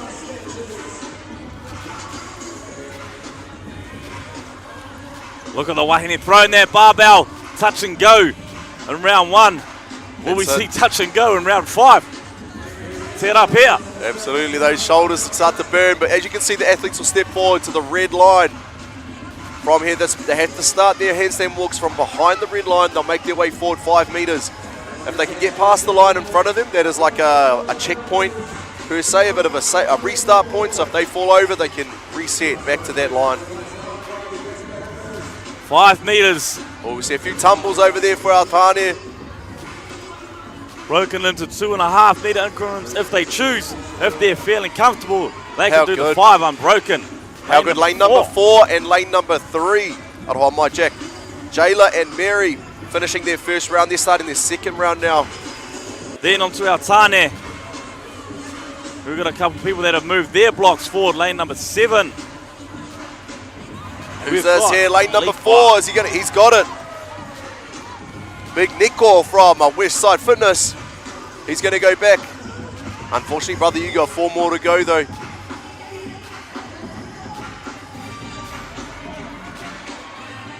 Yes, that's it. So as long as they get their hands over that line, Whānau, both hands have to be planted. That'll count. So you'll see some of our athletes do a bit of a dive.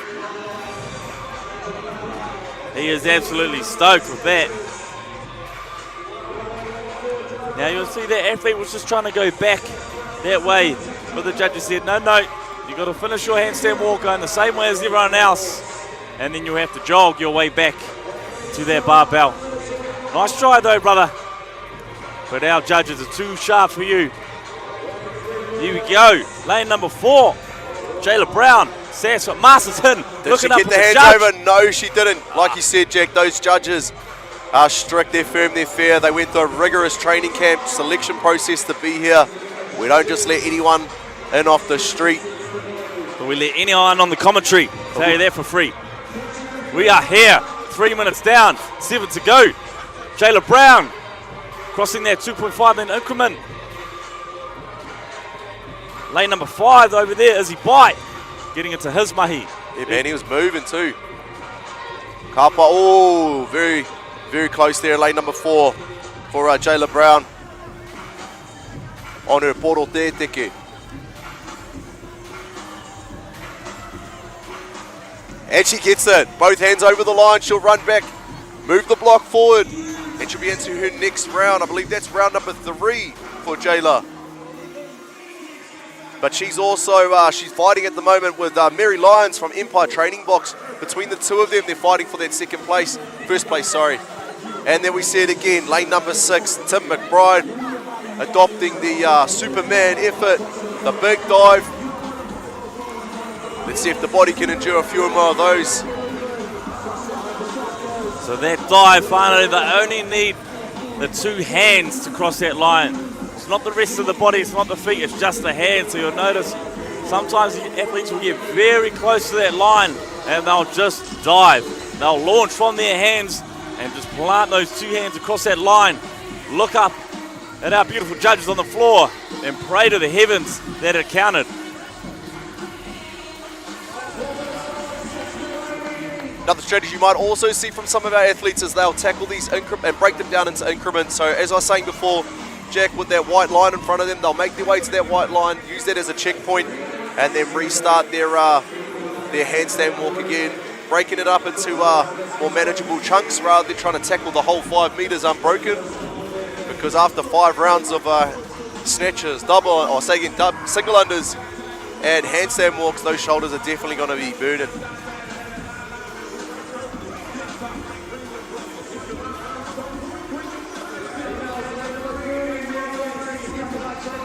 And also just a reminder on that barbell, Whānau. For Oceania, they've got 40 kgs they're slinging around. I know it might look a lot lighter looking at some of those gents, especially over there in lane number 4.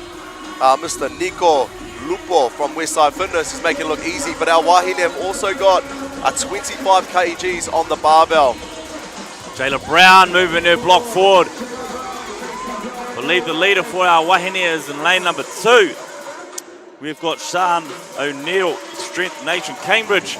Home court advantage, some may say.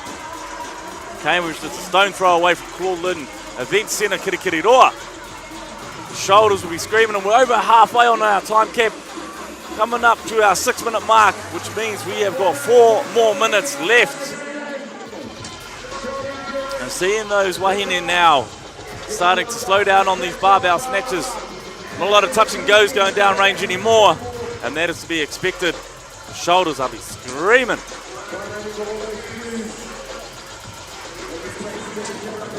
Lane number 3, Mary Lyons, ticking away at her rep. She's got 2 more snatches. 1 more, touch and go, that's it. Then she moves off into her handstand walks. We've got Mary Lyons there and Jayla Brown leading our wahine. Neck and neck, Mary's up first. Jayla's up. Mary crosses that 2.5 metre increment. Like the checkpoint as Cody was alluding to earlier. Same for Jayla Brown. They are both over that 2.5 metre increment. Now they'll be resting, resetting, and then going back up. There goes Mary. She's off. She's to her next 2.5 metres. Successful in that. Turning around, move the block forward. Getting into her final round. Last round of single unders. I believe 50. 50 single unders, Jack. That's true. Their brother looking up at the judge. Did he get it? Help Did me. he get the nod from the judge? The judge. Yes, he did. Little fist pump. Lane number 2 going for his 2.5 minute increment. Taking a little step back. Reset. A lovely mullet though. Yeah, a bit heavy there on that mullet. Must be weighing him down, especially on those shoulders. So who doesn't have any weight weighing him down is our man there with no hair. Let's go for it. He's into single unders. That's not slowing him down. He's moving into his next one now. He's onto our snatches.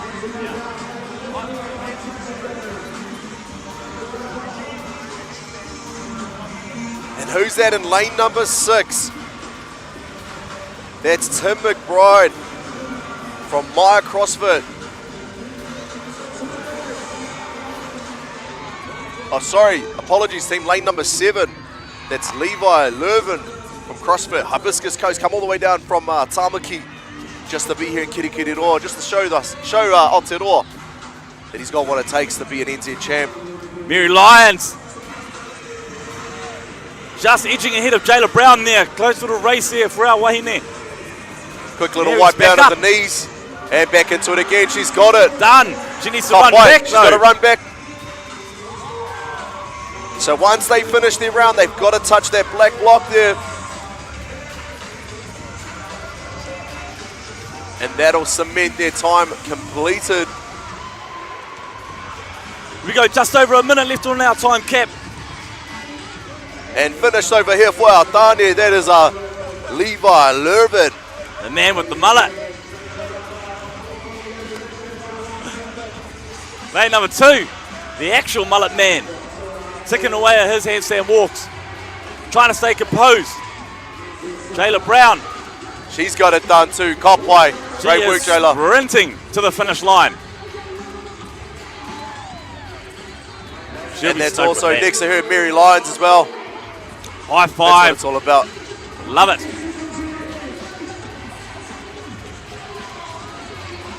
Couple tumbles going down range to be expected. Heat number 2 for our scaled men and women.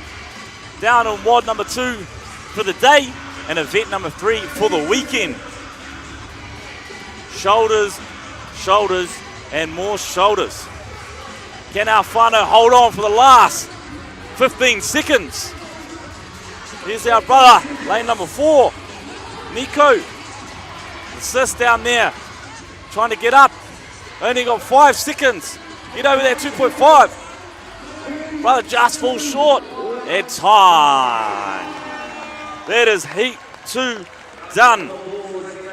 Still all smiles down here in Kirikiriroa, waving out to the fans and friends that are out there. They'll be stoked with some of their efforts. Noting that, whānau, this is the scaled crew, so handstand walks are very difficult. And CrossFit takes years to master. You've been doing CrossFit for a long time, haven't you, Jack? And still haven't cracked those handstand walks, still getting the ankles grabbed by the brothers you were saying before. So whānau, it is a very complex movement. She's difficult, but these athletes made it look pretty damn easy today in event, I say again, heat number 2. Moving on though, we're moving into our next heat for our scaled women, scaled men.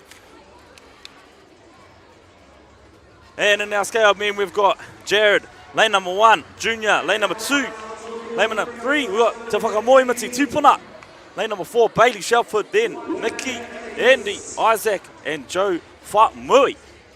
And for our wahine, we've got Danica Cleven, Sarah James, Grace Chalmers, Joe Noema, Jordan Houston, Christy Berbera, Lara Diamond Brown, and Brittany Edison.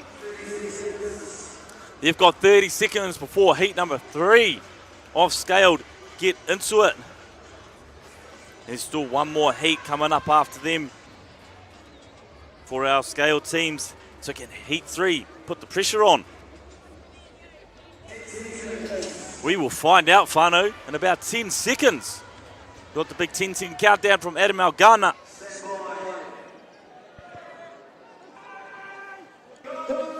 And showtime. They're off, ladies and gentlemen. They start in their first part of their, in their first round. And it's 50 single unders into 10 power snatches into a 5-meter handstand walk.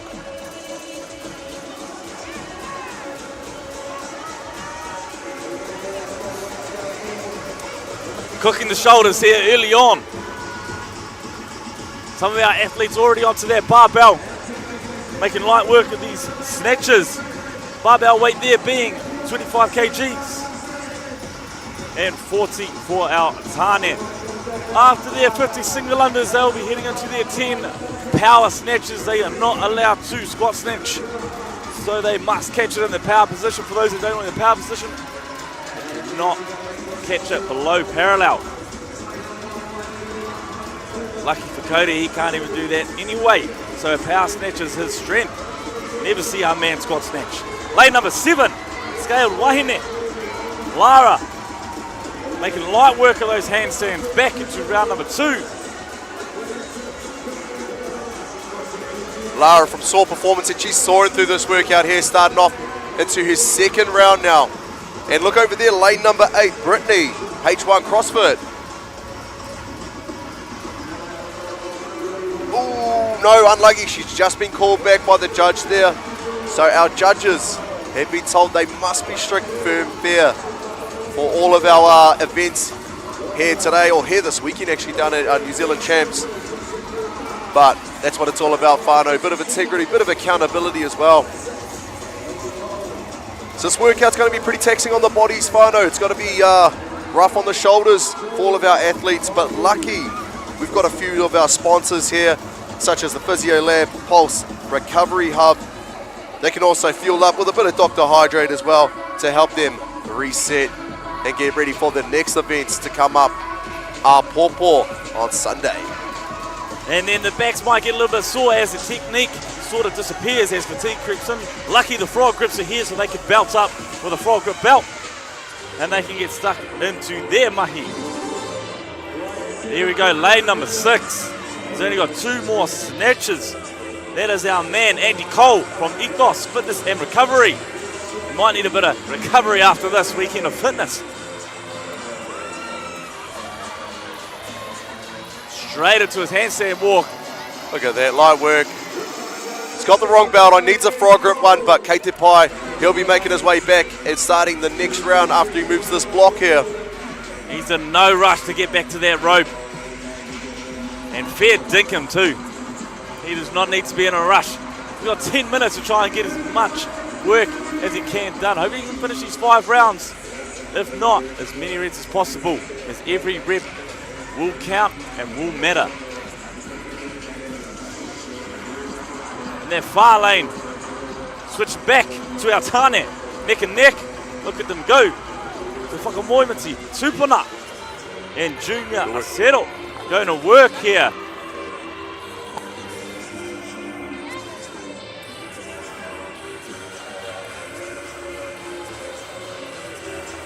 Lane number 5 for our wahine, Jordan Houston. Having to reset, having to recompose.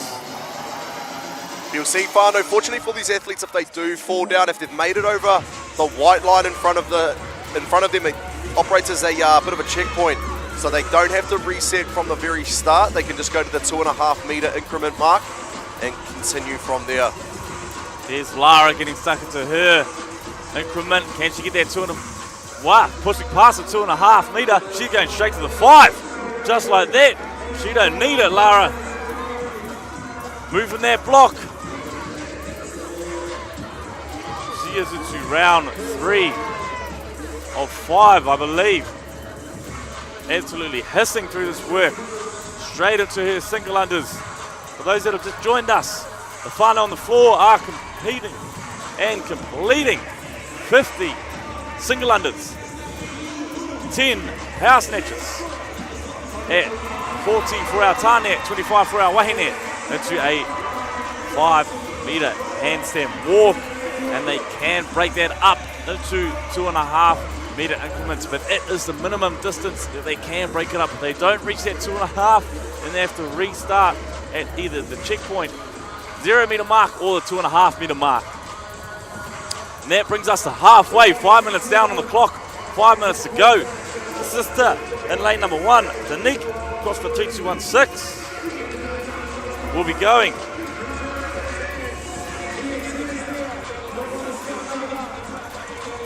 And here we can see whānau, they're shaking it out, having a quick little breather. It's 5 rounds of continuous mahi on the shoulders, all right? So the shoulders, the lower back is going to get heated up. Oh, but we got all cheers around over there for lane number 3 as she makes it over that 2.5 meter increment. But you'll see some of our athletes will really try and break up all of these handstand walks. They don't want to tackle the whole 5 meter in one hit. All right, it's just going to accumulate a lot more fatigue on the shoulders. So some of the strategies are just fighting off those little 2.5 meter chunks, but not for our man in lane number 6, Andy Cole. He makes his way all the way through. He's going to move on to his final round now. That's 6 minutes. Blistering pace. And up next to him, we've got in lane number 3, Te Whakamoimuti Tipuna. He's come all the way up from Waiora. He's pushing hard to try and keep on the tail of Andy Cole. Can he do it? Can he catch him? And for our wahine in lane number 7, it looks like Lara from Soar Performance is putting on a clinic today. But getting over the line there in lane number 4, she'll get to move it forward. There's Joe Noema from the Arena West. You hate to see it. Centimetres from the line. And the feet start to go backwards. It's hard to get that momentum back. Lane number 3. Grace Chalmers, sorry. There's Lara. Staying composed, taking a big breath before getting into her mahi. She's passing the 2.5. No surprises there. Go for the 5 meter unbroken. Crossing the line, and she's done, and she's not done. Grab that. Now you can celebrate, Lara. Run through. There you go. We love an early celebration. Now you can point to the sky. Love it. 7 minutes 40 down. 2 minutes 20 to go. There's our tāne there. Lane number 4. Bailey Shelford. Kia kaha. CrossFit. There's our man. He is stoked with that.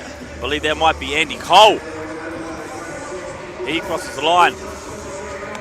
Signs his life. Thumbs up for the camera. High five to the judge. It's always respectful to thank our judges. Absolute thankless mahi out there on the floor. Some would argue that it's almost as hard to judge as it is to compete. We've got some of our tāne there battling through these handstand walks. Their shoulders are absolutely screaming at them. They are holding on. Lane number 4. Upside down for about 3 hours there. Trying to hold on. Stuck into a Bailey. And that is lane number 5. Nikki Seymour, she is happy to finish that. Move her block forward and then get stuck into her single unders. They have got 1 more minute left on the clock. And that's right, Jack, and it is difficult. Tino Uowa to keep up on these handstand walks. A handstand walk in itself is extremely difficult, whānau. People spend years in the gym trying to master that movement. But these athletes are doing handstand walks. Whai Moody Tera, or straight after they've just banged 50 single unders and then 10 power snatches on our barbell. And the shoulders are cooked, but they're still pushing forward, and we've got quite a few of our athletes that are very close to finishing, just like athlete in lane number 3 for our tāne, Te Whakamoimiti Tipuna from Waura. Ko mahi to the pro, getting it done.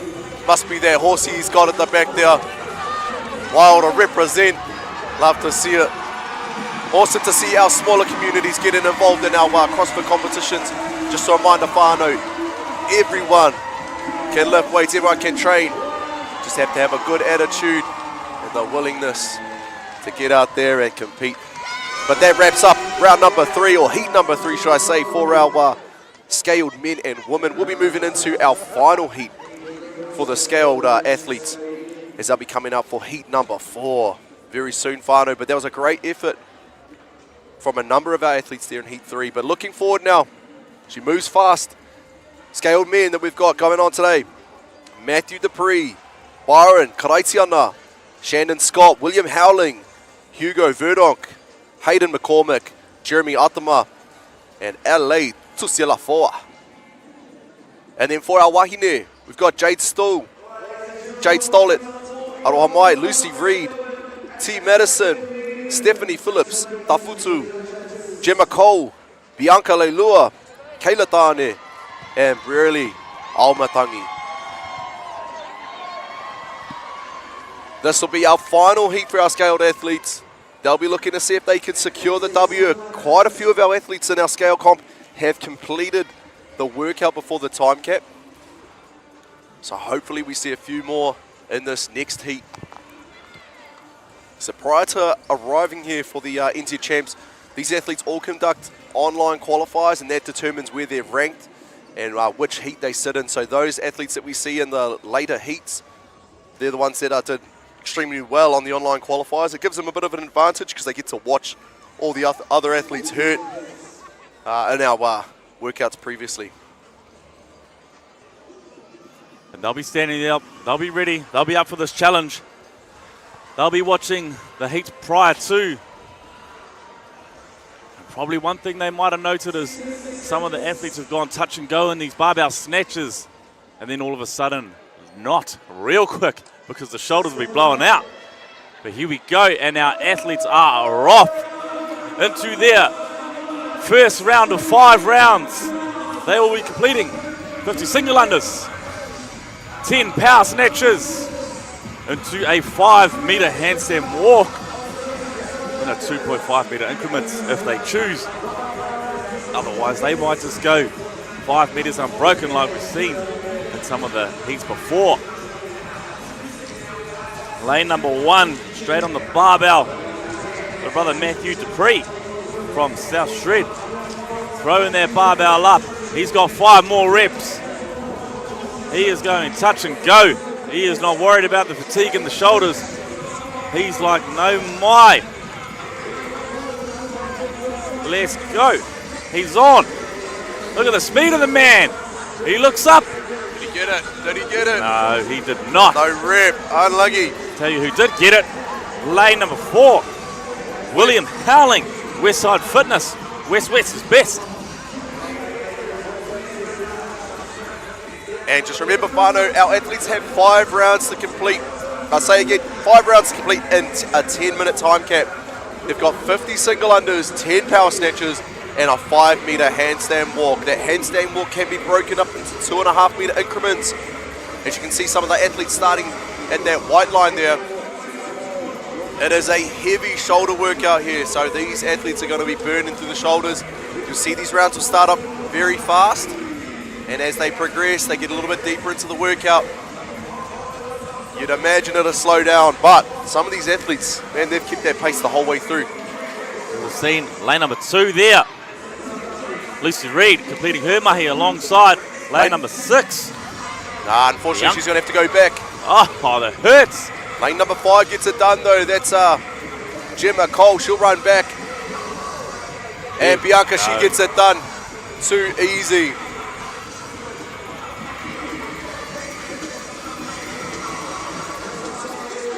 A little bit of a reset from lane number 4. Stephanie just taking a little bit of a moment.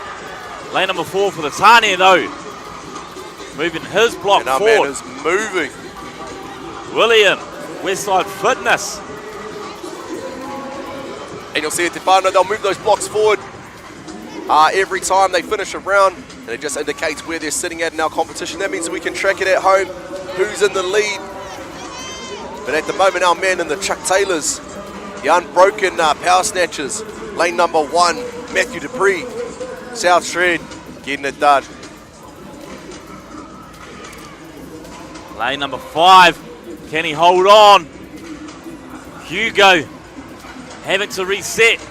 Who didn't have to reset though is lane number 3, Shandon Scott. Now we're only 3 minutes in, Whānau, and already we're starting to see a bit of fatigue on our handstand walks. Oh, can he do it? He's got to get both hands over the line, and he's got it. Judge says it's good. Lane 6. That's Hayden McCormick from Cambridge. Both Hugo and Hayden, lane number 5, Hugo, lane number 6, Hayden, are both from Strength Nation Cambridge, so they will be excited to compete against each other and go at it. And Kayla Tane from CrossFit 4010, she's moving her block forward. It's pretty close over here for our Wahine in lane number 5 and lane number 7, as well as lane number 4 too. It's always exciting, isn't it, Jack, when we see a close competition. Yeah, that's what the fans came for. That's what we came for. That's what Bianca came for. She finishes, she crosses over the line. She'll move on to her next round. And there we go. We have lane number 5, I believe. Gemma Cole going into her mahi. Getting stuck over that first 2.5. She going 5 meters. She don't need the 2.5 meter checkpoint. Graceful landing there. We don't see that often. Some of our landings have just been fall on the floor. Face first. Kayla Tane throwing that barbell up, making light work of that 25 kg barbell. And here we see our Tane very close as well. We've got 3 of our Tane that are on round 3. That's lane 7, 8, Jeremy and LA. And also William Howling at lane number 4. Who's going to push forward? Going forward, lane number 3, our man Shandon. Come on, Shandon. He's got it. Little pirouette at the end there. Nice little finish. His block. Moving forward. Maya CrossFit.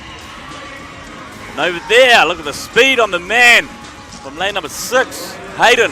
But it doesn't count, unfortunately. Too fast on the hands. He's going to have to reset. Cross it over to lane number 1, Matthew Dupree, South Shred. He said, don't worry about the 2.5. I'm going to do the 5.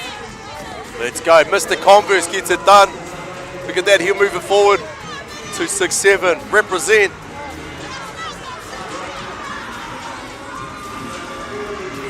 And look there, we can see William crossing over the line there at lane number 4. He'll move his block forward. But he's neck and neck at the moment with Mr. Tusialafo from Fit Mums Club up in Auckland, in Tamaki there. Well, we look at that, we've already got a finish over there with our Wahine. We missed it. Gemma Cole. Fantastic work there from Gemma. That is lightning. Moving extremely fast here. That's that home advantage. Strength Nation Cambridge coming in clutch. I heard that whole gym Cambridge came down here, checked out the venue last week. Started getting into a bit of a practice before anyone else could. And it's paying off.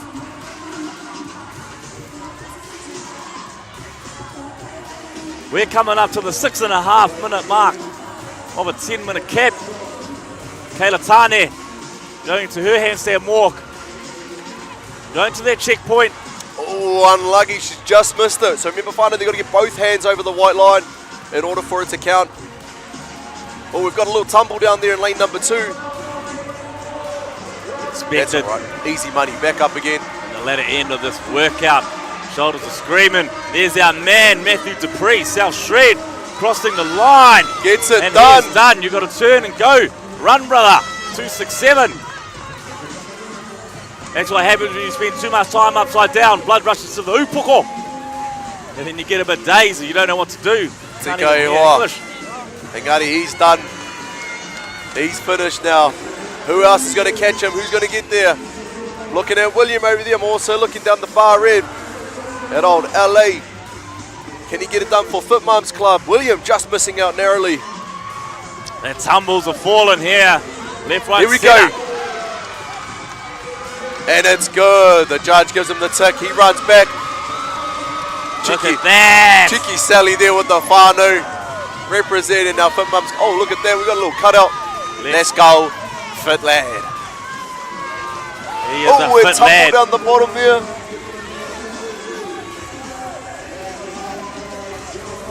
And our wahine is still working at it. We've had a few finishers. Looking over there. Stephanie's crossed over in lane number 4, as well as Kayla Tane, who's finished up in lane number 7. And Bianca gets the tick. She's going to move into the next increment. She's got 2 more minutes. You'll see our athletes will become a little bit more composed. The shoulders will be on fire now, so they need to be strategic with how they work into this next handstand walk. Yeah, athletes don't need to be afraid of resting for a bit longer, just to get it done. Does that count? Does it count? Does it count? By the body language, doesn't look like it did. But that's okay. Not happy in the crowd there. I remember our judges have been specially trained to be here to work hard, but can our athletes get over the line now? Here we've got Bianca here.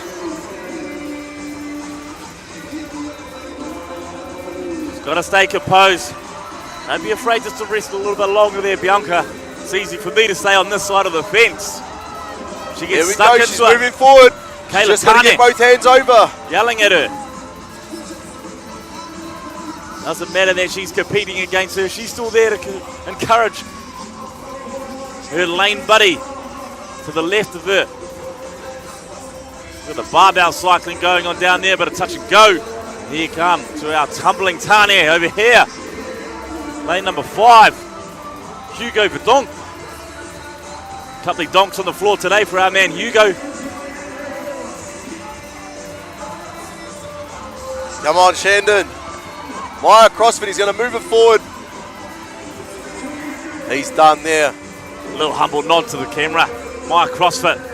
Shandon, you have completed. Trying to look nonchalant there after 5 rounds. Something that you know nothing about there, Cody Harama. And if you don't know what I'm talking about, search Cody Harama on Instagram and you'll see exactly what I'm talking about. And that's time there. Back to the important stuff now. That wraps up all of our 4 heats for our scaled women and men. Some great intensity there. We had about 3 athletes from our Tane completing it, and we had about 4 from our Wahine in our last heat. Impressive, extremely impressive. Here we go. Now we move forward into our teen boys, 14 to 15, as well as our teen Kōtiro as well, 14 to 15. Let's read out some of our names for our tama. We've got Devon, Malakai, Kalis, Akira, Jack, Hunter, and Mason. Then for our wahine, we've got Charlotte, Gabriella, Layla, and Temperance. The Tribal Phoenix there in lane number 3 and 6. So those girls will be keen to go toe-to-toe. Both repping the Tribal Phoenix. And remember, in lane number 4, we've got our Australian sister from Burleigh Barbell Club. And then Layla repping the Fit Mums Club in lane number 4. And now Tani and the team boys, 14 to 15. Got a couple Tribal Phoenix as well, lane number 1 and lane number 7. Massey CrossFit, we've got a couple athletes from Massey as well. Lane number 2, Malakai. And lane number 4, Akita. And then Churkaha in there, Endeavour Fitness in there, CrossFit 3216. And how rawi is it to see all of these young athletes here, Jack, competing in this 14 to 15 age group. any words of advice for any young fellas that want to try and pick up the sport? Just don't be afraid of the sport. Don't be afraid of something new. Get amongst it. If they want to play rugby, soccer, netball, basketball, volleyball, jump into a bit of CrossFit, and all of that fitness and skills that you learn from CrossFit will help your sporting career out on the field, the court. It all transfers, so don't be afraid to do both. Do as much as you can. Just tell your parents, drop you off. I'll be there. Tika, bro, Tika. But that's us now. We're straight into it. Our teams getting it done for event number 3. So remember, whānau, we've got our 50 single unders into 10 power snatches into a 5-meter handstand walk. You've got 5 rounds to complete in 10 minutes. Okay, not a lot of time. It is a bit of a sprint. It is a shoulder workout, this one here. So you'll see the shoulders will start to give way, especially on those handstand walks. One thing I might add is it's a very impressive skill, the handstand walk, to get upside down. Not a lot of people can do it. If you want to test it for yourself, please feel free to try it in your lounge. Be safe, of course, whānau, but you'll be able to see the difficulty of our handstand walks.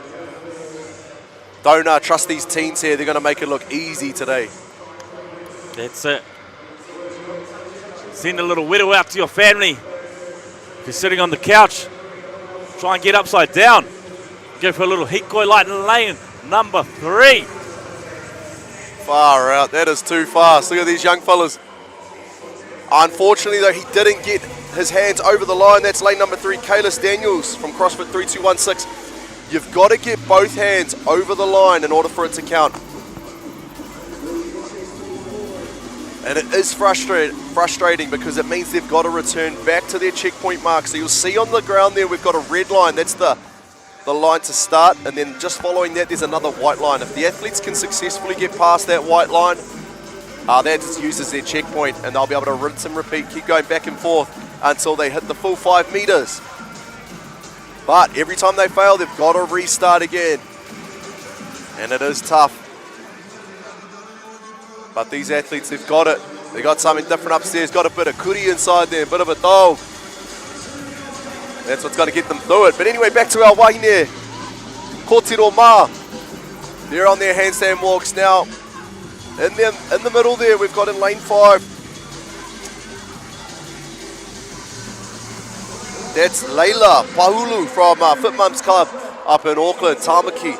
She's smashing those power snatches there. Easy money. That'll mean that all of our wahine will step forward into the handstand walks next.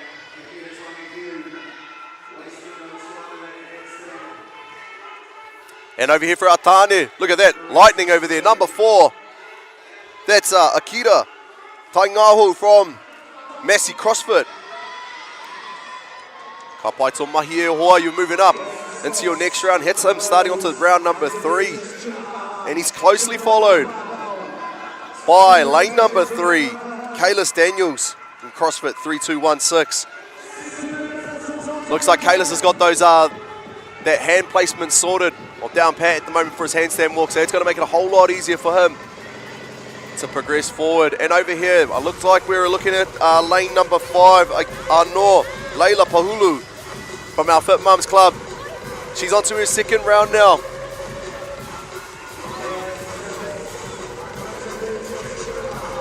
And I wish you could see it here, whānau, but the crowd are going wild for our Kōtiro mā to try and get them over the line for their handstand walks.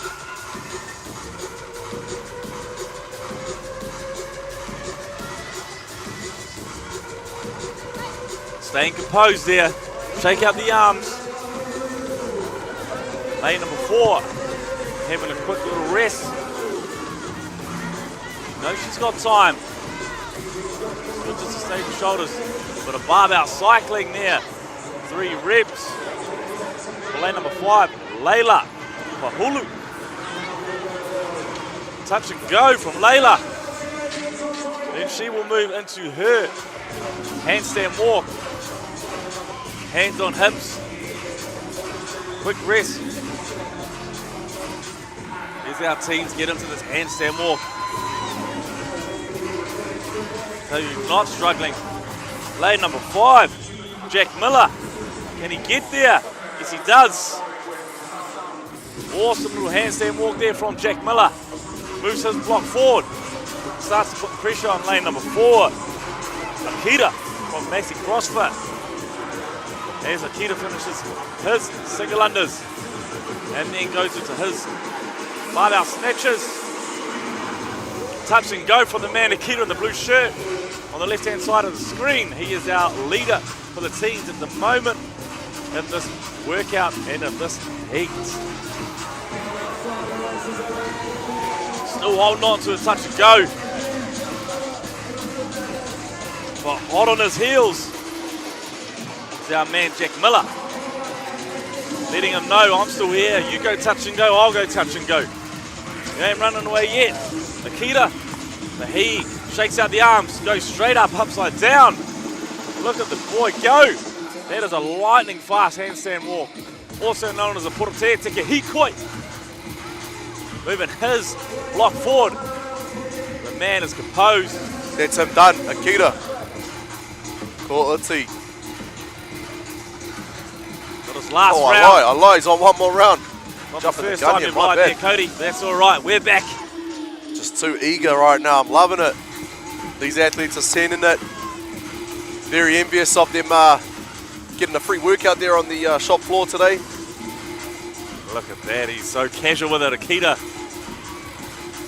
He is staying cool, calm, and collected. You know, he's got 4 minutes. Got a little bit of a healthy lead there. But that will not stop Jack Miller from having a crack.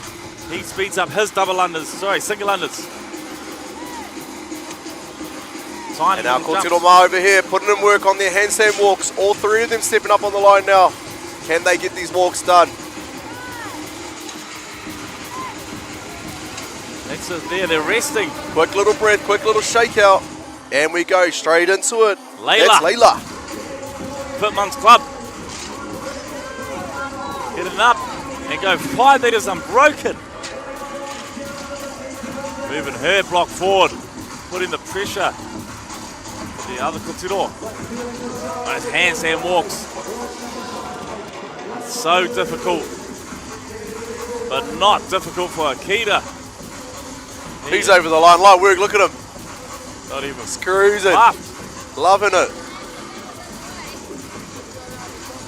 Couple laughs, couple smiles.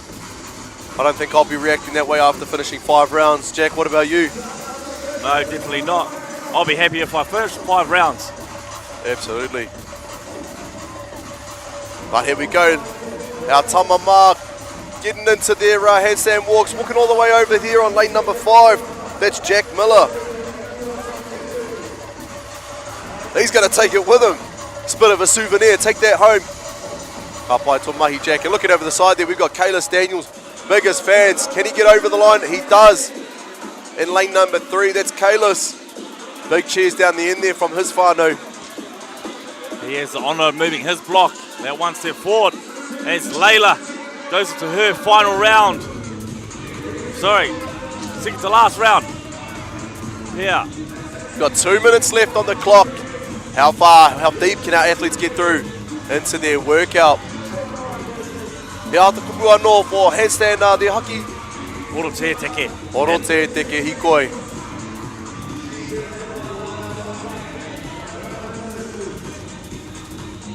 Come on, mate, stay in your lane. There we go, lane number 6. Hunter Burgess, Churkaha. Run, brother. Another one that's going to take it with him. Bit of a souvenir. 90 seconds left on the clock. Good to see our team down there. Akita getting behind one of his fellow brothers, encouraging him to get upside down and have a go. All right, bro, and that's what it's all about, right? Bit of kotaitanga here. It's all about competing, having a bit of fun. That's the first goal.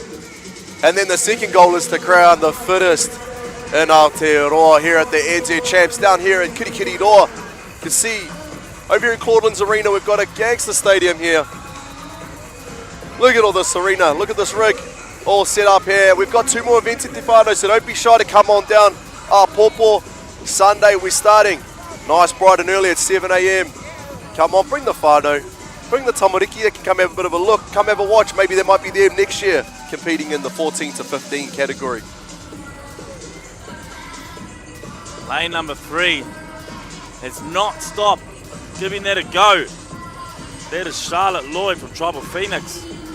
She has not given up on these handstand walks. She will just sit there and try again, and that's all we can ask from our teen athletes. They must be tumbling all over. They'll be getting frustrated, as you see. Trying to fake a smile out there. But it is hard at handstand walks. Absolutely, brother. But Kate Boy, they've showed up, and that's our teens done, 14 to 15. Man, there's some fast handstand walkers out there. Like I said, Whānau, don't trust these guys. They're making it look way too easy. If you don't believe me, give it a go back home in your lounge. But make sure we're safe. Be responsible, Whānau.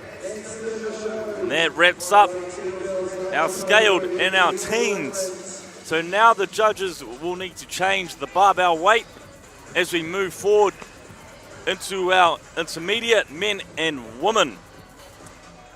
Now we'll double check those weights, but here we go. Heat 1 for our intermediate men are Cam Woods, Paul Nuia, Rowan Angera, Graham Ohapata, and then Jordan Landers, Callum Owen, finishing with Tyler Campbell, CrossFit 3216 in the house. And who we got for our wahine?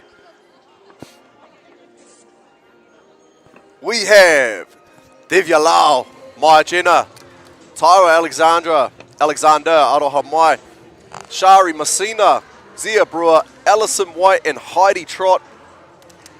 Man, look at the stack. Let's trot. Stack line up here.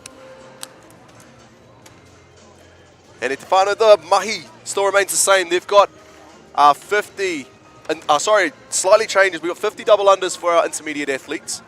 They'll be moving into their 10 power snatches, and then I believe it is 10 meters on the handstand walk. So a bit of changes here. But we'll touch on that very soon. We're just going to go over some results for our scaled men. And looking at that overall, Tim McBride sitting in the top spot with 30 points, but there's only 2 points between him and Levi van der Leuven from CrossFit Hibiscus Coast, closely followed by Ben Savage. But if we look at that disparity of points between 5th and 1st place, it's only 5 points in it there, Jack. So ED1's game still. We've got 2 events to go. That's it. We've got a lot to go. And then we're coming down to our ladder 10. Tapu Tarangi from CrossFit TDG. And then coming all the way down to Hayden McCormick. Not too many points separating those scale men either. Then coming down even further, we got Matthew Dupree. And then coming down to Neihana Reihana. As our judges change the barbell, sorry for cutting you off, Cody. It's bye, bro. And then we'll get some more results up on the screen. There we go, our scaled woman.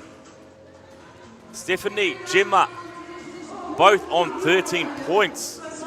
That'll be one to watch there. Closely followed by Lara on 15. Kayla Tane in 4th place. And then coming all the way down to Ariana Robson. Yeah, we've got all our Kiwis there. We've also got our Samoan, Bianca Leilua there sitting in that 6th place. And then again, looking at our next positions here with scaled women. Not a lot of points separating these groups here, so it's still anyone's game, Whānau. We've got 2 more events for our scaled athletes kicking off our pawpaw. Will we see any changes? And our intermediate whānau have made their way onto the floor. They are ready to go. Now there's been a bit of changes. The scaled and teens were completing 50 single unders and 5-meter handstand walk with a 40 kg barbell and 25 kg barbell. However, our intermediates will be completing 30 double unders. The barbell increases to 45 for our males and 30 for our females. And then the handstand walk increases from 5 meters to 10 meters. Although the number of reps decrease, the skill level increase for our double unders. They will only be completing 30 instead of 50 single unders. But it'll still cook the shoulders. And it's a massive increase in skill here. We've got double unders as well as handstand walks. I understand, Jack, you said you're saying before, you can't even do the double unders yet or the handstand walks. So you know these athletes are taking a big step up with that skill there. Then you're going to add a power snatch in the mix there. It's going to be a lot harder because those shoulders are going to be fatigued. I do love me a single under and a wheelbarrow. But that's what CrossFit's about. Suits all abilities, all fitness levels. All fitness levels. Just about getting out there, giving them to go far. No, motion is lotion. Motion is lotion. You heard it from Cody. Hot choc harama. All right, let's get this show on the road. I want to see some athletes compete. 2, 1, showtime. Let's get it. Athletes go straight into their double unders. 30 reps. Man, I don't envy the judges for counting these double unders. I'm already losing track of where that rope's moving. It's too quick. But once they finish their 30, they'll step forward, they'll grab their barbell, they'll start throwing it around. Now you see some of the athletes trip it up on the double unders. That's okay, they just get straight back into their work. And lane number 4, lane number 2, already into their barbell snatches at 45 kg. Touch and go. Will these Tane hold on to the touch and go? That's Robbie done 5 reps there, now he's gone to his last 4. Lane number 2. Paul Nuya. Will he be the first on the handstand walks? Yes, he will. Now will he go straight into 10 meters? How's he going to break that up? Is he going to go 5 and 5? Or is he just going to hold on? Tell you, he did hold on. Lane number 4. Turning around. Coming back is Shari Messina from Knoxville, Aotearoa. And you're talking about holding on there, Jack. What are you talking about there for our athletes on the handstand walk? They are going unbroken. They are not falling down. Remember, just seen Shari Messina. She has to move her block forward. What do you recommend? You reckon they hold on for that whole 10-meter block? We'll have a bit of a break. How would you break it down? If you could handstand walk, sorry. Well, it looks like they have to walk towards the rig and then they have to turn around and walk back. So unless they've got the pirouette in them, I believe they will be doing the 5 meters unbroken, turning around, having a little rest, and then returning. But it's a lot easier to turn when you're doing a wheelbarrow than it is to a handstand walk. Absolutely. And look at these athletes, they're pumping through it, they're moving into, quite a few of them already onto their second round here. Just like over here, lane number 5, that's Zia Brewer from Primal HQ. She's going to start her next round of double unders. Look at that, she's all smiles at the moment. Absolutely loving it here at Claudelands Arena, Kirikiriroa. Must be this energy, it's high, pumping. Lane number 4 there, Shari Messina, our leader for heat number 1, intermediate women. Having a little rest. Some of these Wahine still holding on to a bit of touch and go. That is impressive. Noting the amount of double unders and handstand walks. They're not letting those power snatches get in their way. As we see a few breaths there. We know that feeling. It's rough. Lane number 3. Just got to get over that line there. Tyra. Primo. So now that Tyra's gone over that first white line, that's a bit of a checkpoint there. So Kate Pai, she'll just go back to this first white line. Says Kate Pai. It's easy to say Kate Pai on the side of the fence, but she'll be thinking, why did I do that? Should have rested earlier. Should have taken more rest, which she is now. Who's not taking rest is Shari Messina. Smoking through those double unders there in lane number 4, say again, lane number 4. Over to our men. Lane number 4, we have Ruan. Ticking away at his. And he gets there with a graceful dive over, looking up at that judge, saying, please, let me turn around and walk back. I do not want to do that again. Not good to hear, no, my bad. So our athletes here have to do it unbroken in 5-meter increments, okay? So in order for them to move on, if they fall over, they must have cleared the 5-meter block. There's no restarting at the 2.5 meter increment block there. It's 5 meters unbroken. That adds another spanner in the works too, because you can't afford to be giving away free handstand walks, eh, Jack? Yeah, the last thing you want to do is walk on your hands for 4 meters. That's it. Those are freebies. That's what we call it in the CrossFit community, or Jack calls it freebies. And this ain't a charity around here, whānau. We're trying to be greedy. It's a chance, baby.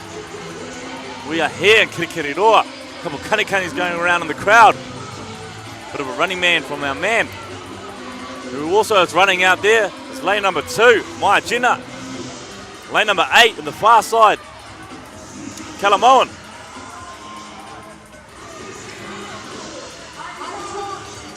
Racking it. Not many of these Tane are doing touch and go anymore. Surprise, surprise. That's probably because we are 5 minutes down, 5 to go. We're in the latter half of this workout, event number 3. Event number 2 for the day, event number 3 for the weekend. Looking over here, Jack, got to feel the lads with the shirts off. What's the phrase, or what's the saying for that again? 10% increase in mana, kaha, power, That's speed, right. endurance. That's right. Let's see if it will help them with their handstand walks they get through. And there we go. Light work there for our sore performance man there. I saw headquarters, Graham Paul Hapata.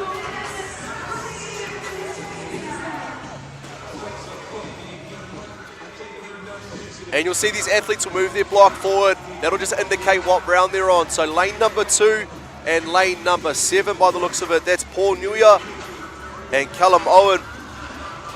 They're moving on to their next round. Let's make some noise over there for lane number 6 is Alison White. She's loving it over there, Empire East Auckland. Lane number 3, Tyra gets it done. Turning around, before she turns around, she's going to have a little bit of a rest, and a well-deserved one.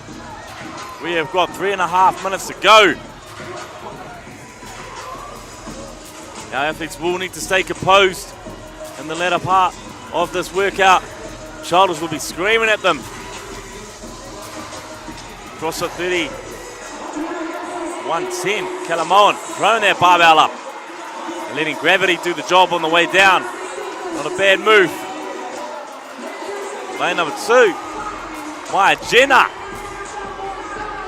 Making light work of these. Porotui Teke Hikoi.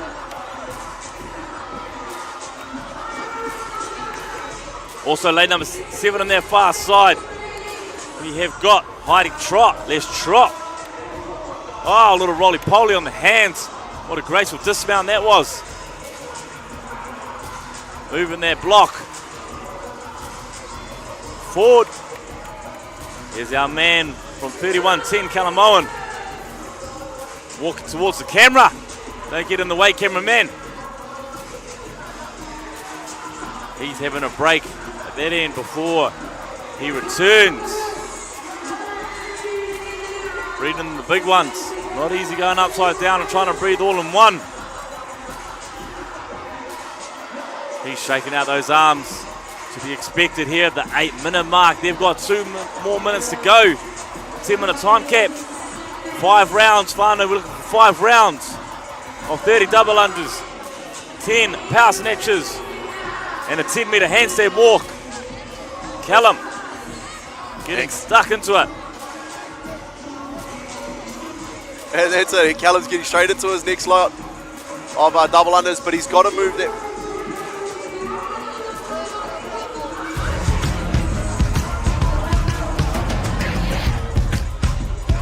Black. Black. Black. Black.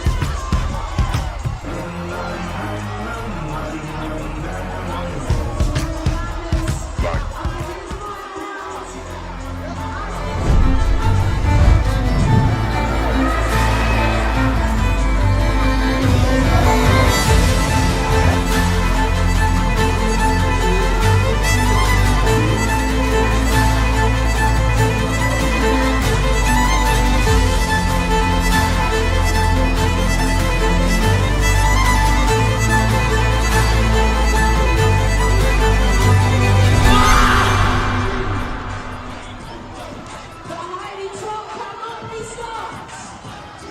that, Farnham. We've only got 30 seconds left now for our athletes to see if they can finish the rest of this workout. It's brutal.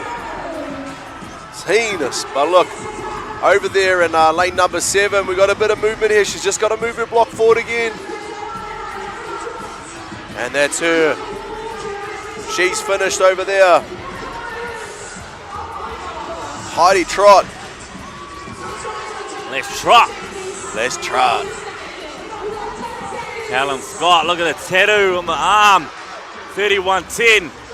That is a man who's dedicated to a gym by getting it tattooed on his arm. You want to get Mecca tattooed on you, Jack? I already do, you just haven't seen it. You will, maybe later. That is 10 minutes done. Heat 1, setting the tone.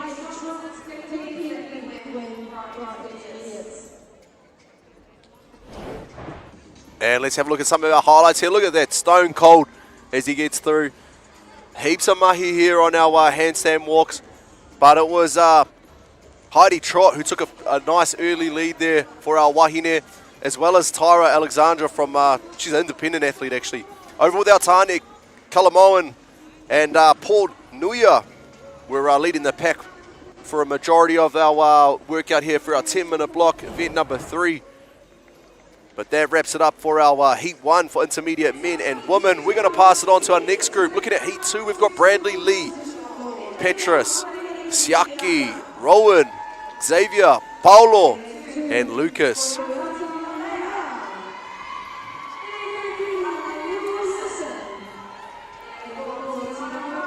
And they'll be looking forward to this one here. It's been pretty close with our intermediate men at the moment. There's not a lot separating all of them. But over to our intermediate women, Ava Dunn, Toyota, Olivia, Tiana, Fritha, Pearl, and Logan. 7 athletes.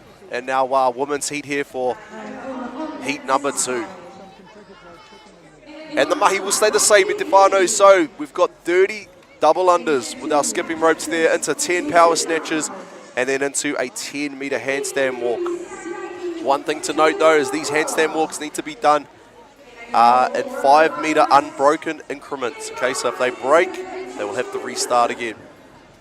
And they will be completing 5 rounds of that, as Cody said. The double unders, the snatches, the handstand walks, 5 rounds, all within a 10-minute time cap. Man, that's not a lot of time there, Hucky. Not a lot of time at all. They'll be waiting for their countdown. The nervous part, the athletes are ready to get stuck into this boulder shoulder workout. Boulder shoulder workout. Here to kupu for shoulders, Jack. Pukafifi or Pukahihi. Got Michael Jackson in there.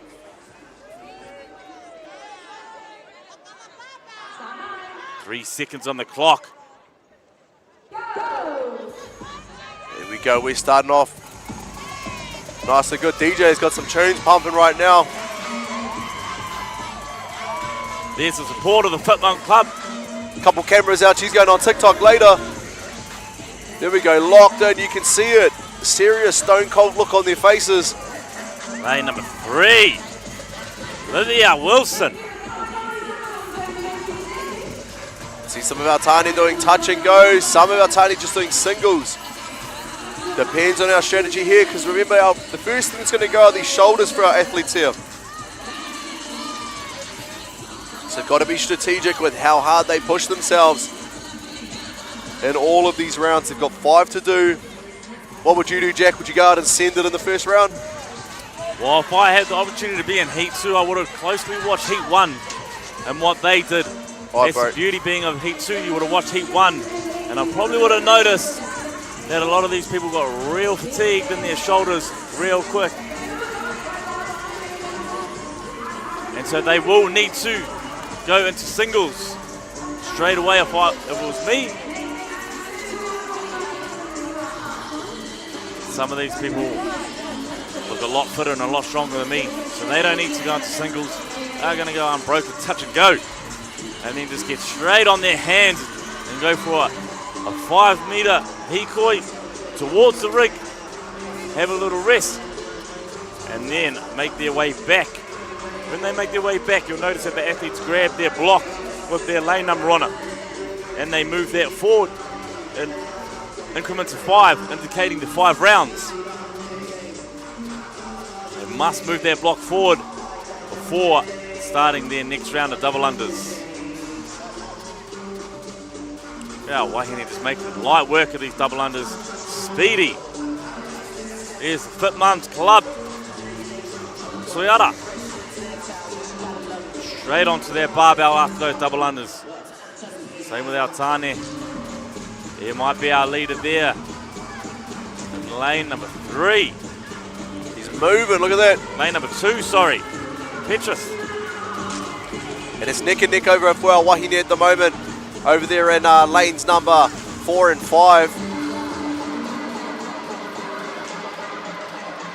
Throwing that barbell up, using their single. Letting gravity do the work on the way down for him.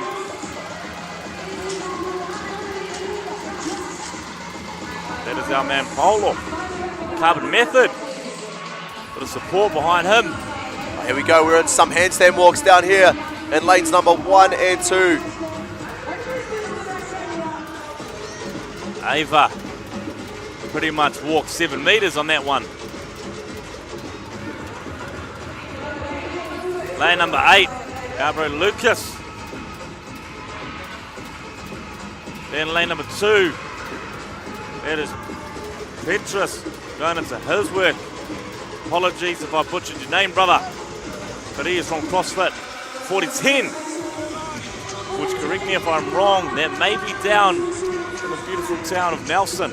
I might need to double check my facts there. Yeah, I don't think it's that beautiful down there, Yeah. Jack, so double check those facts. Might be getting confused with CrossFit 7010, I believe. But either way, lane number 8, Lucas moving his forward. These intermediate athletes holding on to some of these handstand walks. And our Wahine are making light work too. The block move forward over there. In lane 5, I believe. Rita from CrossFit Mango Pare. Did he get it? Lane number 4, he got those double hands down? No, unfortunately, he's going to have to go back to his red line. And that's it. The judges are strict. You'll see them walking around in their white tee up there. Right, those are our specialist judges who have been trained specifically to make sure that all of our reps are legitimate. There's Frita going to work. Having a little break. They're back into her power snatches. Frita may be in the lead. Let's hopefully she can hold on to it. If we look at our judges, Whānau, you see them holding up their hands. That indicates how many more reps they've got left on that exercise.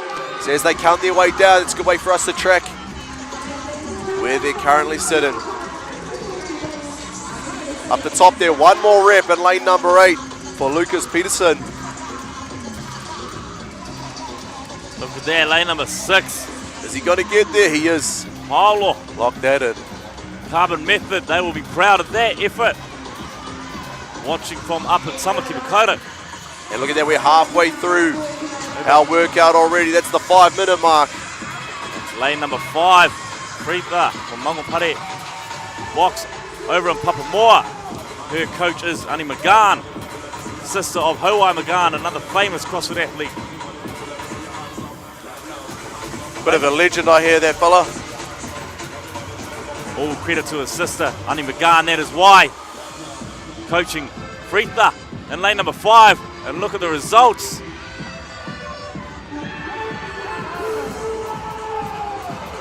Moving her block forward, putting the pressure on her heat. Must be pretty hot in here, Jack, because all these tiny have their shirts off. Looking over, even you've got your shirt off now. Damn, it's getting crazy and it's wild. But that just must be the atmosphere of Claudelands Arena here. And that's the beautiful work of our DJ. Probably going to lift the roof off this place here in Claudelands soon. Frita going to work on the double unders. 30 reps. That a girl. Now she's going to tackle those snatches here now. Ava's hot on her tail there. Followed by Toyota. They'll be trying to chase her down. just as much as lane number 6, Pearl. Just moved her block forward. Letting Freitha know I'm here. A couple of the boys moving theirs. Lane number 2. Petrus. Oh man. Cross at 40-10. There's the far left, Yaki. And there's our man, Paulo. He's coming in from Carbon Method CrossFit. He's been pretty smooth and consistent with all of his reps today. You see him, he's not sprinting away with it. But slow is smooth and smooth is fast. And look at where he's currently sitting now. He'll be in the lead here if he takes over. Can successfully complete this handstand walk. That's him. He's locking in that first place for the time being. And then down here, oh, did she get it? The double hands over, that's all they need. And that's a tick in the box from the judge. Olivia Wilson stoked with that. Paulo, just a real smooth athlete here. He's just going through his motions, sticking to his game plan. And we have got 8 minutes on the clock done already. Only 2 more minutes left. No luck for the lane 8 handstand walk. He tried to go for a bit of a jump there of Lucas Peterson, but he just slightly missed it. Just fell short of the mark. Shoulders will be absolutely screaming. Look at Paulo back there, getting to his double unders. Siaki down here, getting into his snatches. Freitha crossing the line. She will be heading back. Look at her charging up. Can she get it done? There she is, going up. Maybe a little bit too soon. Have a breather. Bit of a handstand for fun. Who's not having a breather is Toyota. Hard luck. They're going neck and neck, toe to toe. Freitha's off though. She's close there at the moment. Look at that. 4 meters. Olivia still on the double unders. Paulo, there's our man. 4 more reps to go here on his snatches. Coming up to our last minute. This is where the shoulders are just screaming at you. Looks like Xavier Mitchell's on his last round as well. Sorry, Xavier Mitchell's in the lead. That Wahine Freitha. Big dive there down the far end, lane number 7. Gets it. For Logan Karaitiana. Freitha gets it as well. There's Paulo. He's over the line. He's got to walk back now. Quick shakeout, and he's back up. He's got 30 seconds left on the clock. Come on, Lucas. Let's go, brother. Turn around, back up again. 20 seconds left. Freitha. Toyota, sorry. Going to their work. Look at them go toe to toe. Both moving to the barbell at the same time. Who can hold on to this barbell? Toyota, Freitha. Toyota's going for it. Touch and go. She seems to be pulling away. Look at the Tanya throwing that barbell around. Siaki. And we're looking down there. Paulo's got it done. He's the only one out of our Tanya athletes that was able to finish in this heat here. And look at that. Awesome. Face says it all. Be interested to see who won from Toyota and Freitha in that little sprint to the finish. 100%. They would not have been easy to get on that barbell in the 9:30 mark and try and hold on and go sprint through those snatches. But both our Wahine and Tani did real well for the heat number 2 intermediates. Freitha, Toyota going toe to toe. And our man Paulo getting it done for our Tane. They'll be happy that they can now rest for the night and get set for day number 3. The days are flying. And now we've got heat number 3 coming out for our intermediate men and women. They would have watched closely. Heat number 1, intermediate men results. Cam Woods, 9:44. That is hissing. And then followed behind Jordan. Then Paul, Graham, Ruan, and Callum. And looking over there, we're looking into our, that's just our heat 1 there for our intermediate women that we had before. That was a tough battle there. I believe it was Heidi Trott that took out that one there, closely followed by Tyra.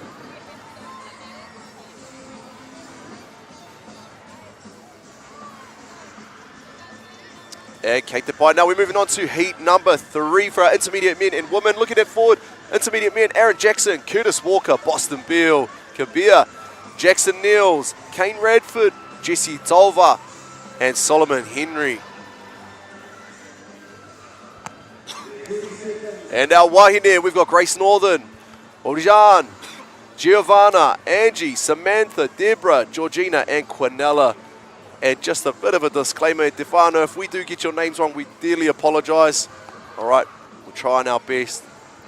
But feel free, come down the corner. Haki and myself will be sitting down here, more than happy to learn your ingoa. Anyway, let's get into our action for heat number 3. Bit of a peace and pout from our fans. They're excited. Our athletes look a little bit more serious than that though. They're locked in, they're good to go because they're about to start 5 rounds of pain. That's it. They'll be smiling on that side of the fence. They're doing an awesome job. They're cheering on their whānau and friends as well. Turning up. Taking time out of their Saturday to come down to Kirikiriroa. Support the crew. Stand by. Our teams will be starting in 2 seconds. And they will get into 5 rounds for time with a 10-minute time cap. 30 double unders. 10 power snatches into a 10-meter handstand walk, sorry. Our barbell weights are 45 for our tāne, 25 for our wahine. I'll confirm that, but I believe.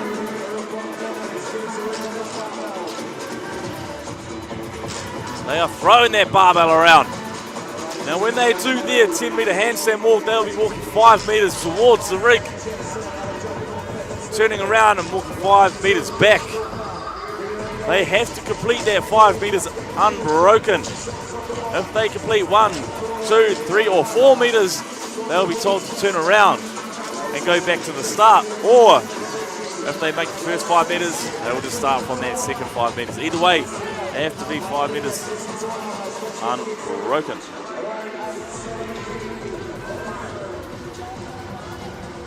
And just a correction, our barbells for our wahine is actually 30 kgs. I know they might make it look like 25 kgs, but they've got a bit of weight on these barbells now.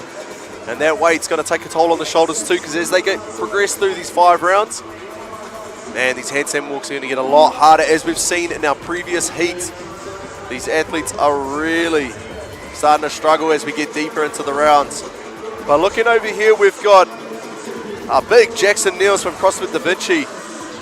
He's pushing forward in the next one. He managed to get an event win last night.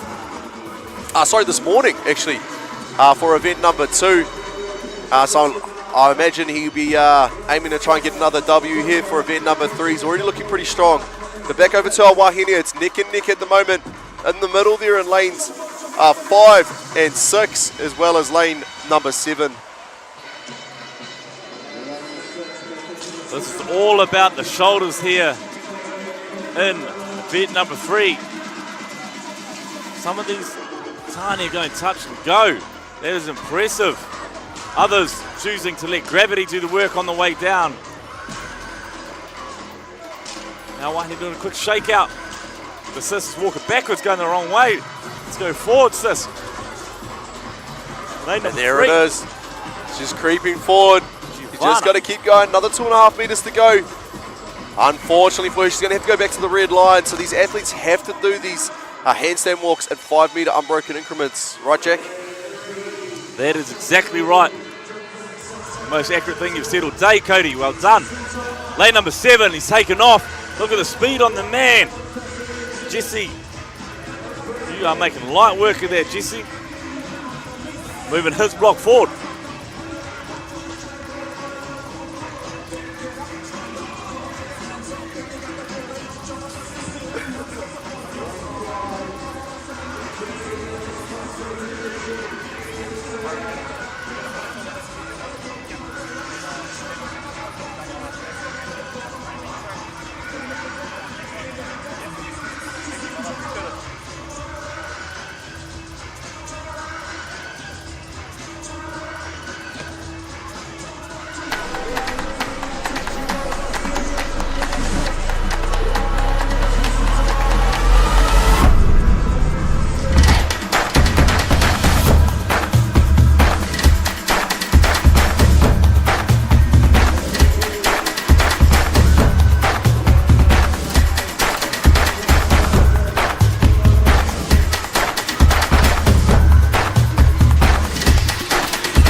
And it's still neck and neck at whānau. 4 minutes down for our intermediate men and women. Heat number 3, event number 3 on the main floor. And look, I put a message out earlier to some of our social media platforms to see what some of our athletes would recommend for these guys to get to do to make it a little bit easier. And we've got here from Max Strosky. He said, pretty simple. All you got to do is just walk, except on your hands, just nice and easy. Great advice there from Mr. Max. But hey, look, we'd love to hear all you guys' feedback. Please jump on YouTube, send some comments through, give a shout out to all of the athletes that we're watching today, and show your support for all of these champions that are here at the NZ Champs. But back to the action here on our floor. Look at our wahine go. Smashing these double unders. And again, just a reminder, it's going to take a toll. Look at those shoulders starting to blow up already. But now the lads have to get back onto the barbell. And that's lane number 3, Boston Beal. He's coming up from Tokoroa.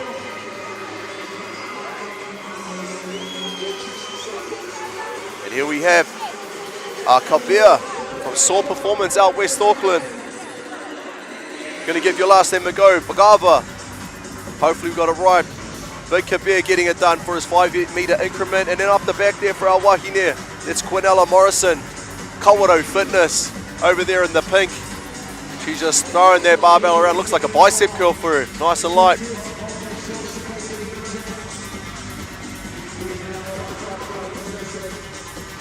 And in lanes number 2, Curtis Walker from the Arena West. He's taking on Jackson Niels for the top spot here to see who's going to take the lead. And our workout, can Jackson pin back, can he catch, Curtis Walker, or will Curtis run away with it? Or should I say, handstand walk away with it?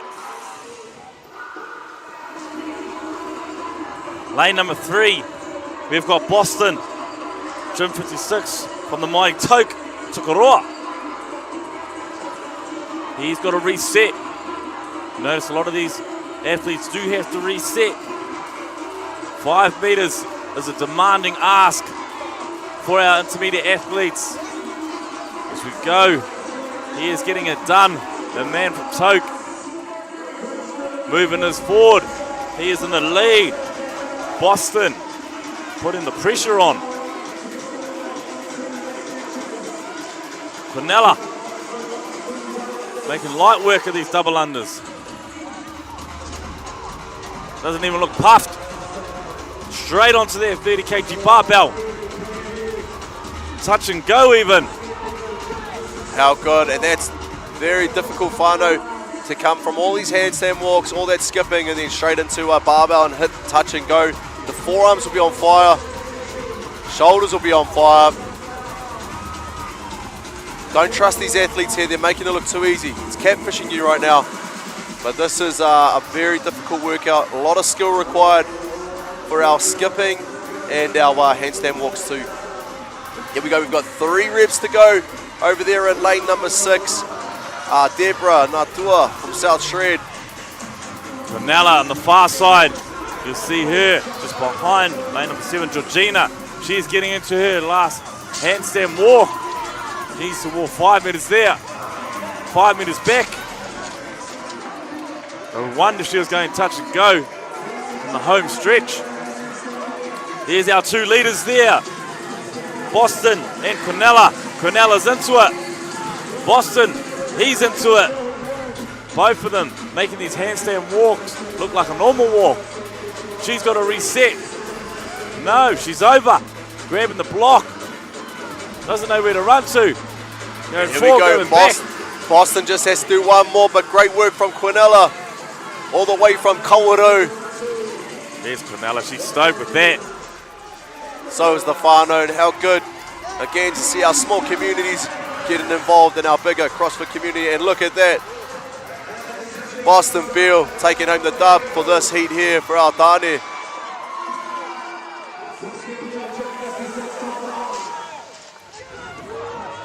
We don't have much longer to go. We've only got a little over a minute left. Can any of the rest of our athletes finish up? Can they get over the line? Just short there for our man Jesse from CrossFit EXF.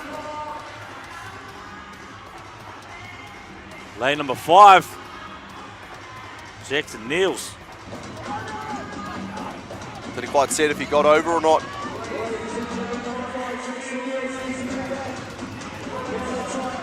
Who's this? Lane number 1, Aaron Jackson. He's just shy. He's going to have to go back now. You see quick shake out of the arms.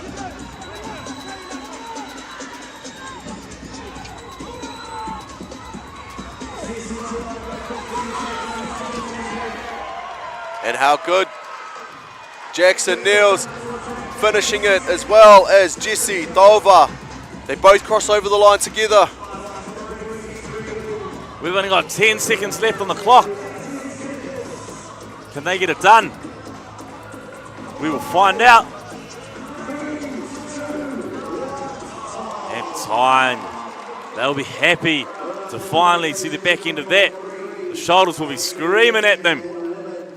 Kapai Kabir, look, there he is there.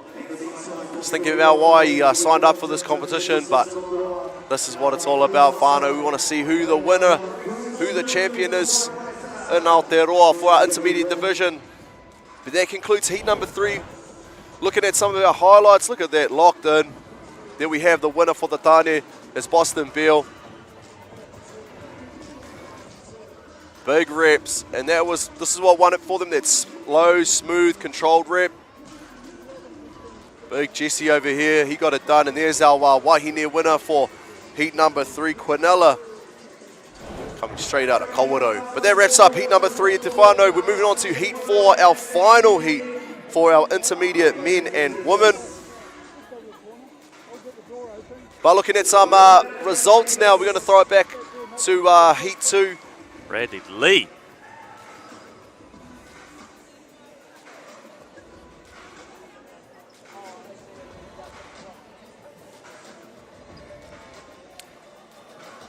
Just looking at the list of our competitors that were competing in heat number 2. We haven't quite got all the final results back yet, but she was close. Looking at all these heats, actually, we've had a few athletes that were able to complete the entire amount of work. But looking forward now, I wonder if any of these athletes from the intermediate men, Tom Gilligan, Dion Ferrago, James Sunday, Caleb Clarkson, Sam Parks, Jamal McGrewer, Nathan Hatch, and Gray Samuels coming all the way from CrossFit Kiama'a.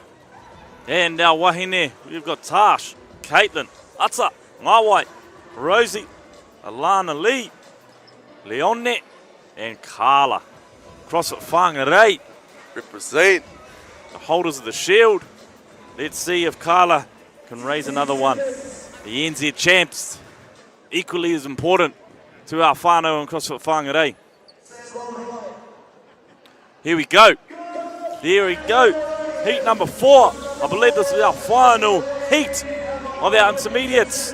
They'll be trying to chase down heat 3, 2 and 1 and beat their times. They're getting stuck into 5 rounds of 30 double unders, 10 power snatches, and 10 handstand meter walks. Sorry, 10 meter handstand walk.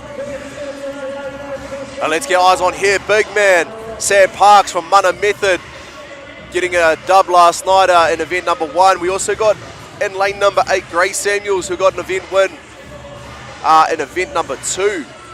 Caitlin, lane number 2, throwing that barbell up. The speed on it. It's probably because Slim Shady is playing in the background from our DJ. Just a minute down and we've got athletes onto the Poroteteke Hikoi, also known as the handstand walk. Caitlin turning and going, making light work, setting the tone. Was she able to get it? And the judge is happy with that. Lane number 6, our Tane there is Jamal McGraw. He's come over for that 5 meter increment, but Sam Parks is already back on for his next round. And so just remember, whānau, they've got to complete a 10 meter handstand walk. It's broken into 2 5 meter increments. If they fall short of that 5 meter, they must restart. So it always pays to try and do that. Not try and must do it unbroken. Couple shout outs on the chat. Sam and Leone from Mana Method. Couple people saying let's go. Mana Method coming in hot. They are supporting you on the chat. They are watching the stream. They have tuned in. And that's why, look, he must have heard because he's throwing that barbell around like it's nothing. And just behind him in lane 6, that's Jamal McGrew. He's close on his tail there. And down there already, lane number 2, Caitlin from Fit Mums. Must be the change of shoes. She's got one black, one white. Must be a bit of method in that. No discriminating there from Caitlin. Look at that. Bit of a trendsetter. Might be the new fashion trend. Here's our brother in lane number 5, Sam from Mana Methods. A couple of people on the chat, Sam, saying easy mahi. Little shout out. Let's go, Coach Tom. Tom Gilligan, Primal HQ. Big shout out to you, mate. He's sitting down in lane number 1. You can step just under the rig there. Having a couple breaths and he's going to get back into it. And so is Caleb Clarkson. As he goes into his handstand walks. And that's good, that's a tick. He'll move his block forward at lane 4 and that'll push him into the next round. So is Coach Tom. Coach Tom's moved up as well. Number 2, Dion. He's come all the way up from Orthotahi down in Christchurch, representing CrossFit Selwyn. Big journey up here. Try and get himself a dub. The whānau from Mana Method are popping off in the chat. They are supporting Leo and Sam. They are throwing that love over to you from the chat. They are screaming at their TVs. I believe they can hear you. They are hissing on their floor, coming up to our 4-minute mark. And looking up the top there, Grace Samuels, he's got 3 more reps to go on the snatches. He's throwing that barbell pretty aggressive on the ground. It's bouncing around. I think it'd pay to hold it a little bit closer to the shins. Try and reduce that time. What do you reckon, Jack? Yeah, I agree. Didn't actually hear what you said, but I just back you, and I just agree. Because I'm just looking at this chat and it's popping off. He's a tautoko.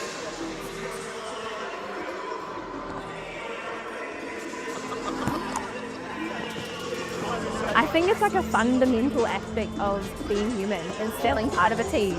It's like the ultimate feeling of like trust and surrender at the same time. Like you're just trusting that everyone is doing their absolute best and you're not just working for yourself, you're working for your team. You're working for an outcome that's greater than anything that you could ever do on your own. It's like an energy that you have in a team that almost pushes you to do more than you're capable of in yourself, because you can feel that like energetic like support that's around you.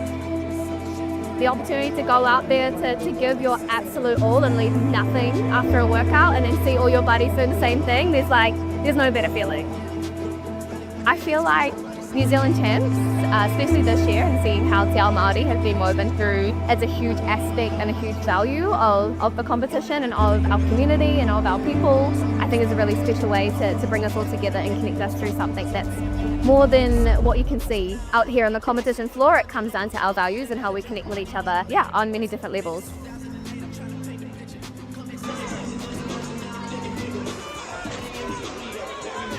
Here we go, we are back. The chat is popping off. We've got a few shout outs to Rosie, Jamal, and then the love keeps pouring in for Sam and Leone.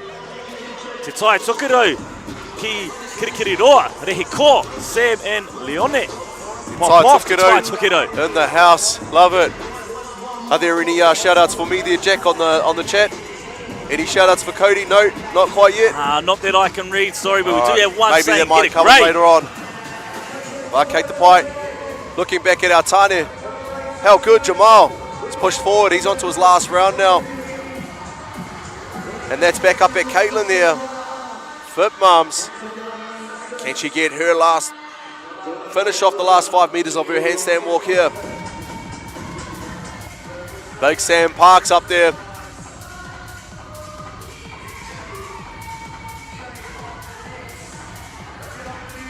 And we've got quite a few of our wahine that have moved their block into that next, in the last final round. Coming up to our 7-minute mark. 3 to go. They're going to need all the love, all the support thrown at these athletes to get them through. Probably going to need a little bit of a miri on there. Pokowhiwhi, Itapone.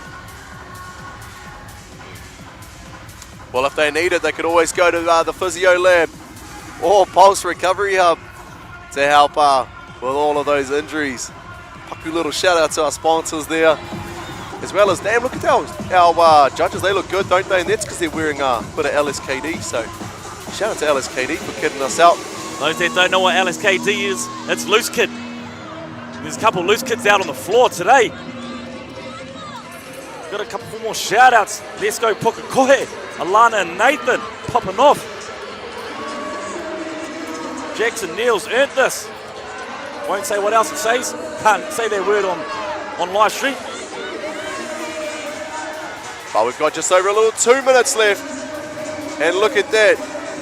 Jamal McGrew getting across the line. Doesn't he look happy? Up by Jamal, you earned that one. Let's see if any of our Wahine are going to get across now. Finishing off their final round.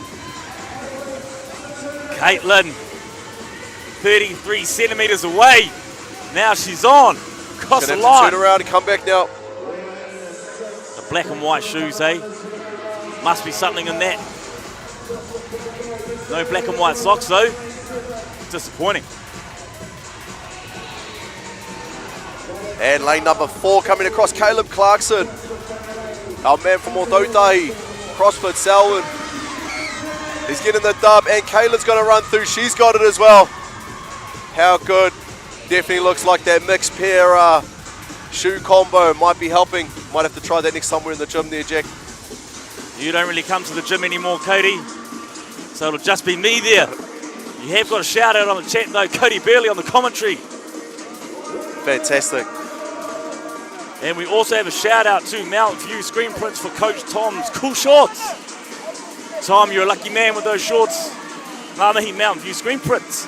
And Sam Parks getting over there. He's got one more of his widths to get.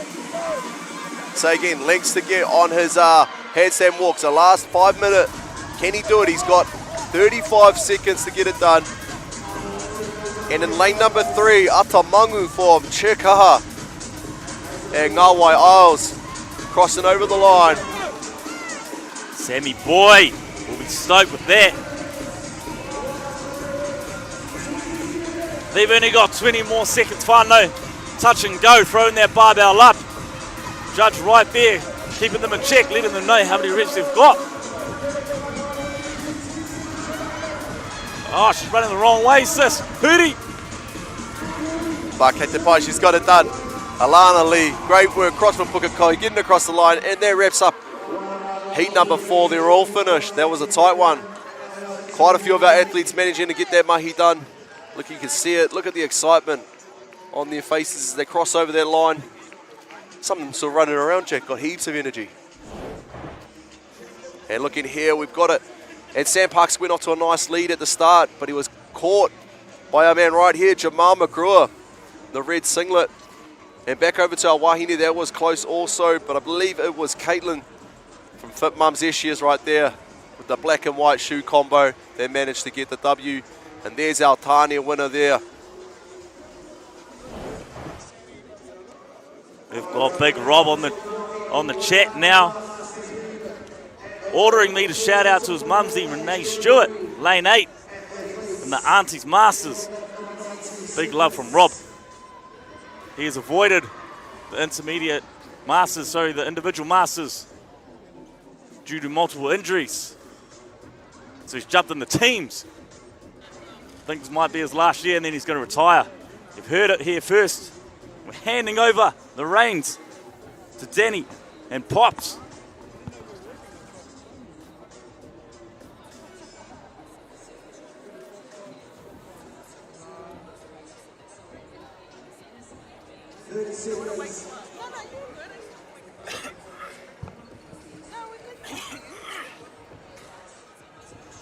Alrighty, good afternoon.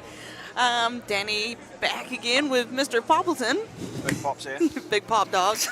And And we're going to take you guys through to the end of the event tonight. So starting with our Masters women and men 40 to 44 coming in for their event number 3. So the second time that these athletes will be on the floor.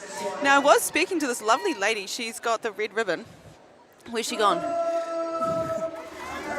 It was either Jessica or Amanda. I'll find out in a second. And she was saying that just having the event on this late in the evening is a battle in itself. So that is definitely something that these athletes have to consider coming out onto the floor, as it's probably a lot later than they're used to training. So what have we got for a workout here, Pops? So we have 5 rounds for time, capped 10 minutes. So what they're going to do is they're going to do a set of double unders, then they're going to do 10 power snatches, and then 10 metres with handstand walks, I believe, for this division. And they're going to do 5 rounds of it. So the key here is not blow your load the first round, because if you do that, then your shoulders absolutely cook for the rest of the workout. Yeah, so being really efficient with that skipping rope and making sure that you're staying nice and relaxed through the shoulders as you're doing the double unders, so that you can sort of save the shoulders for later on in this workout. The fatigue is going to set in real quick. Double unders, shoulders, snatches, shoulders, and handstand walk shoulders. So this is a shoulder endurance workout as much as it is a high skill workout. Yeah, exactly. Shoulder fatigue, once everyone knows once your shoulders go, they go. So you've got to make sure you're smart with your handstand walks. You know, you don't want to go 5 metres quickly, 5 metres back, and then fail that in that 4.5 metres, and then kick up straight away. So just take your time, bit of rest on the handstand walk, and I think almost use the double unders as a rest period. That's what I do anyway, Danny. The snatch is a different story for me though. Yeah, so just confirming as well, that is 30 double unders for these athletes, a 45 kg for the men, 45 kg bar for the men, 30 kgs for the women, and then 10 metre handstand walk. How would you approach this workout, Danny? For this workout, I would just be thinking about taking those first couple of rounds a bit slower, being really intentional with the work that I'm doing. Like I said earlier, being really relaxed with the hands, keeping my arms in nice and close on those dubs. Not trying to go fast, just trying to stay super smooth. And then same on the snatches, really focusing on using my legs. I'd be holding on to that bar, probably going to try and go unbroken, and then kicking up and trying to be super efficient on that handstand walk as well. And if you weren't that efficient at barbell cycling, would you just do like a 6 and a 4 or quick singles? Yeah, or quick singles. Yeah. You know, there's nothing wrong with doing quick singles in a workout if it means that you can kick straight up into that handstand walk, you know. Yeah, exactly. If it takes you an extra 5 seconds to get through those snatches, but it means that you can kick up straight into that handstand walk, then it's the same thing. And if you're saving fatigue in your shoulders, 100% go singles. And grip as well, right? Because when you're doing unbroken snatches, you get a grip on the way down as well. So yeah, and you don't realize it, but when your grip goes while you're doing snatches and stuff like that, it actually makes handstand walks really hard because your little fingers curl up. And then when your forearms are quite tight, you can't get into a good position in that overhead. Right. So don't underestimate the fatigue that those 10 snatches will start to have on your grip, and then affecting your handstand walks in a different capacity than just the shoulders. And also double one as well, that's a little bit grippy as well in itself. So. For sure. So out on the floor there, you'll notice that the athletes will have to move forward their lane markers. Now those show us where we are in the race for these athletes.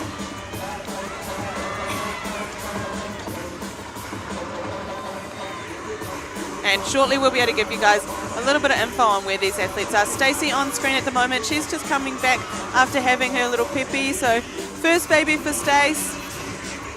Cool to see her back out on the competition floor. And always so impressed by moms coming back and competing after having babies. It just seems like a real hectic journey. Yeah, unfortunately I haven't had that journey yet, but I don't think I can actually have that journey either, to be honest, but I'm sure it's pretty hard.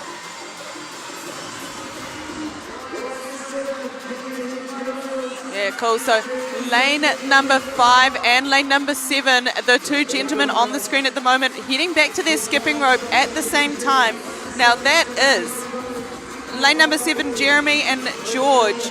George from CrossFit Taurus and Jeremy from 3B Fitness Club, our two leaders for this heat.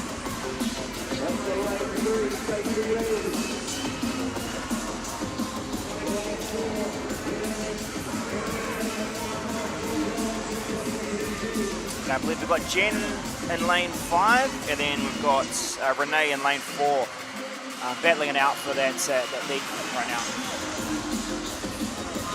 So that's Jen on the screen, ripping through these power snatches. Yeah, I spoke to Jen on the way in here as well, and she likes this workout. Looking forward to this workout, but again, was someone that wasn't too keen to be working out at 7:25 this evening. But unfortunately, ladies, that is all part of competing in a CrossFit comp, and if you're super rigid in your training and stuff, then this could throw you. And all parts of being a good competitor is being able to compete at any time of the day.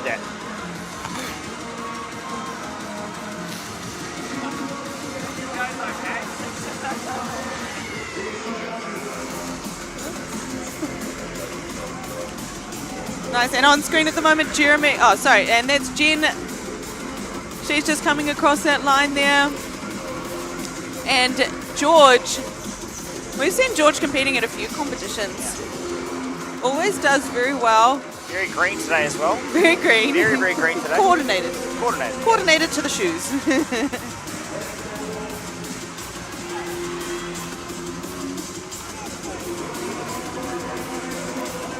Jen currently taking the lead, moving that chest marker forward. She's got her youngest daughter here as the nominated bag carrier and support person. That's what children are for, right? Yes, slaves. Slaves for a bit.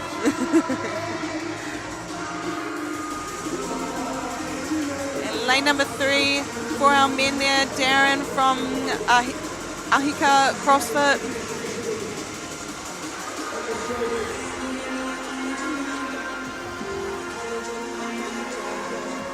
And Renee from Tribal Phoenix on screen there. She's moving her checker down into that line.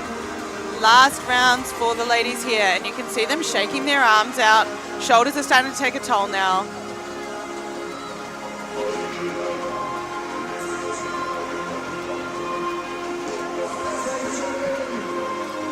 Oh, straight into his handstand walks. Man in the green. Down the middle, George from CrossFit Taurus. Let's go. And he's got it. I believe he's just got to walk his hands back across that line, and then he will be finishing this workout up. Same for Jen there, so both our male and our female leaders on the screen at the moment. Take out the arms. Take out the arms, yep. Here we go, Jen's about to finish. She needs to cross that red line and then she can walk in front of the finish. Boom. Nice, so she's going to come back, move her check across the line, and Jen is done. 8:02. Oh, yeah, she's running. Surely George has got it now. Just needs to get to that red line.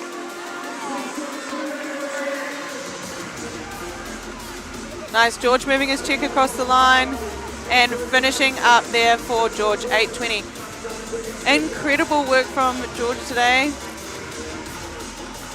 A little bit nervous about saying people's names after calling someone Bonnie for a whole workout earlier. Yeah, that was absolutely brilliant, and the amount of roasting you got was... yeah, bring it on, people. Just keep Stace. keep roasting it, team.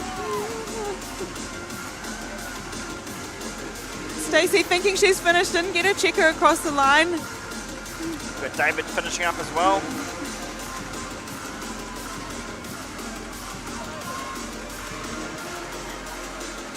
This is Hansen.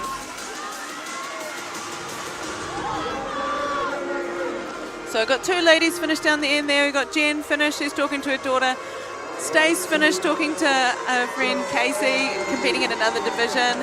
And then coming across the finish line there from Tribal Phoenix, Renee taking out third in that event. Also got a huge contingency of her friends down the end there supporting. Lane number 3, just kicking up and not quite getting all the way over for that handstand walk, but he's moving now. Darren from Ika CrossFit, and then right next to him in lane number 4, Hansen. He's got 5 meters left.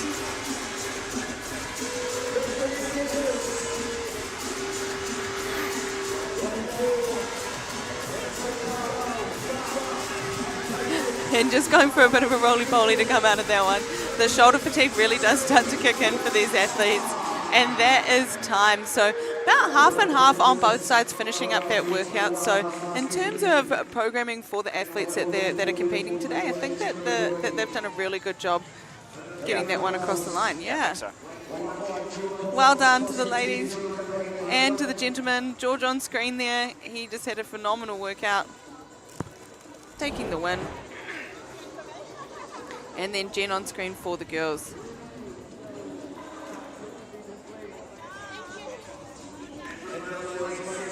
Just a quick shout out to our physios that worked all today from Physio Lab. They have packed up and gone home now, but they will be back tomorrow for all the athletes that do need a little bit of attention.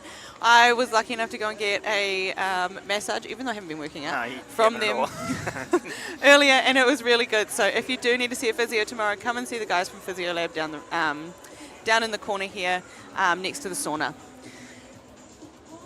Cool. Coming up next, we have got event number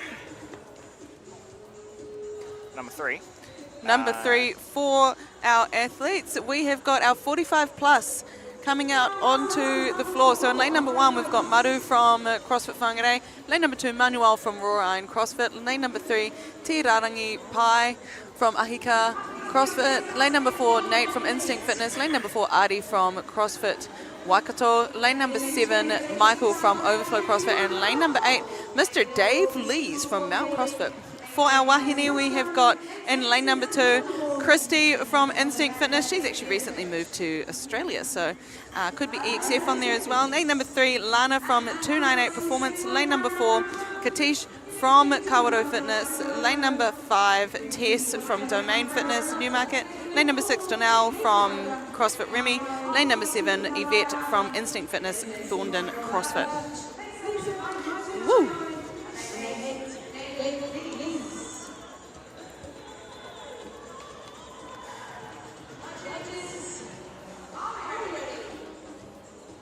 Nice. So, Mr. Poppleton, would you mind walking these people through, so all our new listeners, through the workout that we're about to watch our 45 plus masters compete? Yep, sure can. So this one is a 5-rounder. So first part of it is a 2 double unders. So run out, do 2 double unders, and then you're doing 10 power snatches at 45 kgs for the men and 30 kgs for the ladies.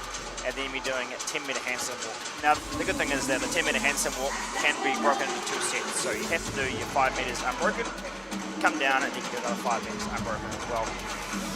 5 rounds of that, and then time. And yeah, awesome. Between each round, you do have to move your chest piece, or you move your lane marker ahead as well, just so the spectators and I guess the people at home can see who's in the lead, to create a little bit more exciting atmosphere. Yeah, for sure. And the first thing I think about when I think about this workout is the accumulating fatigue that these athletes are going to feel through their shoulders, and then also their grip if they do choose to hold on for some touch and go reps, as we can see Christy doing there. And I think it's a long enough workout. You can actually do singles as well if you're very good at double unders and handstand walks. Yeah, if it's going to save your shoulders later on in this workout, which we do need because those handstand walks are going to get tough, then... And so we've just seen on screen there,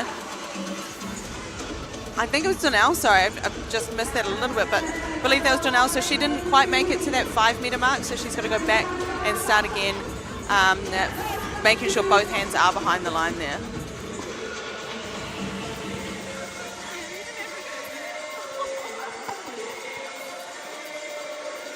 There's a pretty strict rule here. If you put your hand on the line before you start on the handstand walk, you basically get an instant no rep, and same on the other side as well. So you have to clearly be over the line before you get that rep counted. I think that's the biggest no reps today, is that handstand, the first position placement of your hands.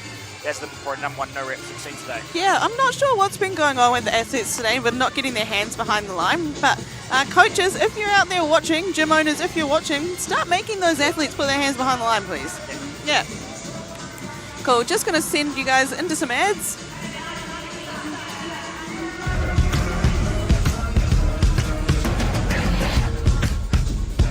Black.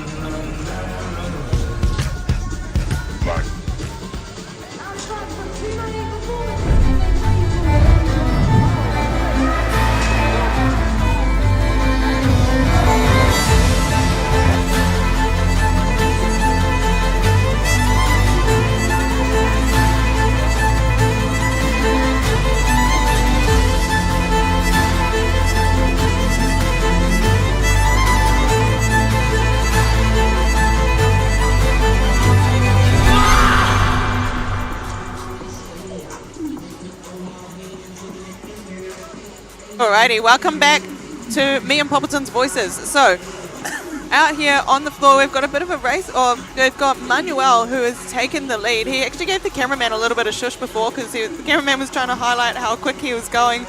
But he's like, get out of my way, I'm doing some handstand walks. But he is the only guy that has got his checker piece into that next square at the moment. So he's well and truly in the lead for these Masters 45 plus. In lane number 3 for our Wahine, we've got Lana Cole from 298 Performance. She's getting ready to kick up for that next handstand walk. Remember everyone, this has to be 5 meters unbroken for these athletes. So they've got to go through 2 of the squares that you can see marked out on the screen there. So pretty tough for these athletes, I think. But I love it. I love to see them challenged. Yeah, exactly. You always want to challenge in life, right? Sorry, this is lane number 3. So Te Rangipai from Ahika CrossFit. I take it back. He is in the lead at the moment. And we've got lane number 3, Lana from 298 Performance, who's in the lead as well. She's just finishing up a double unders, heading to that power snatch, so she's going to do 10 of these power snatches. And then she's off on her 10-meter handstand walk. Yeah, I saw her competing earlier as well in the run, sandbag, squat, burpee workout, and she was solid. She looked super fit and strong out there, so cool to see that she's also got the skills as well. Yeah. And our male leader, Te Rangipai. I just hope I'm this fit at that age, right? Katish actually got to judge her earlier, and she is such a beautiful mover. She was super smooth and consistent through the burpee workout. Just battling a little bit to get through this first handstand walk.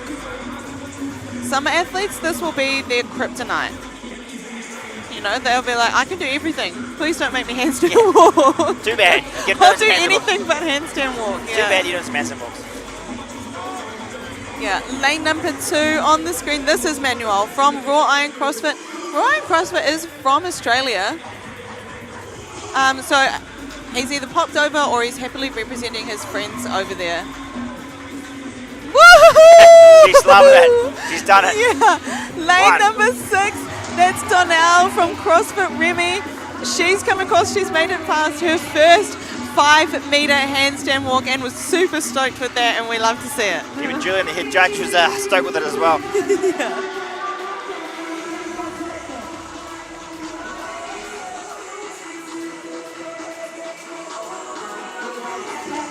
So clearly in the lead for our females here. We have got Lana, she's out in front, and she is about to be joined. Oh, Donnell Daly. Doesn't she look great too? Oh, nearly. That's Nate. Almost had that. Did 3.5 meters. So lane number 4, Nate, and then lane number 5 as well, Artie. Those two there will be having a little bit of a race there next to each other, and it'll be looking side to side, being like, are you going to go? Am I going to go? Who's going to get this next bit of handstand walking? And they know they can do it because they've done a couple of laps so far, but it's just giving yourself enough rest to get it done, and Artie gets it done. Now this is the mental warfare you're talking about, right? Earlier in the day? Yeah. See, he's stoked now, he can rest a little longer. Yeah, and just knowing yourself as an athlete is a huge thing out there, especially when you're under this much fatigue, trying to get something like a handstand walk done, because if you don't quite make it to the end of that 5-meter mark, just like Lana's done there, then you've just wasted a lot of energy to get to that end point, especially if you're really riding that line on fatigue, sort of managing that fatigue, and finishing a workout or getting that 5 meters. It's absolutely devastating. I think a non-rep handstand walk is probably the biggest lyric you'll get, and maybe apart from a legless rope one, I'd say. Yeah. Those would be the top 2. Really hard to recover quickly from them is what we're trying to say. Yeah. And it's still lane number 3, Te Rangipai. And Lana's just finished her...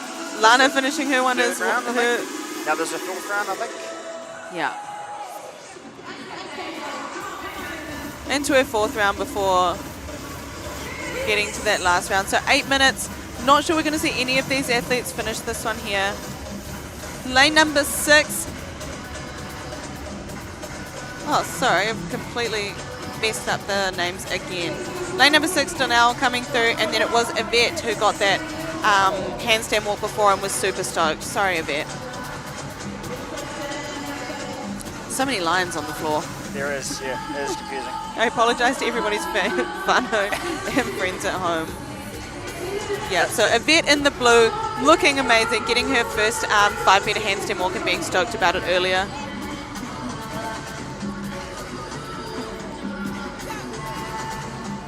Lana's still pumping through these power snatches. Surely she can get there and back with her handstand walk. Yeah, and lane number 5 just getting another handstand walk. That was Tess from Domain Fitness in Newmarket. Running back, these athletes have got 60 seconds.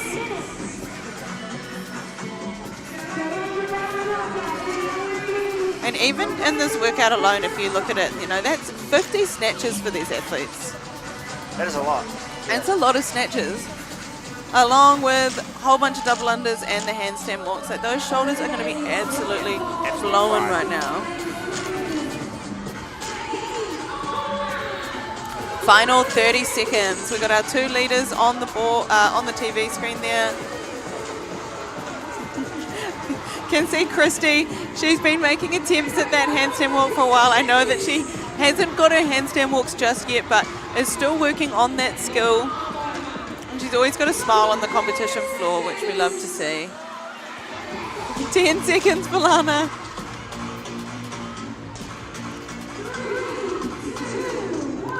And she didn't need to do that, but she would have wanted to finish that workout. And so for our Masters 40 plus, our male leader T Rangipai and our female leader Lana, both taking the wins for that one there. And how impressive is our Masters division? Yeah, I really do wish at that age I still as fit as I am right now, or just as fit as these guys.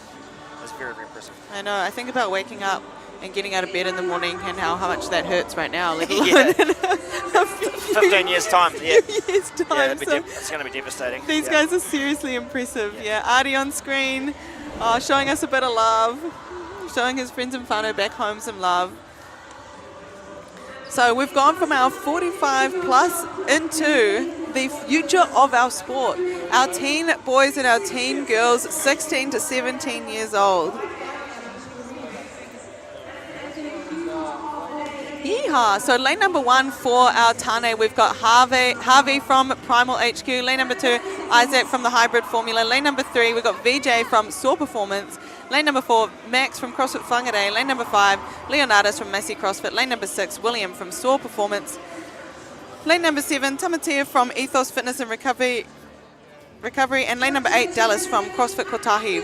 For our wahine, we have got in lane number 1, Jade from Alliance Athletic. Lane number 3, Karen from Massey CrossFit. Lane number 4, Amalia from Soar Performance. Lane number 5, Novella from Mount CrossFit. Lane number 6, Mariella from CrossFit Burley. Lane number 7, Acacia from CrossFit Kotahi. And lane number 8, Sophia from Alliance Athletics. Cool. So, Mr. Poppleton, could you please let our new listeners and watchers know what these athletes are going to get up to in this workout?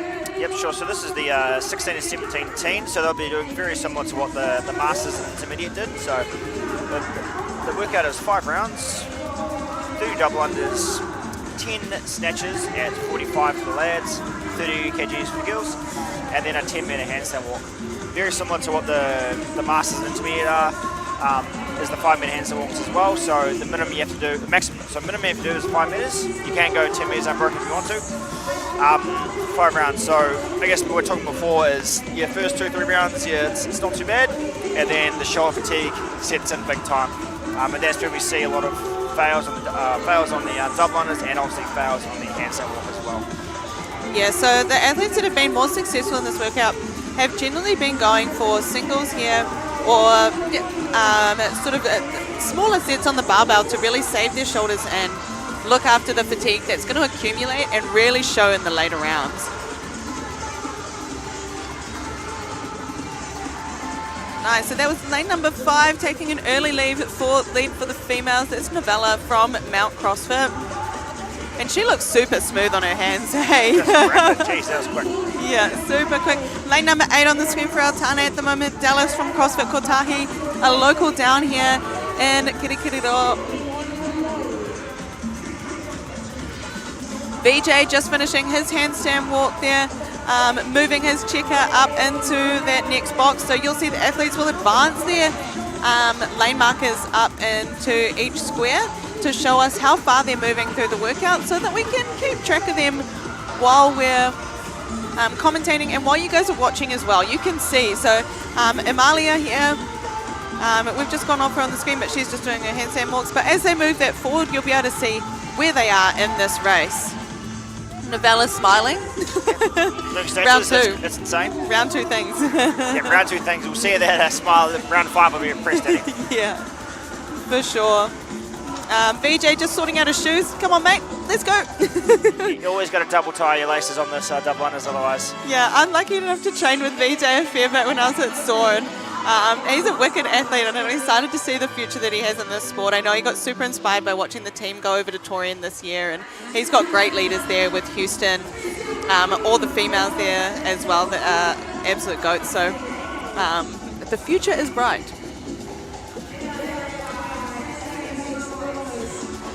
Nice. Just getting across the line in lane number 4 for Altane. Max from CrossFit Whangarei. And kicking up already, heading into his return. So 5 metres out for the athletes, which is 2 of those squares, and then 5 metres back in, hands across that yellow line, clearly for the judge to see. Move his checker out. And then get going. But the leader in the lane next to Max there, lane number 5, Leonardus from Massey CrossFit. See how he's got quite big, wide swings with his skipping there? That's it, yeah. So we'll see if that see if they catches up on him a bit. Yeah, that's so generally if you can keep your hands in a little bit closer and keep those circles a little bit tighter, you can save your shoulders a bit of fatigue. So see how that goes from.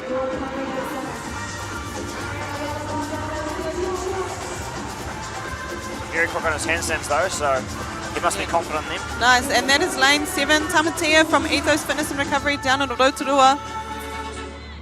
Yeah, that's a good double technique. Yeah. Very, very good. Yeah, you'll also notice that as your shoulders start to get more fatigued throughout the workout, it's harder to keep the arms in as you're doing double unders, and it makes you start tripping a lot more as your arms start to fly further away from the midline of your body. Yeah, exactly. I wouldn't know actually because I've never ever tripped on double under before. But, unbroken always. Yeah, always. Lane number 6 for our wahine there. Mariella from CrossFit Burley coming over from Australia, I believe. She's moving her chip forward. Lane number 4 still in the lead. Max Dunn, super confident on his hands. Oh, sorry, lane 5. Sorry, lane 5. Leonardus. Sorry, Leonardus. Very powerful name. Powerful name, yes. Very powerful name. Yeah, and seeing Leonardus there, he's moved his chest piece forward. He is currently our leader for this workout. And the handstand walk is the separator here, so if they're confident on their hands, they're going to do better in this workout. A little look at the camera there, shake out of the arms for our Aussie athlete, Mariella. Nice, and we're just going to show you a bit of advertisement down in the bottom corner.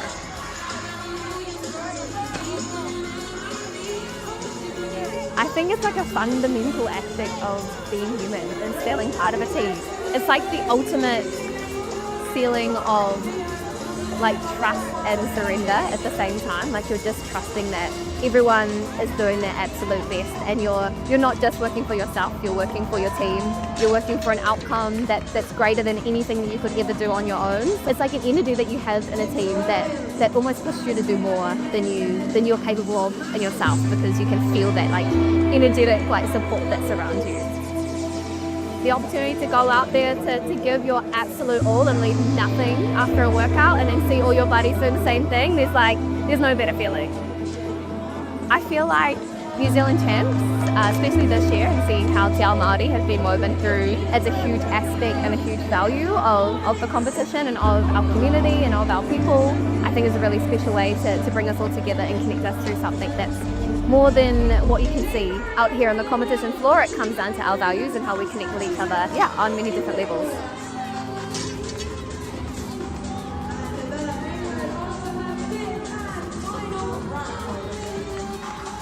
Alrighty, we're back in. BJ in lane number 3, just getting across the line there for halfway through his 10 metres of his handstand walks. But, so a no rep, unfortunately, for Leonardis. I was just about to say, man, that guy is so speedy, but maybe he was just using the forward momentum of his fall to get through that last one. Especially that last one, Yeah, Novella finishing off her double unders there. 7 minutes into this workout, and this is the last round for her. She is absolutely killing it. From Mount CrossFit, Novella Hayward. Leonardis finishing up now as well, I believe. Leonardis heading into his last round as well. Him and Novella would have had a really good race if he hadn't have come off, fallen over in that last handstand walk. But Novella, start to finish, has been so impressive in this workout. And then apart from Leonardis, the rest of the boys seem to be on that same round altogether. Smiles again from Mariella from CrossFit Burleigh as she gets through these double unders. And she is in second place currently. Now we're seeing a little bit of technique here, Danny, with these handstand walks, how they're fluttering their legs. What advantage does that give us? So once you get a bit more confidence upside down, you can start using your legs. They come over and you can start kicking them like you're walking upside down, and they can sort of help get you like a run going with your hands as well. You know, you can get in sync with them. Increase that speed a bit. Yeah. Novella making sure that she brings her chip, her marker into the end. Big thumbs up from her. She's happy. Super impressive all this weekend. She'll be super happy with that. Sometimes it's hard, and I think especially in this 16 to 17-year-old division, to really know where you stack up against the athletes that you're competing against. There's not always a division for the teens, so they don't get to see each other face-to-face in competition that often. So cool to have this platform for them to be able to show us what they're capable of. You got to put your shoes on, mate. Unfortunately, across the competition, you can't take your shoes off. Good try, but Yeah, I actually took my shoes off in a qualifier once and nearly didn't make it to Torian that year. I was there. Yeah. I was there, Danny. I cried. There. Yeah, I was there. Yeah. That's when I realised how much I cared about CrossFit. Tough times. Tough times never last though, Danny. Only tough people's. Yeah. Okay, Leonardis, he is finishing up his last handstand walk on the male side. Here he is. No roll over there. He's doing great. He's got to go move his chest piece over, and he has done it. He's come in under the time cap. So impressive from Leonardis from Massey CrossFit. Congratulations, mate. Unreal mahi from you. And our token Aussie out there on the competition floor, lane number 6, Mariella from CrossFit Burleigh. Shake out those hands, girl. 30 seconds, and you've only got this handstand walk to go. Come on, you can do it. 2 finishes for the boys, 3 finishes for the boys down the end there. We got Max finishing up, and then in, I believe it was lane number 7, Tamatea from Ethos Fitness as well. Go girl, go girl, go girl, go girl, go girl. Yes, she's done it. She does still have, she's done it. Yeah! And a little fist pump. She's stoked. So there's a few races that go on in an event like this, right? And it's, you're racing the people, and then sometimes you're also just racing the clock and wanting to finish that. And when she was kicking up for that last handstand walk, she would have been like, I really want to finish this. I want to make sure I get this. So really cool for her to be able to get that last 5-meter handstand walk, finish it, and then get through the workout before hitting that cap. That's the dream, right? And I wish people could see right now the excitement Danny has on her face and the hand movements as well. they're just I'm so pumped for the athletes. They're amazing. It's so cool to see them out there, giving it their all, and getting the opportunity to compete in person against athletes, 16 to 17-year-olds. This is the future of our sport. Oh, that was great to watch. So pumped. All right, heading into our adaptive division now. So we have got for our men in lane number 2, Nui from Evolution Fitness. lane number 3, Adam from CrossFit Virtuous. Lane number 4, Jono from Lift HQ. Lane number 5, Cameron from Fitness Syndicate to Home CrossFit Slade. Whew, that's a handful. And then lane number 6, Elliot from Rota Vegas. For our adaptive wahine, we have got in lane number 2, Jody from Valor Performance Centre. Lane number 3, Heidi from SassFit Masterton. Lane number 4, Cody from CrossFit Slade. Lane number 5, Jackie from Tribal Phoenix. Lane number 6, Danielle from Independent. I don't know why I read out the independent bit, but anyway. Danielle, you are an independent woman. Okay, so setting up for these athletes now in the adaptive division, depending on the different needs of the athletes that are on the competition floor will depend on the scalability that we have, and that's something that I think CrossFit does incredibly well across the field. Like, literally anybody can come and do CrossFit. Yeah, exactly. And you can do a CrossFit class with one of the best in the world, and I'm going to throw the absolute goat out there, Tia Claire Toomey.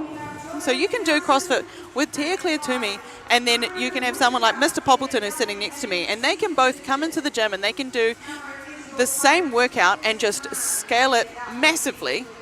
Massively, excuse me. I would be just as strong as her. Maybe, probably and not. then have those two athletes actually have a race. Yeah. So they can actually have a race. I mean, Tia will probably have to use an 80 kg barbell and Pops will do air squats. But the point being is that everybody can come in and we can have a race. And if you scale it appropriately and if you've got coaches that are going to look after you, then you can come in and we can all have a race together. I just want to clarify, I can clean 80 kgs and snatch 80 kgs, so that wouldn't be an issue. But I don't think I can beat Tia, even if we're probably the same weights, to be honest. But I see your comparison, but massive is a quote-unquote understatement, please. So that's overstatement, sorry. So, Tia beat me and she was 8 months pregnant, so...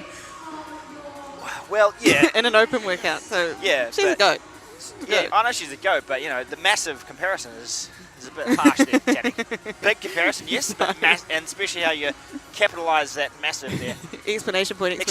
Exactly. So I'd say slight difference in strength and slight difference in I think I've hurt Pops' feelings. Yeah. Anyway, okay, so Pops, could you please walk us through the workout for these athletes?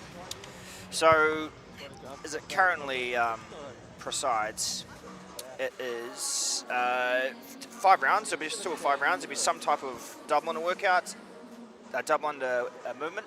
So for the adaptive seated, it would be, I think they've got the ropes, they swim on the sides. Then we've got a barbell movement, so it would be a clean and jerk or a snatch. And then the handstand walk will be, I'm not too sure what that is. There's different movements for each adaptive division. And that's a 10-minute time cap, 5 rounds.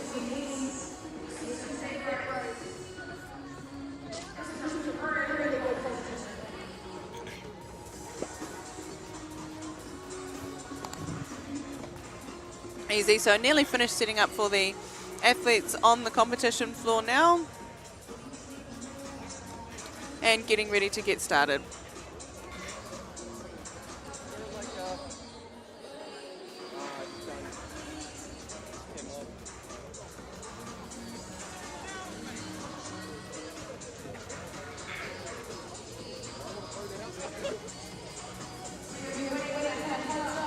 Seconds till the clock gets going. Athletes down the end waving to their friends and whānau before they get started out there. Stand by for our athletes. Cool, so it's still a 10-minute cap and then different variations here of our skipping. So some athletes will be doing double unders, some athletes will be doing our single skips, and then you'll notice that our 2 adaptive athletes in the wheelchairs have got ropes that are disconnected, which allows them to still, they have to go together, and then every time that those ropes make a full circle, then that counts as a rep for them. Nice. Some sort of snatch or clean and jerk for the athletes as well when they get to the barbell. And you'll see down there in lane number 6, we've got Danielle, and she is doing snatches with one arm, which is unbelievably impressive. Thought there was a shoulder burn when you got to when you got to use both your arms, but that is unbelievable from her. Coming in, lane number 5, heading down for his first 5 meters of the handstand walk. Coming back. Look at the wheelies, nice.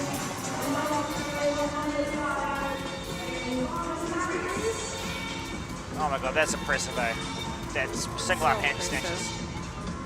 Nice, and then once in lane number 5, once Cameron gets back to the end there, then he will have completed 1 round before starting his 2nd round of skips with those red ropes in his hand there.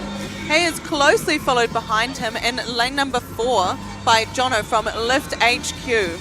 So these two guys will have a bit of a battle going on there. And then heading over to our females side here. Can't quite see the lane there. Lane number 2, we've got Jody from Valor Performance. She's getting through those snatches. And then just behind her there in lane number 3 is Heidi from Sasfit in Masterton. Also, a lot of the boys getting onto their snatches now.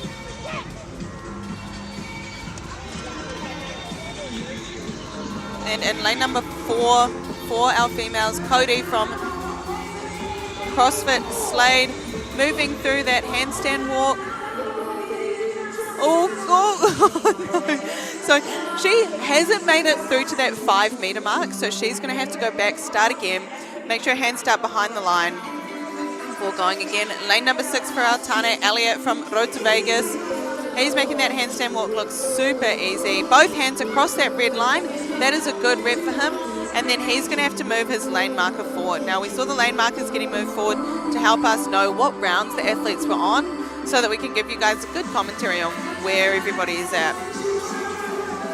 In lane 5 for our Wahine, Jackie from Tribal Phoenix getting through her variation of a handstand walk, doing some farmer's carries there, out and back, doing 5 meters out, 5 meters back.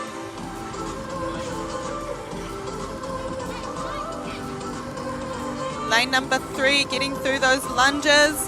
Heidi from Sasfit.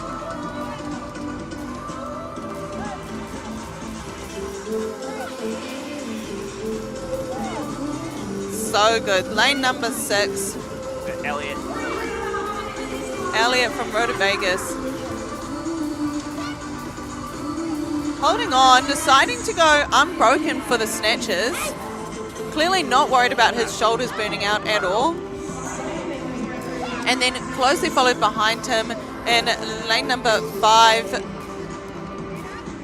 Cam. And he's out on his variation of a handstand walk as well, making sure that he fully clears that line from down the end there, and then same thing when he comes across that red line as well.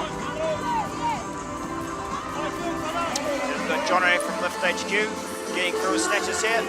Lock it up, mate. Nice work. Danielle starting on her snatches.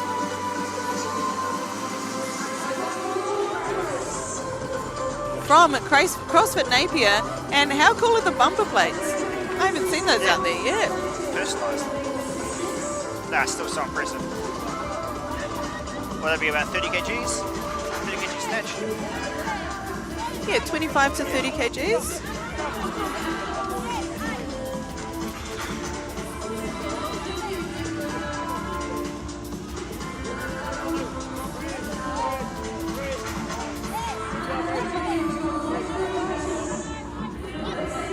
Jono on screen at the moment, just working through those last few snatches.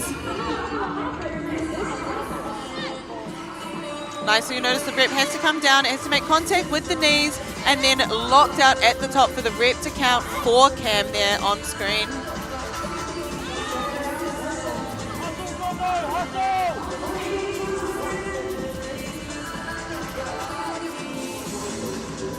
Nice, halfway through the handstand walk there, and just not quite making it. The shoulders will be really starting to feel it now. We're just over halfway through the time cap.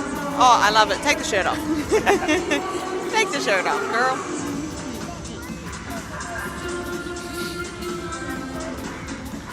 Yeah, shoulders are really starting to feel it now. huge burn for the athletes. So as a substitute for the handstand walking for some of these athletes, we've got a front rack lunge that they will be completing.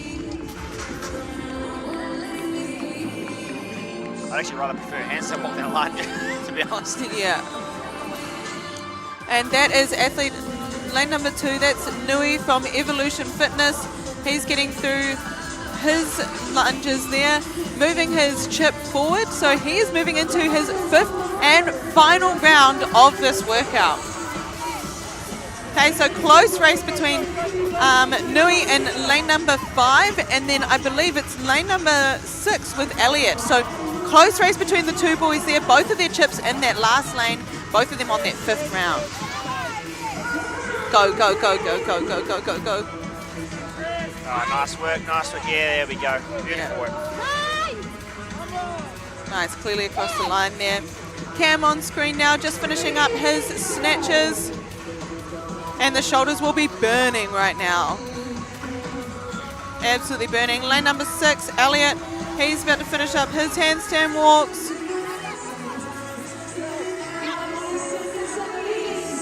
And he's done.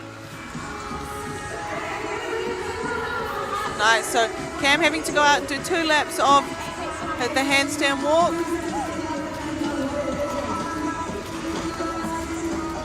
And coming down. And he's all finished. So just over 7 minutes 30 there for Cam, getting through the 5 rounds of this workout. Event number 3.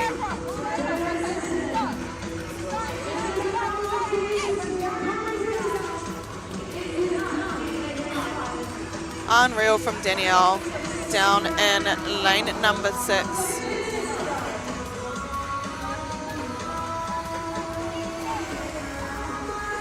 Nice, and you can see here as well, trying to get a little bit of speed on it, knowing that there's less than 2 minutes on the clock to get through this workout. 1 more round to go. Skipping rope in hand. And finishing up in lane number 2, Nui from Evolution Fitness. Giving his judge a handshake, high five, yeah. Stoked. On screen now, lane number 3, Adam from CrossFit Virtuous. His judge just helping put the plates back on a bit. Making sure that they're sitting in nice and close, get those collars on. Big cheers from the whānau at the end there.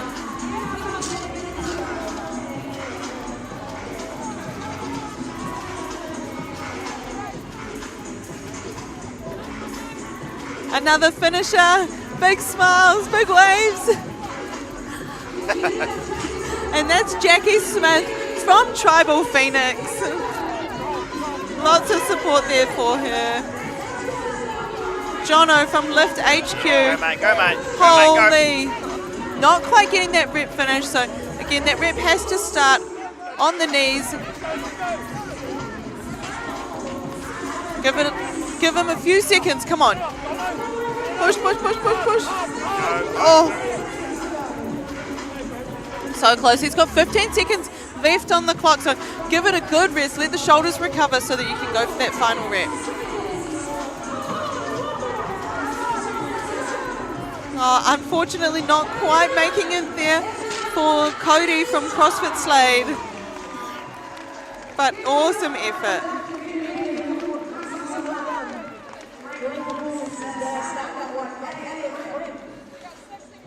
Tough workout for Jono there in Lift HQ, just not quite being able to get enough power to get that bar overhead, but still great finishes for everyone out on the competition floor. Cam making that bar look super light and easy. And then these two boys down the end there, they had a great race. Cam and Elliot. Elliot looking super strong on his hands for those handstand walks.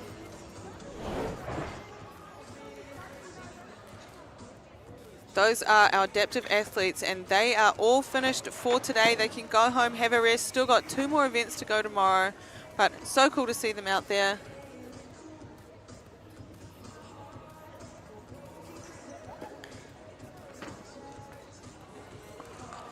Cool, we're just going to have some plate changes, chuck on an ad for you guys, and then we'll be back very shortly with our Masters 35 to 39.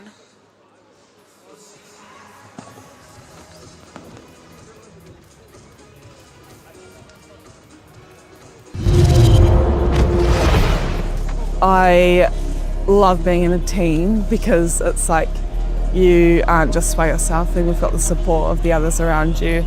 And also like whilst also competing out there on the floor, you're also watching your teammates. So it's kind of like you get to do the best of both worlds. You get to compete and then watch your teammates crush it as well.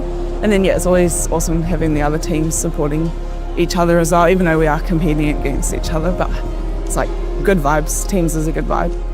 At the moment, our team, me, Bryce, Michelle and Aiden, are working towards Torian. So the goal is up until now we've got 7 months till Torian. So this is definitely a good practice competition. The NZ Champs, I've never done NZ Champs before. So yeah, it's great for the 4 of us to hit it together, see where we're at. It's the beginning of the season pretty much. So it's really exciting to see beyond that and what's to come. I think competing in CrossFit together as a team creates a special bond because, yeah, like you said, you're literally going through your most vulnerable moments together, just hurting and pushing your body to the absolute limit. And when you do that together, it's like you have that respect for each other. You know, you respect each other as athletes and putting your body on the line for yourself and each other.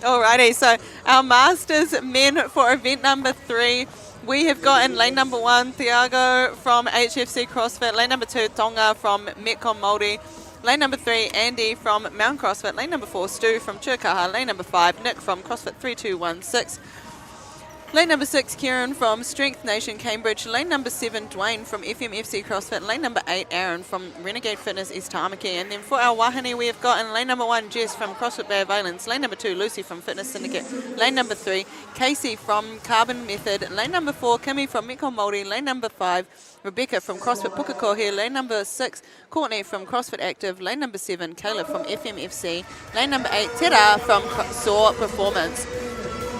Okay, Pop, if you don't mind, can you explain the workout for us? I sure can, Danny. Thank you.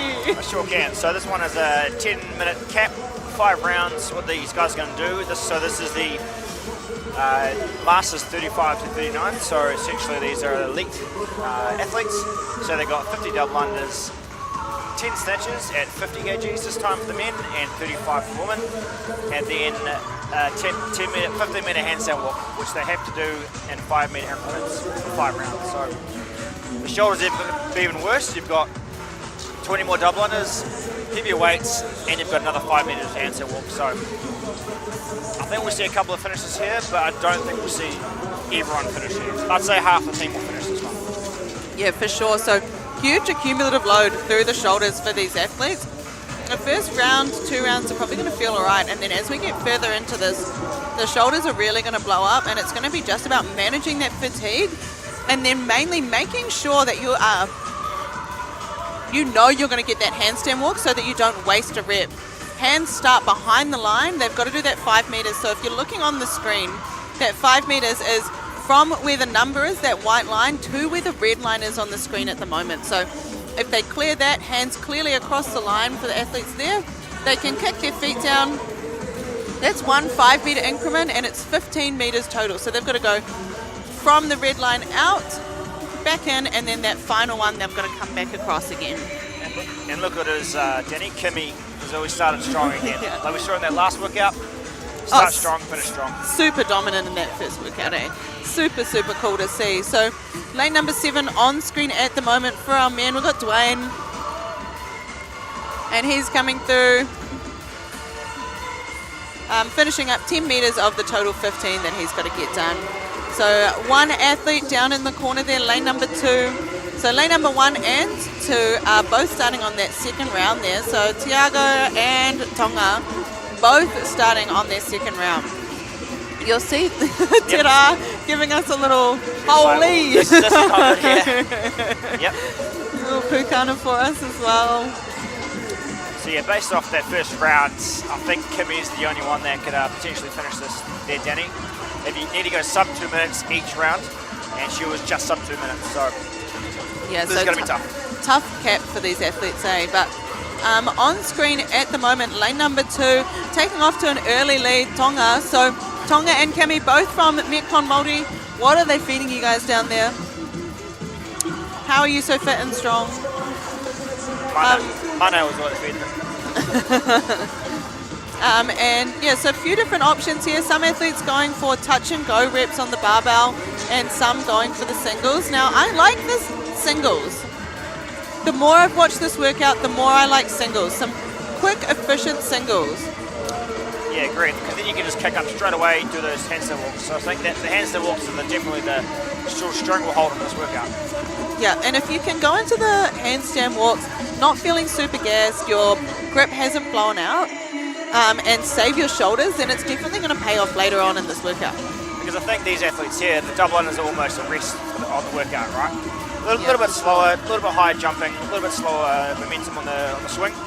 Yeah, and if you're smart with your barbell and how you manage it, you can sort of follow it down and make sure that it bounces really nice. If you kind of just like drop it and let it hit the ground, then it can start to bounce around quite a bit. But if you manage that well, then those quick singles are definitely going to be, you know, they're only a few seconds slower than the touch and go, and how they're going to make you feel later on in this workout, it's going to be huge. Yeah, 100%. In terms of being able to just keep moving.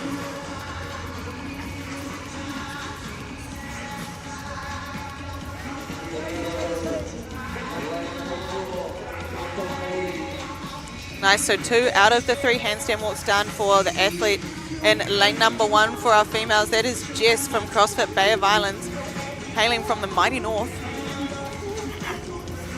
Shaking the arms out and then getting ready to kick up for that 3rd and final handstand walk back out before heading down the lane, moving her checker. So the athletes are moving their checkers forward every time they finish a round, and that is so that we as spectators both in the stadium here and online can see where those athletes are in this workout. Lane number 5 heading out for his handstand walk now, and that is Nick. Hey, Nick. I think he's got a top one now. That's yeah, no, I can't recognize you with the shirt on, mate. Yeah, exactly. take it off. Nick convincingly winning the prior workout with the running and the burpees. I do know that his shoulders are pretty average though, so okay, yeah. Well. Zero mobility there. Zero mobility, okay. Well, we'll see 3rd and 4th round, we'll see how that goes. See how it goes, yeah. Kimmy down the middle, lane number 4, continuing to be a really dominant athlete in this division here. Andy on screen now, going for those single snatches, 50 kgs for the men here, so heavy. Heavy, got all his kids on the side of his body there. Looks pretty jacked showing as off well. his babies here. Very thick, very jacked, very good. 5 more. Not quite as jacked as his partner though. She way more jacked. Oh yeah, way more jacked. Nice. Gotta show him how it's done, right? Yeah, good. Yeah, good. Keeps him honest. Keeps him honest, exactly. Not as jacked as me, but we'll see. Almost.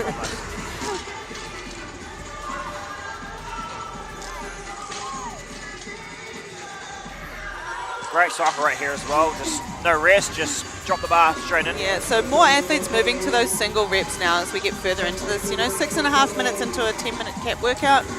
Boys taking a few deep breaths here. And lane 2 and lane 4 kicking up for that handstand walk at the same time. So getting a little bit more of a race on between Stu from Churkaha and Tonga from Metcon Māori.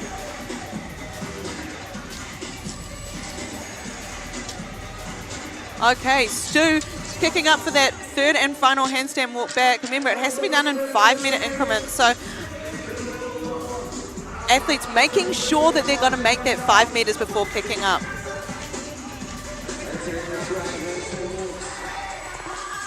Andy on screen now getting through that handstand walk. He's going to get to that red line, get those hands both across the red line before he rests, and then he's just got one more to get back down to the end there. But taking over, so now in our lead for our males is in lane number 4, Stu. Kimmy, both hands across the line there. She's got one more handstand walk in this round.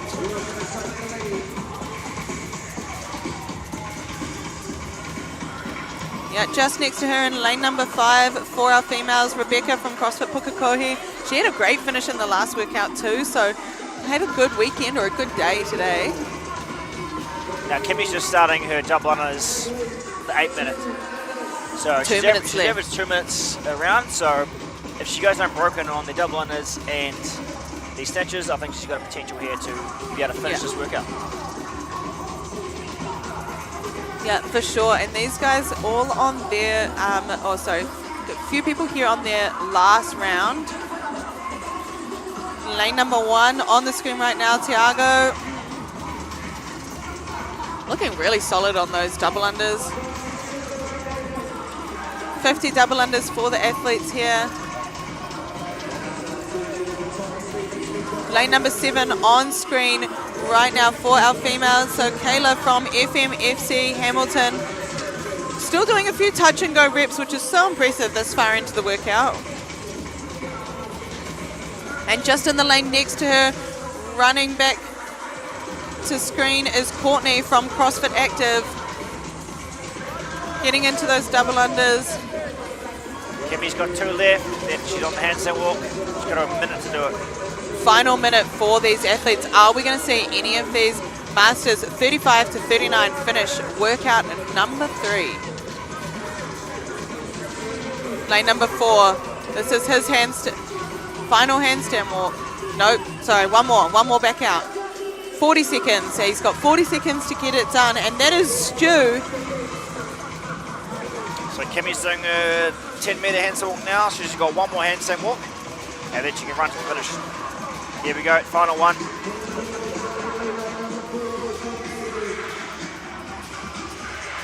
Oh, she's got it. Beautiful work. Move her chip across the line, run back down to the end. Oh no, sorry, finishing there. So Kimmy. Just let her chest piece, it's fine. Chest piece. Either way. Doing the layover with the long arms. Final 3, 2, 1. And time for the athletes on the floor there. So huge shoulder burner. We had one finisher for our males and one finisher for our females, as far as I'm aware. Yeah, I believe so. That was very impressive. You know, do a sub 2 minute year round is very impressive. Yeah, super impressive from Kimmy. So impressive all of today, really. And then also for our men, Stu. Stu wasn't in the lead at the beginning. We had Tonga in the lead at the start, but Stu paced it a bit better at the start and then managed to actually finish that workout, which is very impressive from him. Well, he did similar in the event 2 as well, didn't he? This morning? Yeah, event 2. Yes. Yeah, it was very similar. And that paced it quite well. Yeah, he did. Call him the professor, right? What a compliment. Yeah, well, I hope he hears his commentary and I don't know, gives me a like on and knows the reference. So yeah, exactly. Heat 1 for our elite men, our final division for today. So we have got in lane number 1, Hunter from Whenua Fit. Lane number 2, Richer from CrossFit 3216. Lane number 3, Jacob from the Arena West. Lane number 4, Ben from Gym 56 Tokoroa. Lane number 5, Hawani from Cave Fitness. Lane number 6, Louis from CrossFit Kiakaha. Lane number 7, James from Overflow CrossFit. And lane number 8, Max from CrossFit East Tamaki. In our elite women heat number 1, we have got in lane number 3, Lixie from the Arena West. Lane number 5, Navea from Ruak and Reboot Rotorua. And lane number 6, Bonnie. My girl Bonnie. My girl Bonnie, yeah. You're going to go have to introduce yourself as well, I think. Myself? To Bonnie. Oh, Bonnie. To say, hey, Bonnie, I was calling you on No. the heat you weren't even in. No, I call Bonnie Bonnie. Yeah, I call Jamie but, Bonnie. Yeah, but you got to introduce yourself. You know, maybe you match them up. Yeah. Hey, this Bonnie, is Bonnie. this is Jamie. Yeah. Bonnie Bonnie. Yeah, this is Bonnie. Your new name is Anyway, Bonnie now. back onto this. Yeah. Okay, so Pops, run us through this workout. So for those of us just joining us, Pops is going to tell you guys what these athletes are about to complete for us. So you've got a 10-minute time gap there, team. You've got 5 rounds. First movement is 50 double unders, followed by 10 power snatches at 50 kgs for the lads, 35 kgs for the women, and then you've got 15 minutes of handstand walk. So the handstand walk is done in 5-minute sections, and you have to complete that and unbroken. So it's there 5 meters, back 5 meters, and there 5 meters. So it's not really an issue in elite on the hand placement, but it's still a factor you've got to play in, right? You've got to make sure your hands are before that line before you actually kick up and go forward. We saw a lot in intermediate and scaled is that a lot of people go for the handstand walk and put their fingertips on the line and then get nervous straight away. Yeah, and now these athletes, if they were being smart athletes, would have paid a bit of attention to the masters going out and doing this, because those masters athletes are still incredible athletes, and if they paid attention to that, they're doing the same weights, same workout, then they would have been able to see what worked and what didn't work. And we've definitely seen a lot more of the elites here come out and start on the single reps. Yeah, exactly. Yeah, instead of the touch and go. And that's just to save themselves some shoulders, because this workout is just shoulders, shoulders, shoulders. If you're not efficient with your double unders, if you're not thinking about relaxing your shoulders and keeping your grip nice and relaxed on that rope, you're going to start to blow your shoulders up. If you're not doing singles, you're not getting back underneath that bar, you know, thinking about, again, relaxing your grip, because if your grip goes, it's really hard to handstand walk. Then this workout's going to catch up to you really quick. 5 rounds is a lot. That's 50 power snatches at 50 kgs. Yeah, it is a lot. On the men's side, and 35 kgs, but still 50 reps for the females on the other side. Lane number 5 for our females, Navia, heading back. She has completed her first round. Her and Lexi both into that second round now, and that's just on that 2-minute mark, so cutting it close in terms of 5 rounds. Yeah, and I don't think the rounds get any faster as well, Jenny. So yeah. I think if you hit that first round at 1:45 and you sort of gradually get a couple of seconds slower, you'd be good. So I think a good time for this workout is finishing. For sure. It is going to be tight for a lot of these athletes. And Lexi opting for the touch and goes here. She's still really young, so she's got great shoulder mobility. You know, I think it worked for Kimmy last heat. You know, I think she went touch and go for the first 3 to 4 rounds, and then had to do a couple of split ups. But I think she was so far ahead that she sort of almost didn't need to do touch and goes at the end. Yeah. But to finish that workout is still amazing.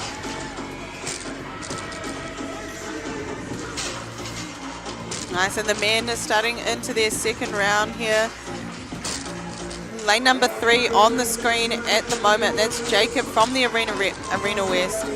Finishing up his snatches, already shaking out the arms. Absolute monster. Those thighs are huge. And you'll see, so it has to be 5 meters unbroken. So that's 2 squares, if you can sort of see the squares. So the white line where the number is to where that red line is, that is where the athletes have to go. And that section has to be unbroken. And the hands have to start behind the line and then finish behind the line on the other side. The judges also doing a really great job of pulling the athletes out straight away if those hands aren't behind the line, so they don't have to do that whole walk and then realise that that rep's not going to count. That'd be the worst thing ever, right? Yeah. Yeah. We don't need to be doing 5 meters unnecessarily. No.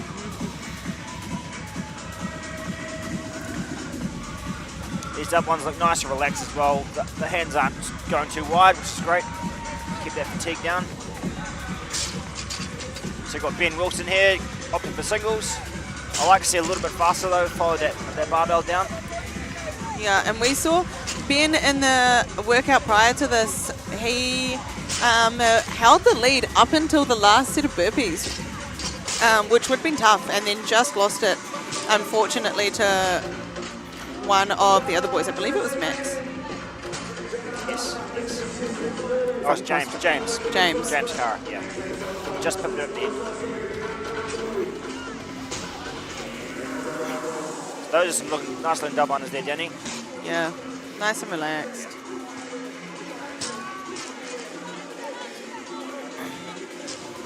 And that's Bonnie that comes over the line for a handstand walk.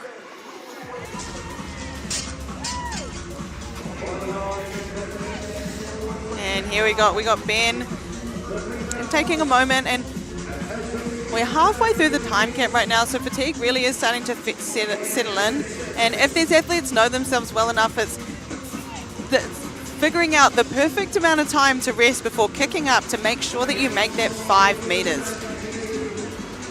And depending on how well you know yourself and how many risks you're willing to take will depend on whether you're going to kick up early or if you're going to give yourself that extra sort of second. And if you're racing, different story. It's hard to make the right call. No, yeah, exactly. Yeah, there's nothing worse than losing a handstand walk right at 4.9 meters. Yeah. Or 5 meters and you fail over the line, face plant yourself. 1, you don't get the rep. 2, look stupid. 3, your face hurts as well. Yeah, so round number 3 for Lexi here. She's got her last handstand walk before she moves her check and moves into that 4th round. Now we're going to see Louis Foster here, the guy with the mullet moustache. Beautiful man, inside and out. Doing his second round of handstand walks here. Second 10 meters. Yep, so just over that 6-minute mark. So these guys are going to have to move if they want to finish it. Big shoulders, big shakeout. This absolute unit, James, sorry. Yeah, nice. So that's first line, that's halfway point. And then as soon as he gets past that line with the 7, yeah, can drop those feet down. Navia from Ruark. She's got one more here before she moves into her 4th round. And this is going to be a great time from Lexi. If she can carry on this pace for the next 2 rounds, she's nearly there. Really good on her hands and being really smooth with this barbell.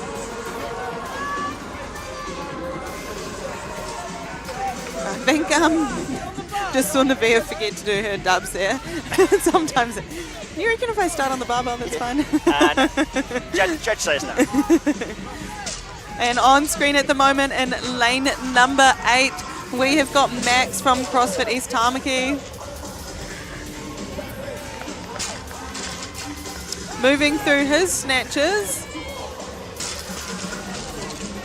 And lane number 4, we have got Ben still in the lead here. Louis working way through his snatches here. Nice quick touch and goes. Good pace. Little rest at the top. Just coming up to 2 minutes left on the clock for these athletes. Oh, and Lexi, she didn't have her hands behind the line for that handstand walk, so well, now that's going to cost her massively in terms of being able to finish this workout.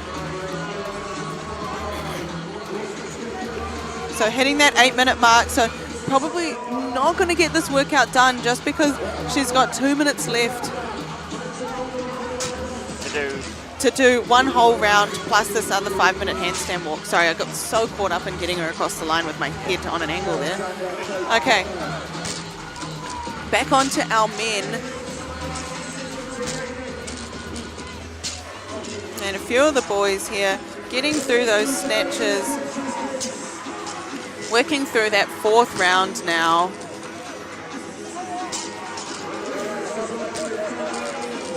Lane number 1 moving his chip over. He has got one more round to go with just under 60 seconds. Hunter from Whenua Fit.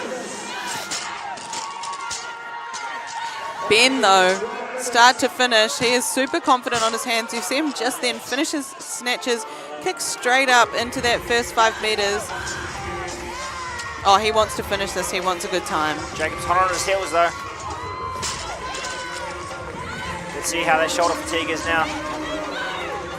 Now you got to go all for broke, right? You got 40 seconds left. Yeah. There goes Jacob. Last handstand walk and first time to beat set by Ben.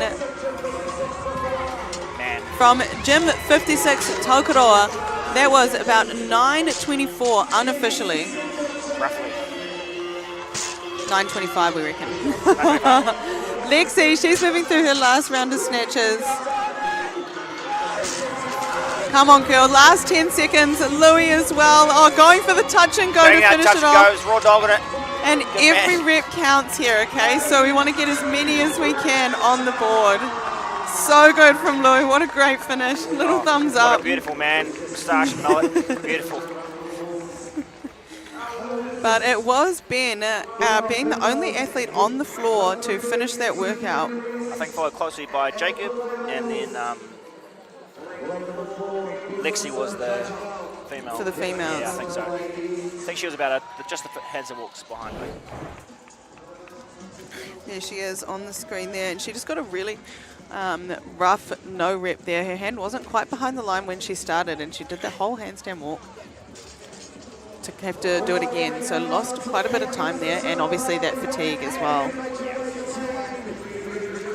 Heading into heat number 2 for our elite men and women.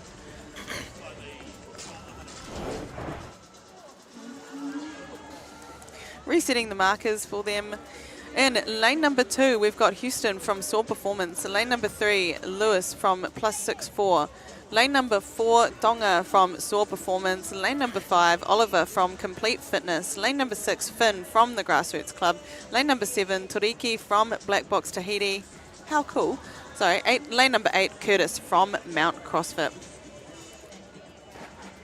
For our wahine, we have got in lane number 1, Morgs from Physical Impact. Lane number 2, Helen from CrossFit 3216. Lane number 3, Kaylee from CrossFit Kotahi. Lane number 4, Steph from Ruark Fitness. Lane number 5, Holly from Grassroots Club.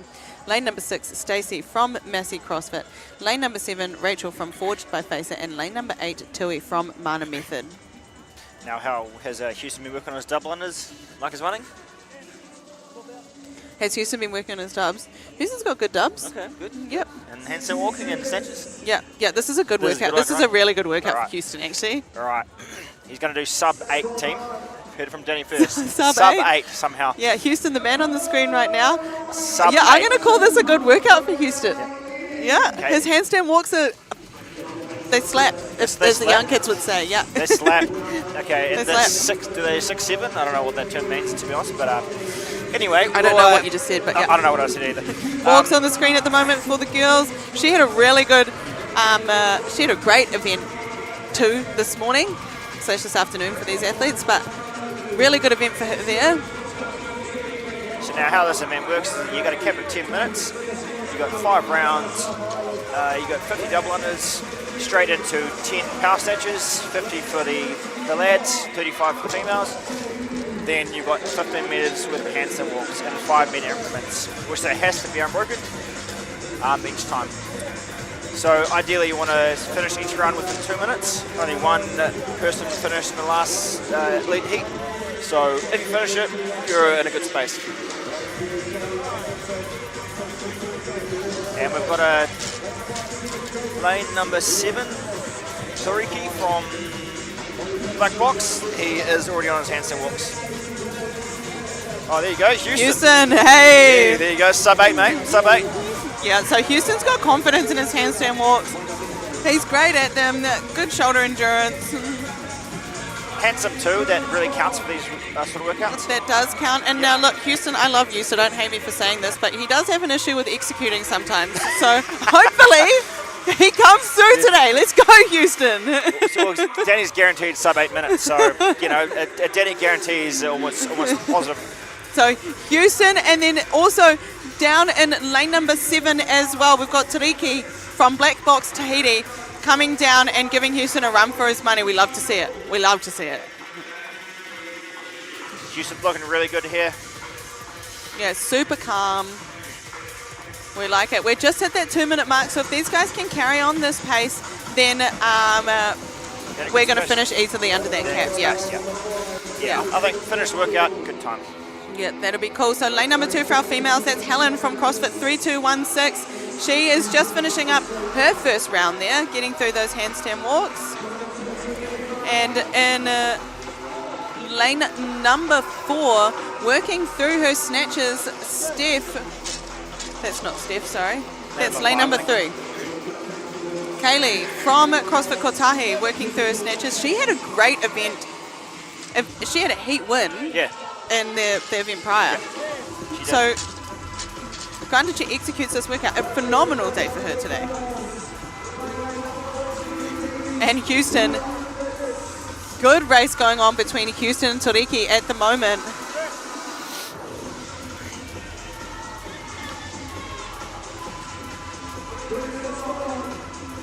Toriki is very, very quick. Yeah, that was a very, very fast handstand walk. I didn't even see him do one lap. Holy. Now, would you ever do a pirouette at the end, Danny, or just no down and up? Lane number 5 for our females, Holly from Grassroots Clubs, all the way up from Christchurch.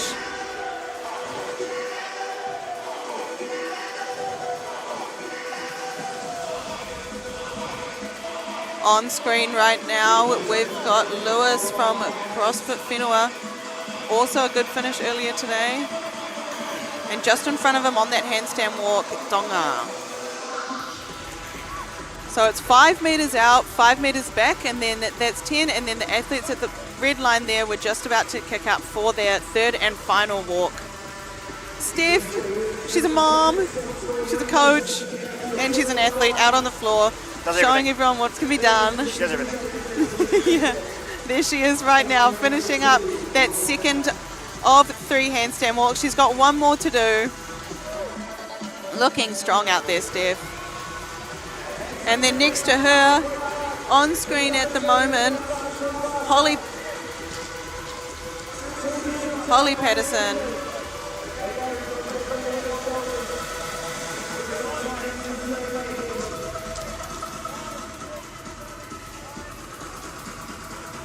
Yeah, so you'll see those hands have to go across the line. Curtis walking back, moving his lane marker into the next box so we can see at home where the athletes are, how many rounds in they are.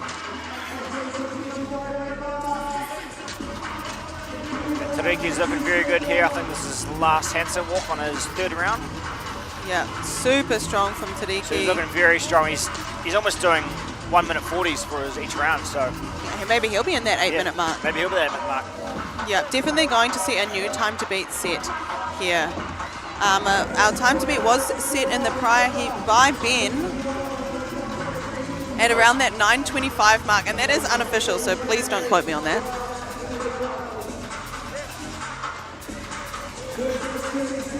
Kaylee moving her chip, and she is getting, she's got a race going on. Down the other end of the field, I believe that was Stacey from Massey CrossFit.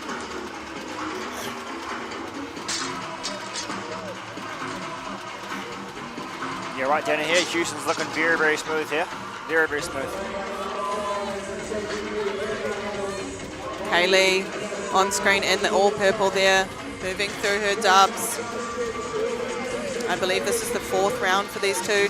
And then on the blue shirt down the end there and the black shorts, that is Stacey.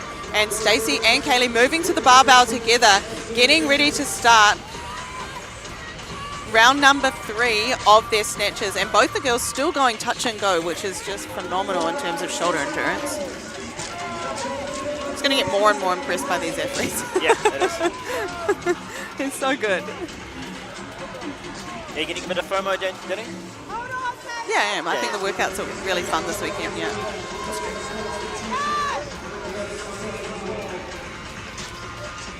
All right, who we got in the lead here? We got Cool, so Stacey has taken the lead off Kaylee at the moment. So very confident on her hands, Stacey. A Massey CrossFit prodigy. Still very young, Stacey.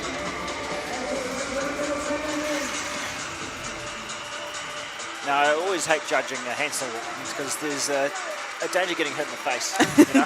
Getting kicked in the face. Getting a boot to the face. Boot in the face, yep. Lane number 7 had an early lead, Toriki. He's holding on to it. I believe this is his final round. his final round. So 7.5 minutes in, definitely going to be a new time to beat for the men. Stacey, she's just moved her lane marker. She's heading down, getting ready to start her last round.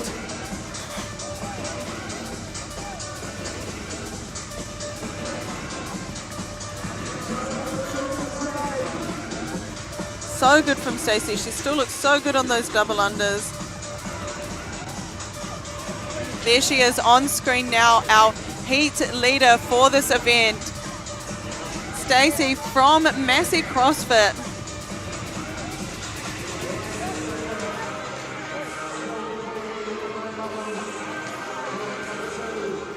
And final set on the barbell for Tauriki. Houston working through his double unders. I don't think he's going to be able to catch him.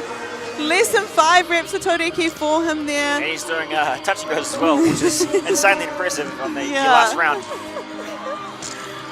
Lewis on screen, Tonga on screen at the moment, moving through his handstand walks. Come on, son. There we go. Easy. Really good for Tonga. Tonga's still very new to the sport of CrossFit, so the skill stuff still coming for him, but the fitness is definitely there.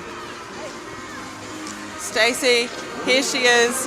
This is her last round. She's got just over 60 seconds to get this handstand walk done, and look at how quickly she has kicked up onto her hands to get this done. So both our leaders here. He's going to move his chip. Remember, there's heats after this, mate. Oh my gosh, pumped! Get your chip over, get your chip over. Stacey, she's got one more lap to go, so final 5 meters for her here. And again, just so confident to kick up. You know, she's like, I'm tired, but I trust my shoulders, I trust my training, I know I can get over this line. Grabbing a chip and super efficient, grabbing that chip and then crossing the line there. Stacey in just under 9:30, beautiful, thumbs up, big smiles, epic performance from her.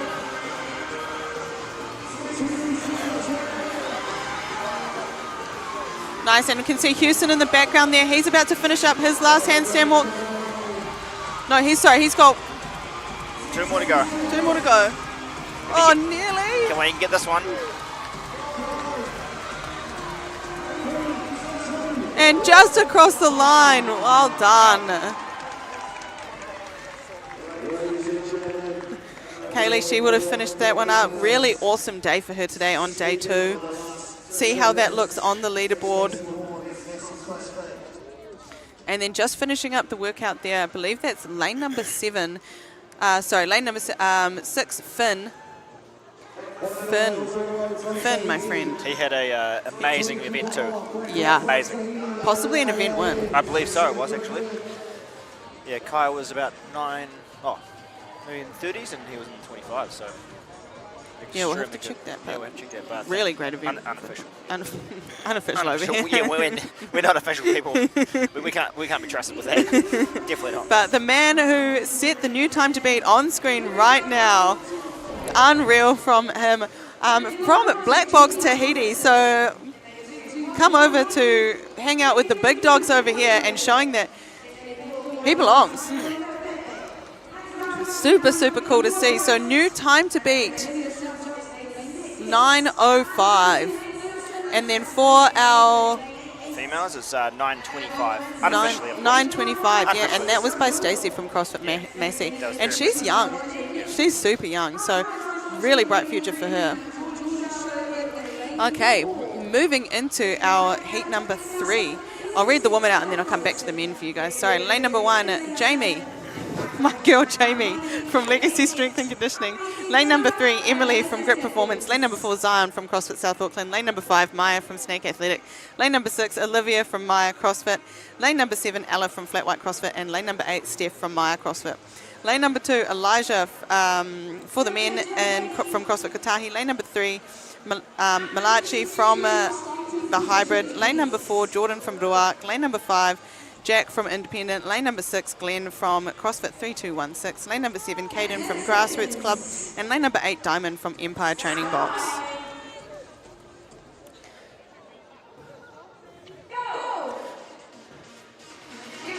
Okay, third heat. So these guys have had the opportunity to watch 2 heats go prior to them, so they can learn from what the other guys have done, see what strategies have worked, what strategies haven't,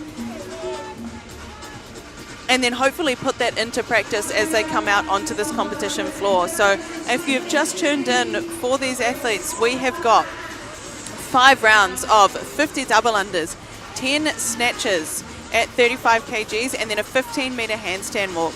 That 15-meter handstand walk has to be done in 5-meter unbroken segments. So you'll see them do 5 meters out, 5 meters back, 5 meters. Then they'll go and they'll move their chip, and then we'll be able to see the race unfold as the chip gets further out. Nice. Lane number 2 on screen now for our men. We got Elijah from CrossFit Kotahi moving through the snatches, and I like the singles. Okay, this workout is all about the shoulders. Okay, the shoulders are going to start to absolutely blow, and we'll see who's got some good shoulder endurance and who's got good strategy for this workout as well. Nice, so all the athletes finishing up on those snatches now. Now, before we had this, Danny, we've seen this workout, you were saying you'd go unbroken everything. Do you want to change your strategy here, or do you still do it? No, I trust my shoulders. Trust your shoulders, yeah. Yeah. You do have some boulder shoulders, so, yep. That's Jordan. Jordan running back. He's going to have to move his chip out. We'll see him place that onto the floor. So lane number 4, Jordan Sherwood, picking up his skipping rope. He's closely followed behind by a few of the boys, and starting on his second round. So we're 1 minute 45 in. That means if they can keep up this pace, they'll be finishing the workout. Now that's quick math, Danny. Quick math. Yeah, so as you get more and more fatigued in this workout, it's amazing how much blown shoulders actually affect your double unders. So when your shoulders and your arms start getting tired, they tend to start lifting away from the body, which shortens the rope, which means that we start seeing more and more athletes tripping on the double unders. And it's just being aware of that as well. So if you know that that's what's going on, you're like, why do I keep tripping? And you're like, oh, pull your arms in, keep your hands close. Your shoulders are tired. Then it's a lot easier to fix that. Sometimes you can be out there and be a bit confused as to why you keep tripping and why your dubs And then are a bit your mate's videoing you, and then you watch it back, and you're like, oh, okay, that's why. Yep. Yeah. Because I tend to have a very short rope, so I try to keep my hands relatively tight. And I definitely notice when I get a little bit tighter, they go wide and wide, I keep tripping. Yeah, so lane number 1 there, that was Jamie from Legacy Strength and Conditioning, not Bonnie. Not Bonnie. Sorry. Lane number 3, Emily. She is through with those snatches. She'll be kicking up, working through that 15-meter handstand walk. I'm going to pick Jordan. This is a good workout for Jordan. Yep. He's currently on screen, and he's working through his handstand walk. So final handstand walk of the second round there for Jordan. And also thank you to Legacy Strength as well for acknowledging that Jamie her new nickname is Bonnie now. So we really appreciate that. Oh, no good. That was very good, Danny. No good.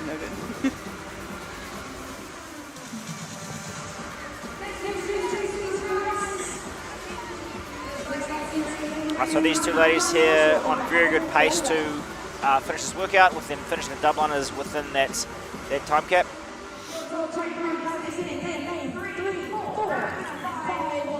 So Caden on screen at the moment, coming from Grassroots Club down in Christchurch.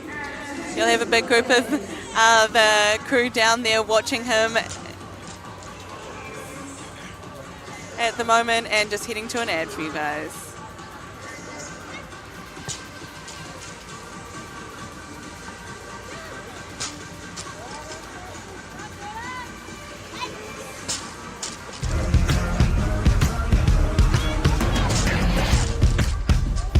Black.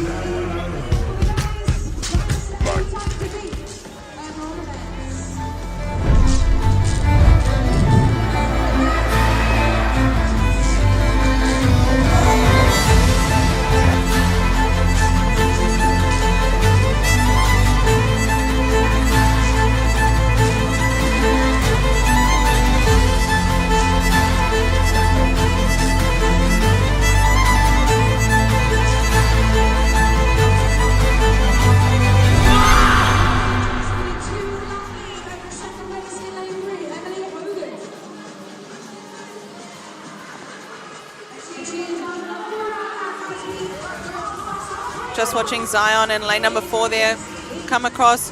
She's just finished her first of 3 handstand walks there, so 5 meters out. She's still got another 5 meters back in and 5 meters out again. Oh. Boop, boop. Yeah, lane number 2 for our men. Elijah from CrossFit Kotahi on screen there.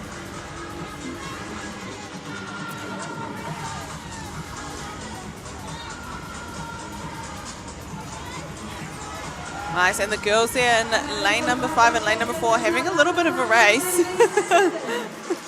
You got to trust yourself. You got to trust yourself to kick up. You get a little of that leg swing going on, like we were saying before, Jenny. Yeah, I did speak to Zion a bit earlier, and she's had a really great first couple of workouts, and I think this one she was looking forward to show a bit of the skill off that she's been working on. So yeah, Geordie on the screen right now. He wakes up at 4 o'clock in the morning, works all day, gets an hour, if that, to train, and is still able to compete and be competitive against the top athletes here in Aotearoa. So proud of him. And he'll have a big group of people back home watching from Rotorua. Big part of the community down there at CrossFit Ruark. On screen right now for our females though, Emily, and she's been looking really strong. She has got the lead, I believe, for our females. 7 minutes in. This is round number 4. 2 of the men on there skipping down this end here. Jordan, and then one of the athletes down the end next to Caden, Diamond from Empire.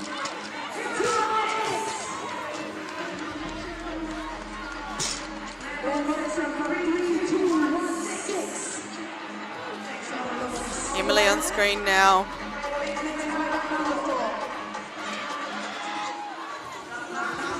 That's the second of her 3 handstand walks here, so she'll have to go from that red line back to the end where the number 3 is. I think most athletes are on that later period of round 4, early that round 5. I think Jordan's on round 5, I believe. So he's just got the snatches to go, and then he's got 3 5-minute handstand walks, and then that's time. So he's got about a minute to beat Taruki. Yeah, I think we've got a new time to beat here from Jordan, and that's epic. There's only 1 heat to go after this, so you know, a top 10 finish for him potentially here, if he can hold on for that last handstand walk.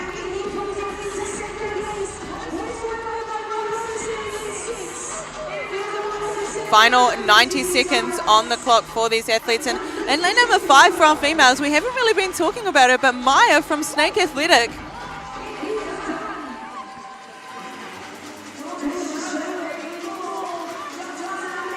And Jordan finishes up with a sub-9 minute. Just under 8 minutes 50 for Jordan, taking out that heat and giving us a new time to beat.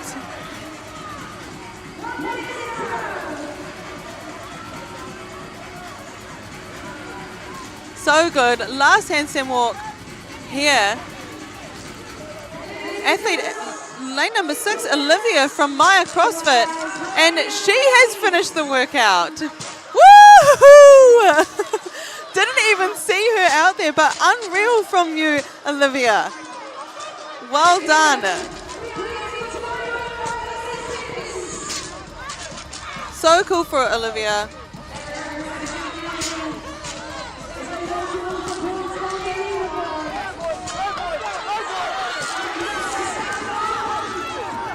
So looking at one of the only females in this heat to finish this workout.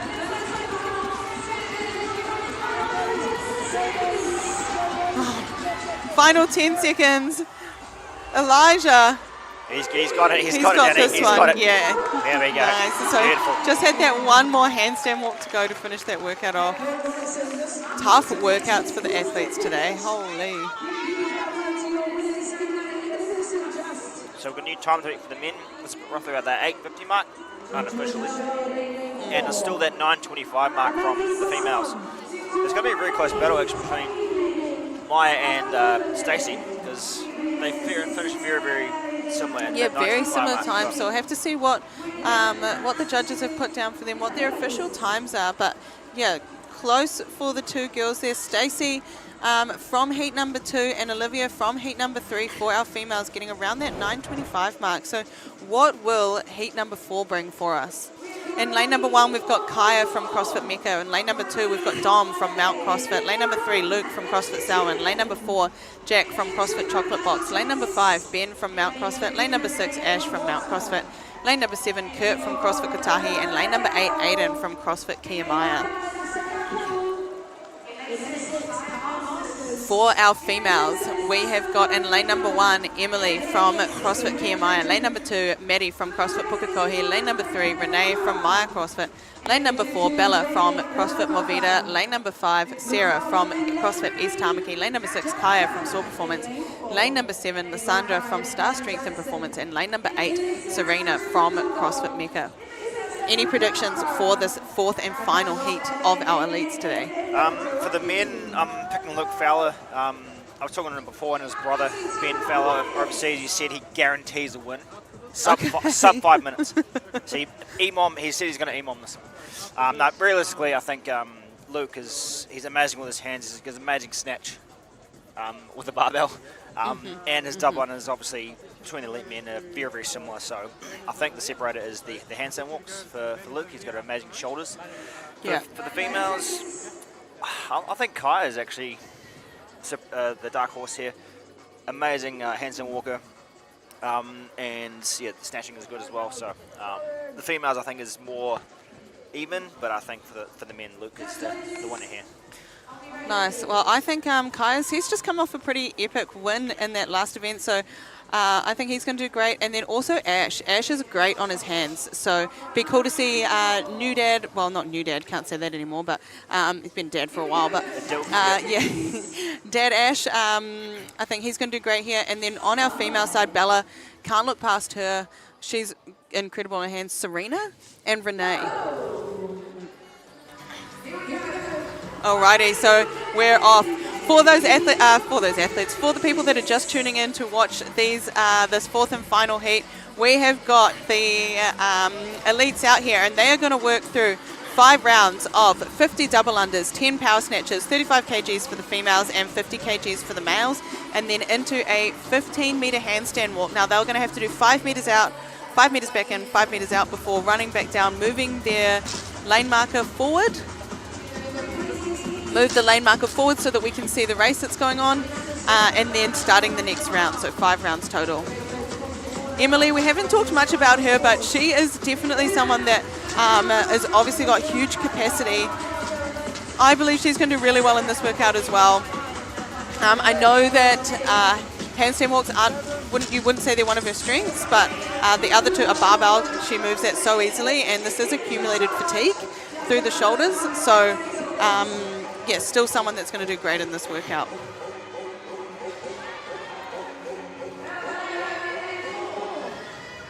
Nice, so Bella and Sarah starting out early, kind of looking at what we looked at last time with a little race going on here.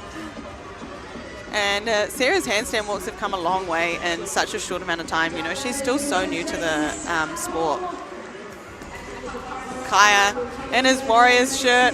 Up the waz. Up the waz. PB to snatch about 2 or 3 times at Torian in that shirt, so maybe it's a magic shirt.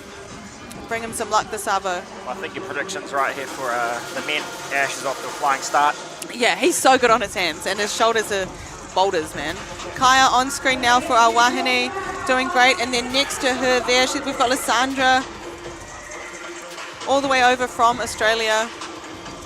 Actually a better time for her to probably be competing, as they're behind us by a couple of hours. So she's like, oh yeah, sweet, at least it's only 7 o'clock for me, not 9 o'clock like these athletes. But I mean, training for the unknowable and unknown and the known, 9 o'clock on the board is 9 o'clock on the board. So it's not just about being your best at the time that suits you.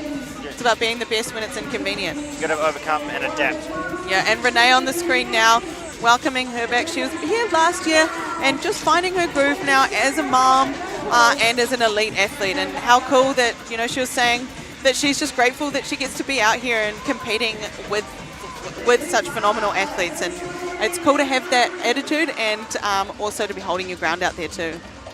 Yeah, exactly. And you did call it, Pops. We got Luke out in front now on his hands there. I think Ash is actually front. Is he? Yeah, he I is. didn't see him there. It's so fast. So he's moving his chest piece, so, but 1 and 2, we'll take it. So, yeah. Renee there coming through, finishing her handstands. Bella forgetting about the double unders briefly. And Sarah, super impressed with her at the, and how she's going at the moment. Dom, he's working through his handstand walks.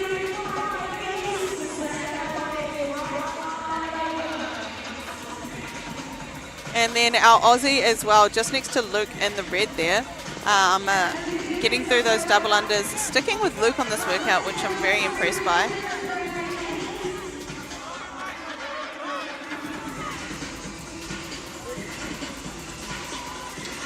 Touch and go reps for Bella here as she moves into her third round. And this is fast.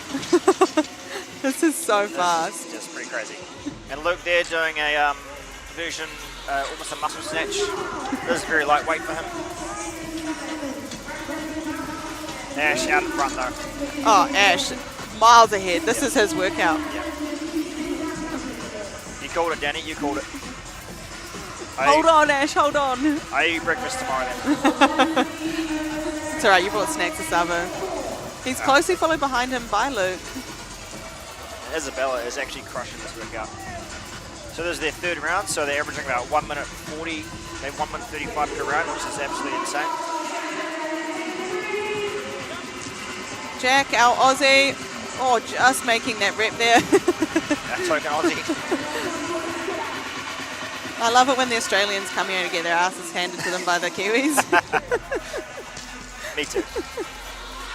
Hey, he's come over though, he competed, right? Yeah, no, that's me. We just always have to go over there, you know? Yeah, exactly. So it's cool to have an athlete from Australia come over here. Same with Bella. Make the effort to come over this side and verse us in our home time, you know? Bit of hometown advantage. And what was that? Aussie accent advantage. Yeah. Maddie working through her snatches down there in the bottom right-hand corner. She's got 1 rep left. She was looking forward to this workout as well. She's always so happy. I think a lot of people were. It's a light barbell. It's cool movements. You know, everyone loves a double under, everyone loves a handstand walk. Well, most people. Yeah. Well, most elites, I should say. Now the big German, Dom, making his way down, finishing his third round, I believe. 1 more 5-minute handstand walk. Nice, and look at that beautiful stack position that Bella has as she's doing that handstand walk. You know, her hips and her shoulders are basically in line as she's walking through there, making it really easy on her shoulders and less fatiguing. You'll see a lot of athletes will have that really big bow through their lower back. Yeah.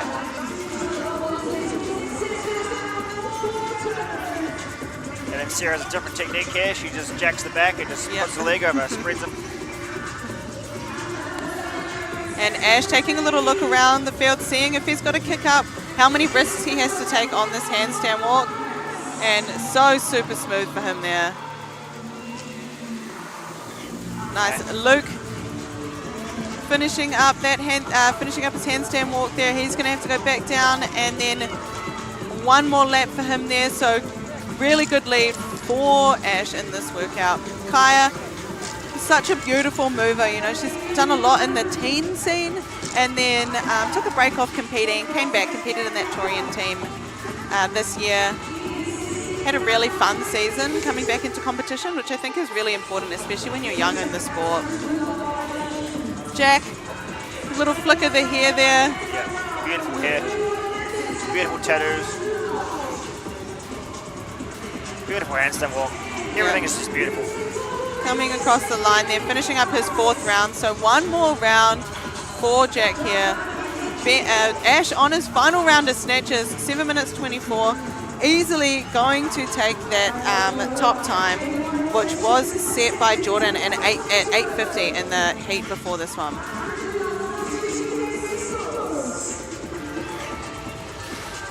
Ben Jansen on screen at the moment. He had an incredible event prior to this one. Yeah.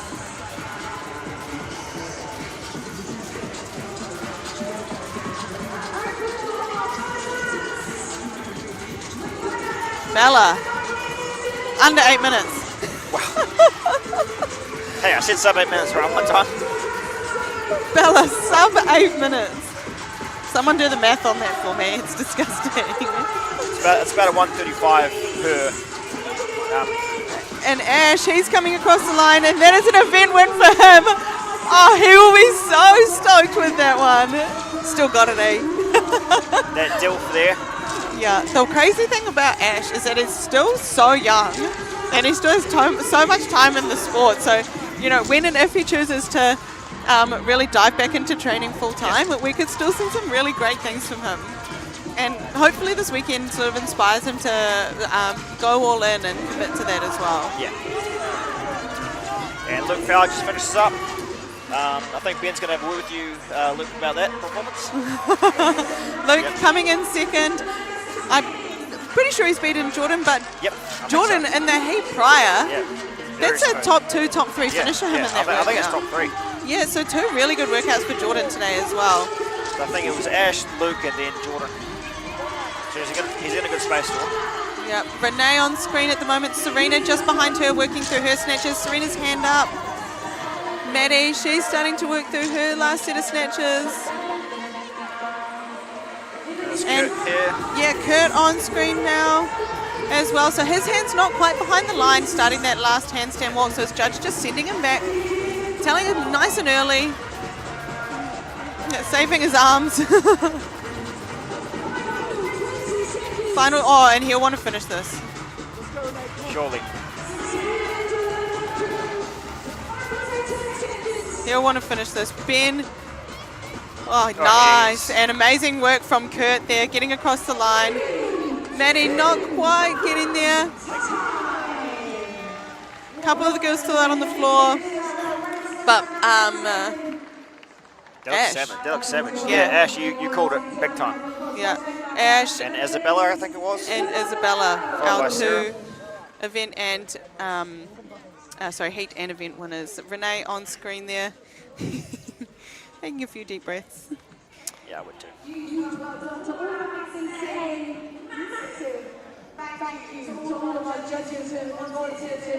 Wow, that was a great event to watch.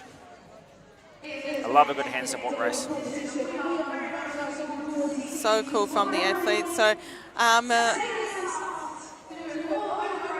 thank you guys so much for watching today, for tuning in and watching all our athletes. We do have interviews coming up for our event winners from that. So Ash is going to be out there talking to us, and we're going to have Bella talking to us as well. Jim is going to grab them in just 1 second. So hang around and watch what they have to say about that event, how they felt, and see how they did that. Bella, sub 8 minutes. Yeah, that was, still a bit shocked. That was impressive. Very impressive.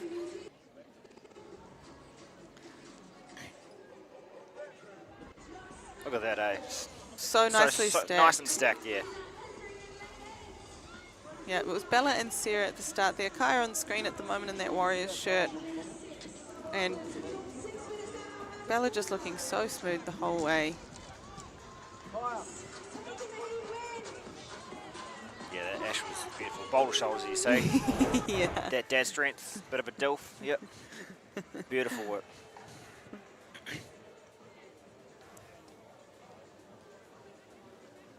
The floor staff just getting ready to pack up and then set up for tomorrow. They do so much work behind the scenes to bring you guys this event, and honestly could not be possible without all the volunteers that we have coming 100%. Down for NZ Champs. So he's sending you guys down to Gemma now as she talks to our heat and event winners for event number 3, day 2 NZ CrossFit Champs.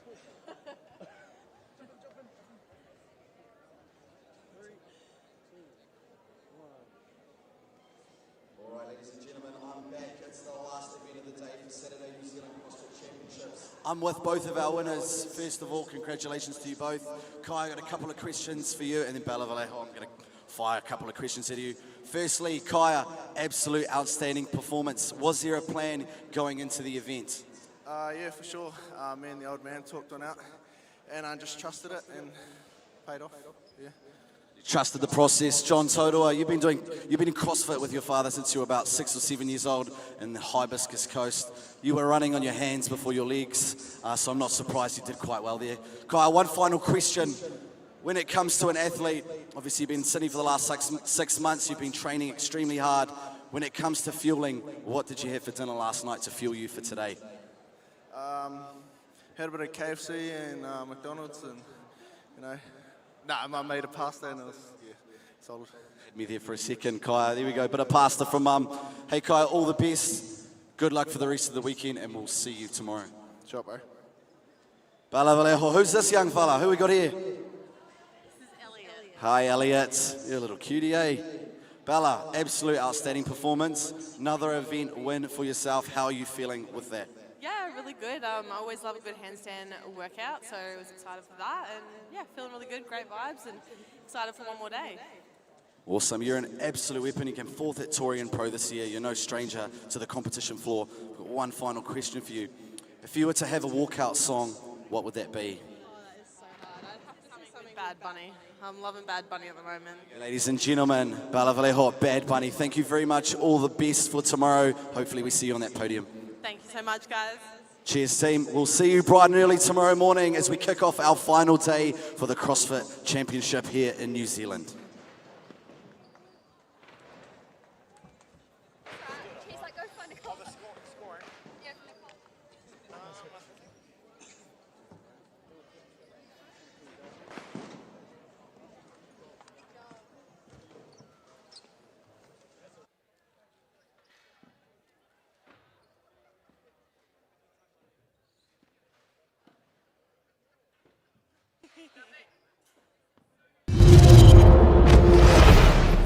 I love being in a team because it's like you aren't just by yourself and you've got the support of the others around you.